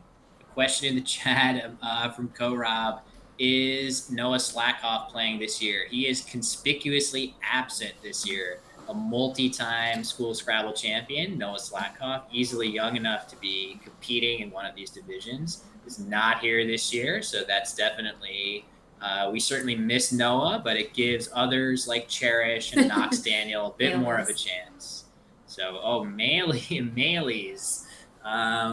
Those are good letters for Harrison, but we'll just have to see what he is able to come up with there. I'm sure that, is he getting ready to play Ramillies here? So that is a valid word. That would be a. So you're maybe looking. He's waiting to see if there's an F. I don't know if Ramillies I know, is maybe. exactly. So I'm thinking when I looked at Harrison's rack, I said, is he hoping for an F? And then I saw the open R, and I'm thinking to myself, does Harrison know that obscure Scrabble-y word, Ramillies, which certainly we all know the word families. I think, does Harrison know Ramillies? That's a big swing here. I'm very curious to see what Cherish does here. She's got a 50-point lead right now, which is a perfectly sizable lead. Is she going to go? Oh, okay. What a nice play. I was like, she might go for Brainy. Oh, she just wanted to one-up me, do Brian, a little bit cooler word. Yeah, so as you said, Hannah, Brainy would have been a perfectly solid play there, but she's even made a slight improvement to that, playing the O instead of the A. That leaves Cherish with the two best vowels on her rack of EA instead of an O on her rack. I guess the only argument is that a few more letters go after that. Exactly. She played Brainy. He couldn't come back with Meals. Yeah. Okay, so I think we have our answer of, was Harrison thinking of families? Does he think of Ramillies? Probably not. I think that is a really ambitious word to see. And she's going to be bingoing that next turn. Yeah. Cherish has some great letters that definitely make Emirate. Yep, she already has found some of the bingos that are in there, and certainly she has plenty of letters through which to play. Yeah, so we can expect Harrison is very likely to play Meals alongside Bryony to the triple, scoring very well. The only drawback, of course, the two I's that he's going to leave on his rack. If he draws a third I, that is going to be really, really rough for his scoring chances next turn. So here we see Meals go down, and Cherish was probably hoping to play bingo alongside that same column, but she will still have many options here. She may be getting ready to play. I thought she was getting ready to play Matinee, but the T is in not quite the right spot. But she found Emirate earlier, and she could play that off of the S there. Yeah, totally. Which might be something she does. She could try and do something through the B or the R, but I think Emirate is not at all. Uh-oh. There we go. It's So like, put those letters the right way. yeah, She might have slightly misspelled. That's how you spell emirate. yeah, the crazy possibility here is playing the plural of emerita. If she plays emerite at the bottom of the board to that E of enrobe, that would be incredible. The only reason I mentioned that, it would be an amazing find, but this is Cherish here. I don't put anything past her. Her word knowledge is really strong. So we'll see what she comes up with. Either way, she's got a 44-point lead, and she is poised to bingo again. And people on the Twitch are pointing out emerite is a 5-vowel 9. It'll be a 5-vowel 8, but still, 8, that is certainly a lot of vowels. That would be a very impressive find, but I would not put it past her. She is going to play emirate. This is a perfectly and she's spelling solid it correctly, play. which is great. Yep. This is a perfectly solid play, and it's going to put her well in the lead, but Harrison has the second blank. It's true. He technically has a bingo on his rack right now, That's right? true. With kidlets. Kidlets, And yeah. scare, but he might not find that. But even if he doesn't, he can do something like kist, K-I-S-T. Kidlets parallel to A-R-E would still Ooh, fit. that's so pretty. So he's got, I don't know whether he's thinking about that, but he may just be thinking about kid parallel to enrobe, and frankly making okay, which is potentially a polarizing word. Should we have the word okay in our dictionary? I'd like to see him do. It looks like he's found disc. If he disc and Emirates, he is can pretty also good do too. kist, K-I-S-T. Oh, there he goes. There it is. That's going to be a few more points. He might be looking for a bingo to play. No, he's going to play disc. I thought through that E maybe, but disc is plenty of points. So if you're not going to bingo here, and there were a couple of options, as Hannah And pointed his lead out, is great. kidlets would have played in a couple different places, and maybe even something like dinkiest through the E of the Thank row. you. That would have been the dinkiest of those bingos, It would have been. That's true. Very true. Okay, so I think his approach now that we see he's drawn this X and then a W with a U, our favorite combo. Yeah. Harrison's best bet might be trying to make some more of these like 40-point plays or these binglets, these things that are basically bingos, rather than trying to dump things off so he can bingo himself. He could, if she doesn't take that spot with emirate, he could play the XI there for a good chunk of change. True. He has a lot of options here, a lot of the board open. He can do something XI with enrobe and ox and BI. He has a lot of spaces where he can rack up some points for it.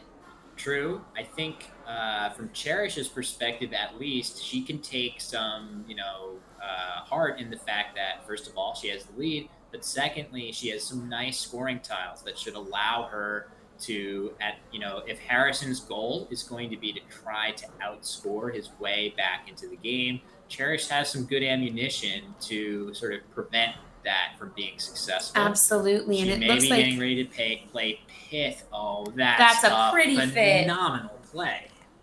That's beautiful. Pith and puissance. So she's made, look at that. She's made the really obscure P hook to Ya of Paya, and then placed that H on a double letter score parallel to the M.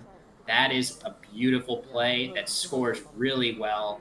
Obviously, in this situation, with Cherish being up so much, she would consider trying to block the board off here with some of those openings, the O, the B, the E of enrobe. But Pith scores so well, you gotta take it. That's a great play. It's true. And at that point, your opponent bingos, you're like, I have some great tiles on my rack, and even with a bingo, I'm probably still ahead by 20 or 30 points.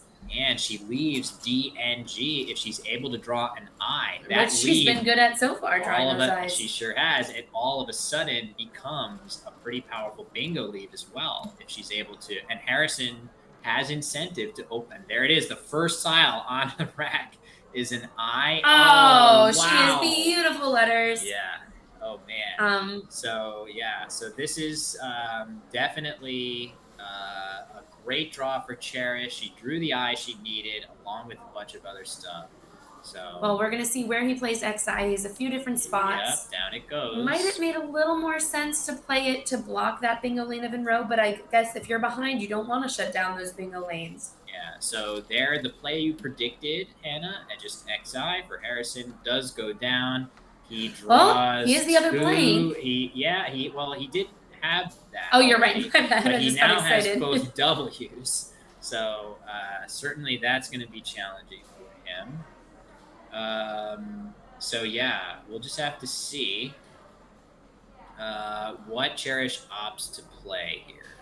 So just looking around, she has a bunch of 7-letter bingos. Right. Not really a space for those on the board, so we need to see is she able to play through that O or B or E. Although she could try and hook it with K or something, but I'm not seeing True.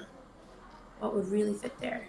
She's gonna try Regent. Oh, she might try Regent, and I feel like that is. I don't believe that's valid in TWL. I don't think it's valid Legend is good in college. in this lexicon. Yeah, so we'll see if she opts to play this. This is going to be a really tough challenge for Harrison. I guess the only reason that it is a good challenge for Harrison is it's going to put Cherish up by so much that it's like Harrison his only chance almost of winning. has to challenge. Yeah, it looks Okay, like. Harrison. I mean, Let's this hope looks it looks like a he held, word. but she's not drawing yet. Yeah, this totally looks like a very normal word. Let's just He see accepted if the Cherish. play because I see him crossing those letters out. And he did accept it. Stay. I can see it. It's plausible. Yeah, this is a totally reasonable play. As you guys are saying in chat, the reason you would challenge this is entirely because of the game situation, not the plausibility of the word. That looks like a pretty normal word to me. It doesn't happen to be in the Scrabble dictionary. You would challenge it because it's going to be really hard for Harrison to win the game. Oh, Harrison traded 4 tiles, which I totally get. On the other hand, he could have racked up some points doing something like hub and HO above Regent. Could have gotten about 30 with that. That's true, yeah. With that but many it would points leave available, you might need to. Although on the other hand, he now knows what he's putting in that bag for her to draw. And he has some great letters. She also, though, she has some pretty solid letters. She certainly has a good balance. She has that ED combination.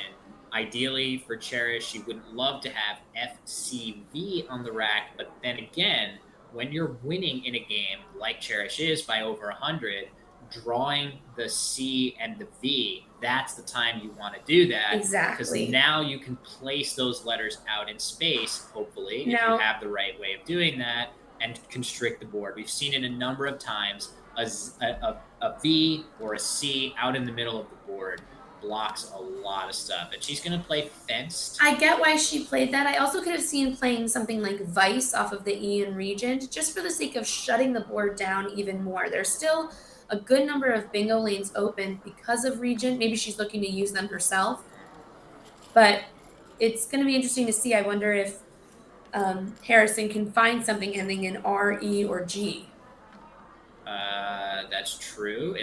I feel like a lot of his letters are arranged in the right order. If he just imagines it, he might be able to play Inflator through the O of Enrobe. A lot of his letters are in the right place. He just has to move that L. Oh, there it is. I think he spotted it. Yep. Look at that. Well, he might be looking for an E, but if he can imagine that, it's so hard to find. Here it comes. There he goes. I think he's going to play this. Oh, I'm rooting for him so hard. Great find. He knows if he loses, it's absolutely over. But the thing is, it's a little bit over for him if he doesn't play He's got to play it. Yeah, he's got to play it. So Inflator, it feels like he was about to place that R on the board. I'm sure he's just saying to himself, God, is this a word I really need it to be, but I'm not sure. It turns out it is, so hopefully he gets that courage to play it. He also has Flatiron. Oh, he's going to play Flatiron, which is also valid. That's a really good find, nice too. Play. Wow, that's very, very nice. I think what we're learning from this is, like, Cherish, absolutely an incredible player, but Harrison is also terrific. He got a few bad goes of it. That challenge was really costly when he lost VALI, but he's playing incredibly well. Yeah, that's a great play. He's going to need a little help. I mean, Cherish's rack, not very good. So maybe if Harrison is able, you can see though the S hook on care is still there, right? There are Yeah. still plenty of S's to come. Looks like 2 S's still And left. it could also explain why. Look at his draw though. Yeah, a little yucky, but at least he's got some high scoring stuff. If it were all True. 1-pointers, that would also be tricky. True. I know those WUs. You've seen a lot of them today. More than we statistically should. WUU. It's He's not got even, uwu. They're yeah. saying on that. Yeah, all you Twitch fans out there, we do not have uwu yet. Hopefully the dictionary. Absolutely, if the dictionary folks are listening out there, we really need that word in Scrabble as soon as possible. So we're sending out an SOS. It's to true, all and it's a dictionary word that I use makers. all the time to describe people on dating apps. Of course. Alrighty, so okay, here's that V. We've seen it so many times now. Placing that V out in space with a lead. and always in a similar spot too. We've had a weird go of it with that V. We had the V there. We had the V 2 spaces over on the triple word score, and then a couple spaces up too. So. But it doesn't make a little more sense when she played fenced. She's thinking, I can't possibly shut down all the bingo spots with care still there. Yep. That kind of adds a little. Oh, that's a Nice. very beautiful fit. Yeah, and really that's going to rack up some points. That makes so much sense too, because Harrison knows that in addition to needing another bingo in all likelihood, he also needs to pile on some points. And playing way in that parallel spot really does do that. And there comes that S on his rack. He has and some- look at Cherish's tiles. She may opt to exchange here rather than play, which would be music to Harrison's Are there ears. enough tiles Wow, left pun to intended. exchange? Hey, are there enough tiles left to exchange? I imagine at this point we have enough. Yeah, probably just getting to that Got 2 point 8s where there. it would start to be. And that's There we also go. good news. The unseen I tiles see. definitely still enough to exchange. You can see that. Yep, it we got like looks 20. like there are something like 12 tiles in the bag, so there's still a little time. If Cherish wants to exchange, she can do so. But yeah, Harrison's issue here, he's got to try to figure out a way to get a bingo down as soon as possible. He has a great opportunity to do that with care hooking to scare. Problem is those 2 U's. I think it would be in his interest if, in case the care thing doesn't happen, if he can find a place to dump an E, a U, or better yet, both of those U's, to open up another bingo lane might not be the worst idea. Makes sense. Well, I guess that's easy for us to say knowing that Yes. Cherish has some pretty yucky letters. Yeah. But again, for sure. he just really needs to get rid of that U. He could play TUI up by low. That would be just dump one of those U's. Just look. So imagining Harrison playing off just one of his U's, and playing off in that upper right corner between the T and the I. Basically, what you would need to do then is look at the tiles that are still available to him and say to yourself, what can I draw that actually lets me bingo here? So if Cherish exchanges the T, it looks like she's going to just play boot. She's not going to exchange. She's going to grab a few extra points. That And of makes course, sense. in Cherish's case, she doesn't know that, he has one of those S's. She might be thinking, wow, I could maybe pull out one more bingo. For sure. And obviously, and and there it she is did, in fact. immediately. But It's going to be W. hard. Those W's have been really killer today. Yeah, and that is one of the attributes of the W. It's not a good bingo tile. So when you're really close to getting that bingo down, you have these nice low point true. letters, AIO, PST. The W is not what you want to see there. One more option, if he's able to see it, is he could play duet off of fenced and boot now. Get rid of that U and that E. Of course, he's checking very smartly to see what tiles are left. If he Good maybe idea. just wants to have 2 vowels rather than 3. That's a good idea. So, we'll have to see. This is a really tough. Oh, Harrison might be getting ready to play ERUV to the V of Viga. Now, that would be a really smart move because Then it would you open up another would- bingo lane for him. You would not be able, if you're Cherish, you can't block everything. Unless you That way. bingo yourself, in which case the game was over anyway. Exactly. Wow, what a great find to play ERUV. Sets you up for some really nice plays.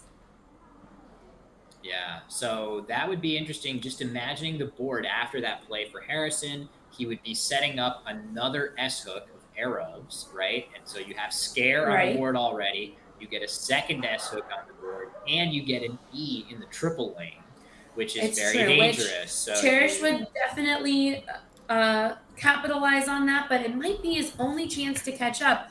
You know, she plays something like wipe or swipe, and then he bingoes out. and He it's not just enough. might, Yeah, maybe. but that's definitely Oh going to well, be. this J that's lurking is going to loom really large, right? So Oh, he's if going for it. he's going to do it, I think If this he is picks a the great J, play. it's going to be tough for him. But if he can Cherish with that J, Exactly. So we know then he Cherish just doesn't might have the a J. chance. Ew, Oh, there it he is. got it. Oh, Oh, and and another U. U. Gosh. Okay, so And of poor course, Harrison. JUN doesn't take an S, but I still think that was a really smart move on his part. For sure. Hopefully, he So- can rack up a few points, and he's past 300, which is always my goal in games like this. You know, broken Yeah. into the. Yeah, for sure. So basically, Harrison not getting the letters that he needed there. He really did need to dodge that J and hope that Cherish, in her attempt to block Bingo's off, would then draw the J and Harrison would bingo out and catch her with those extra 8 and then 16 points when you double that J. So that Just was looking at maybe swept, which would be. Yeah, I mean, just looking from her perspective now, you can see the unseen tiles are very unappealing. It's going to be very difficult to see any bingos in there. Mhm. So essentially, she can kind of proceed with confidence, knowing that Harrison is unlikely to have a bingo that will end the game for her. So here, obviously, if Harrison did have a bingo that ended in S, he could play it with Arabs right now and potentially win the game, especially if Cherish is She drawing the picked J. that J. And that's But- again where it wasn't a question of skill, maybe a question of how much you've prayed to the tile gods, but really came down to luck in terms of picking that J. If he had picked those other tiles that are in the bag, which we now know are the H, and I think that G, yep, he could have had a really different game.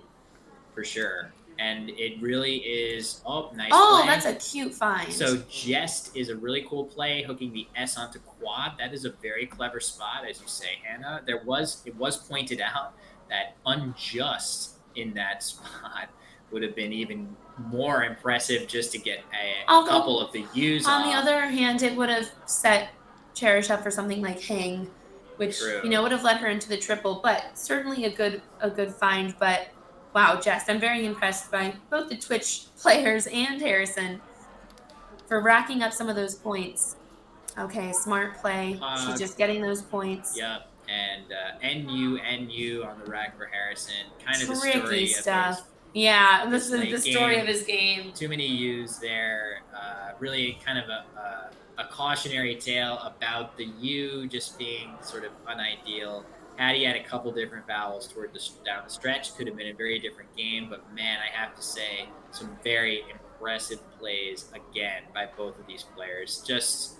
I mean, Bryony is really good, and Robe is really good. Flatiron We're for seeing Harrison. not just great words, but just really pretty plays. I mean, look at this Pith whole again. top quadrant of the board not being We've used. seen that a few times now. We've seen that, which a really smart strategy. If you're ahead, shut it down so that your opponent doesn't really get the chance to catch up.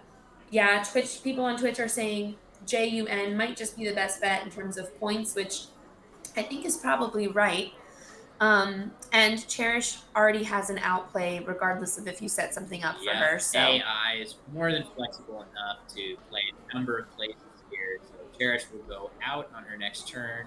And going into this game, 4 players in the high school division were 4-0. Cherish will move up to 5-0, and we'll just have to see how their players performed. It's going to be a really exciting race at the top in the high school division in our next rounds, which are I know this is disappointing to you guys. We're gonna have to wait till tomorrow to see the exciting conclusion. Oh, and I'm just now thinking about poor Harrison with anti-wind and region coming against him. Yeah, true. It's so hard though when Twice. your opponent is ahead. It's easy to get intimidated and to think The cost of losing a challenge is really big, right? Like if you challenge a word and it is in the dictionary, right? So if Harrison challenges Regent and it's valid, almost game over for him right there. right So there. it really hurts. Obviously, we can sit here knowing the dictionary and being able to do our define by and know what words are valid, but it is a lot harder when you're sitting over. Ahi goes down for Cherish for 10 points to finish off the game. And really, really nice play. Oh, he puts unjust there as if to say he sees the other idea. Unjust. Yep. Yeah, very nice.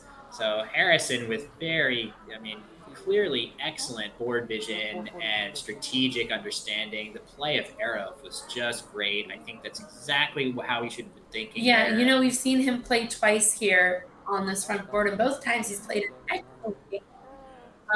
Just a little bit tile unfriendliness, and of course his opponents have been incredibly strong players. Yeah.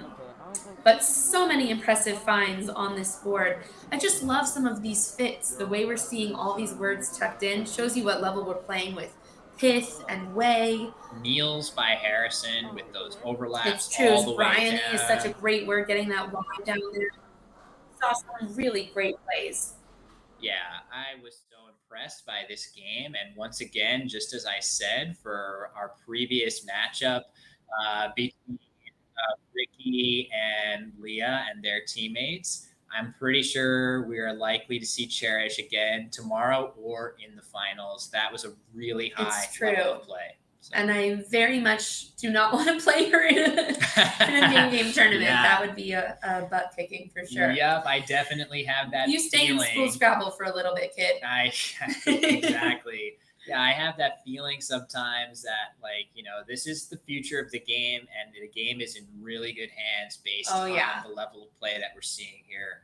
I look forward to playing lots of these players at some point down the line, and probably to be beaten by most of these players at some point we're down seeing the line. a few missteps with a few phonies, a few word opportunities missed, but we're not seeing too many strategy missteps, which is the words will come. I keep telling myself. That's just the words will come. That strategy is that innate skill that these kids have a real eye for. Yeah, and I do think that is a function in a lot of areas, as these players have not had that same amount of time to learn the dictionary. Really, it is a long, arduous task to learn the entirety of the dictionary. You can start with those 2-letter words and those high probability bingos, and you can get really far with that, core of knowledge. That's all I've been doing this whole time. That will get you it'll a eventually long way. work its way. But eventually you'll run into someone that not only knows those words, but like Cherish or Knox Daniel, some of the other players we've seen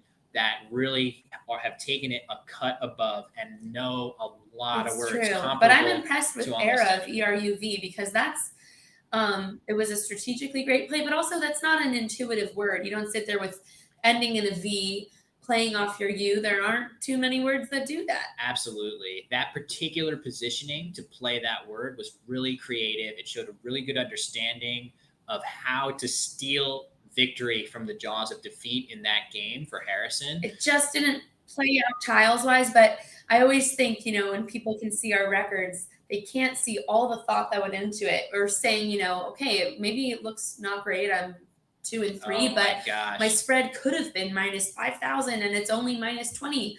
Yeah. Those were not real numbers, but you get what I'm saying.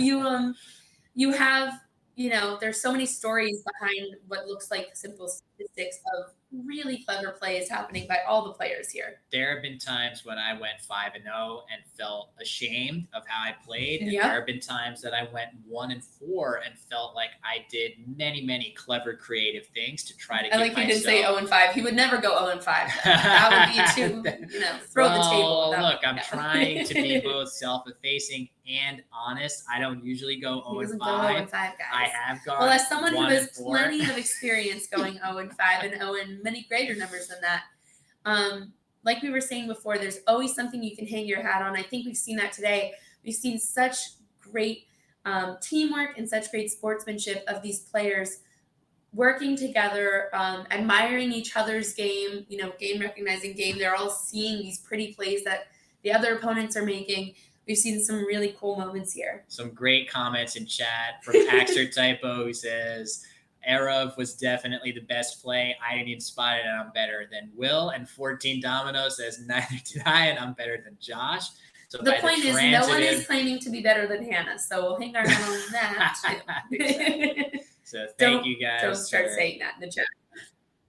So I think we're ready to talk a little bit with Cherish about the game we just watched. So she's standing by with Nits to give some of her impressions of that last game. So let's take it away to Nits and Cherish right now.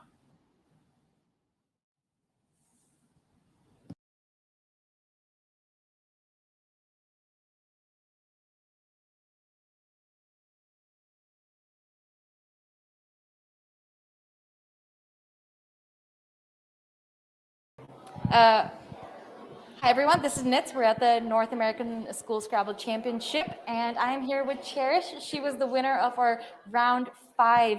Cherish, it's so nice to have you here. So tell me about your experience about the game. The game itself, it was pretty fun. There were definitely some challenging moments where I was debating whether to make a certain move based on what the board looked like, how I felt like my opponent might play, what I felt my opponent might play. I did play a phony region. I didn't know that at that time. I felt like it most likely wasn't good, but I also figured I had enough of a lead that I could try it, and if it didn't work out, it's fine, and if it worked out, good for me. Yeah. Yeah, that's very smart insight. Actually, the commentators and even the people in the chat were thinking, hey, I probably would have let Regent slide because it just looks so good. So tell me, what was your favorite word that you played today? Antiqued, Antiqued. I think there was a TI on the board, and then my opponent played doodlers. So there was a TI, a couple of spaces, and a D, and I added an AN, a QUE to play antiqued. Wow, that is a tough find. That is amazing. Church, we've seen you play some radical, some amazing words, have some insight into the board vision that that is impressive beyond your years. So tell me, what is it like to be a youth player who's also a woman in Scrabble? It's hardly much that we see us, walking around, and our experiences can be pretty unique. So tell me about yours. It's definitely interesting. I feel like walking into the tournament, for the people who don't know me, it's like, wow, she's a woman. Whoa, what does she have? What can she do? And then when they see you, they're like, wow, this woman is really putting herself out there and exerting herself. And sometimes it's a gratifying feeling seeing that people are realizing that women are capable of playing Scrabble and playing Scrabble really well. Yeah, we love to hear it. Cherish here, everyone who is absolutely kicking ass, going 5-0 today. And where do you see yourself as a Scrabble player going forward from here? Definitely like to play more competitive national, international tournaments. Definitely see myself playing more often. Usually school's kind of keeping me from doing it, but hopefully in the future I can go around playing Scrabble more often. Yes, that sounds amazing. Thank you so much for your time, Cherish. And we look forward to seeing more of your games tomorrow. All right, have a good rest of your evening. All right, everyone, this was North American School Scrabble Championship. Thank you so much for tuning in, and we're going to cut back now. Thanks. That was awesome. Yeah, what a great right interview. Here for it, Cherish. I love that. Thank you, Nits, and thank you, Cherish. That was really fun to listen to that conversation. Obviously, a lot of fun to watch Cherish compete right there. No, slight to Harrison, who played a really good game in his own right. But yeah, I do feel like it seems like I had said before, we're very likely to see Cherish again tomorrow or in the finals. But it sounds like, according to Cherish, we're likelier to see her more frequently going forward, which I think is great Or news maybe for everyone. I don't know, in the Oval Office or something. There was good command there. Yes. No, that was great. And, as someone who has been playing tournament Scrabble since she was a little 11-year-old girl, really nice to see that we have so many girls and young ladies coming up on their own right. And they have such good role models in Chloe and end of list. No, there's so many good role models in these young women who are just kicking butt at Scrabble every And day. in you and in others, Hannah. Don't Well, sell they can yourself short. maybe study a little more than I do, but we have fun. Yeah, it's awesome to see. And yeah, I think a really fitting way to end our 5th and final round of the day. Just to give you guys some insight again on how things are going to shake out tomorrow. We're going to have our final 3 rounds of the main event in both divisions. We'll be showing a mixture of games from each of those, hopefully keeping everyone up to date on all the really close races at the top, keeping in mind that the top 2 finishers in each of our 2 divisions advance to a 1-game championship. We will be watching each of those championship games one after the other. So 5 games today, 5 games tomorrow. I'm really excited, Hannah. And it's going to be a close chase. It is still so many teams tournament to lose. We've got plenty of people who are undefeated or just have 1 loss. We could really see any combo of people in those final games tomorrow. So definitely stay tuned. Yeah, I think at the very least, Cherish in great position at 5-0. We knew that Knox Daniel was 4-0 going into his last game. Got word from one of our directors that another 4-0 player in the high school division, James Donnelly, lost his first game to Ruth Lee, another very, very strong player from Canada. So that's going to complicate things for James. But all you need is 1 takedown of Cherish, and the tile gods wide can get open, even the best of us. Absolutely. And then all of a sudden that division is wide open, and certainly there's a lot of competition happening in that elementary and middle school division, the champion division, that I'm excited to see as well. Yeah, for sure. So with that, just a quick thank you to everybody watching on Twitch. Really appreciate everyone's comments and watching along. I see a lot of familiar faces that have been here most of the day. Really appreciate you guys watching. Really a cast of thousands here behind the scenes, making everything happen on the technical side and the organizational side.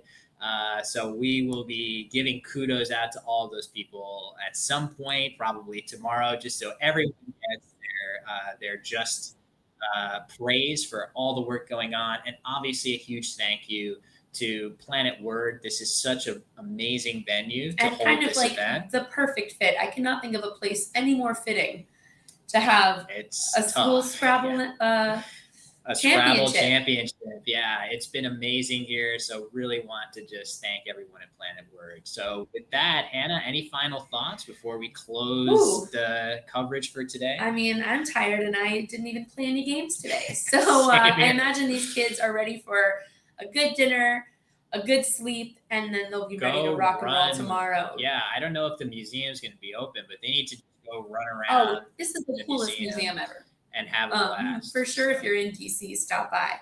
Yeah. So, all right. With that, we'll be back tomorrow bright and early. I think we're going to get a slightly earlier start tomorrow than we did today, but it should be something, in the 9 o'clock hour. And we'll have 5 really awesome games of Scrabble, including the 2 championship matches ready to go then. So thanks, everybody. See you tomorrow. See you tomorrow.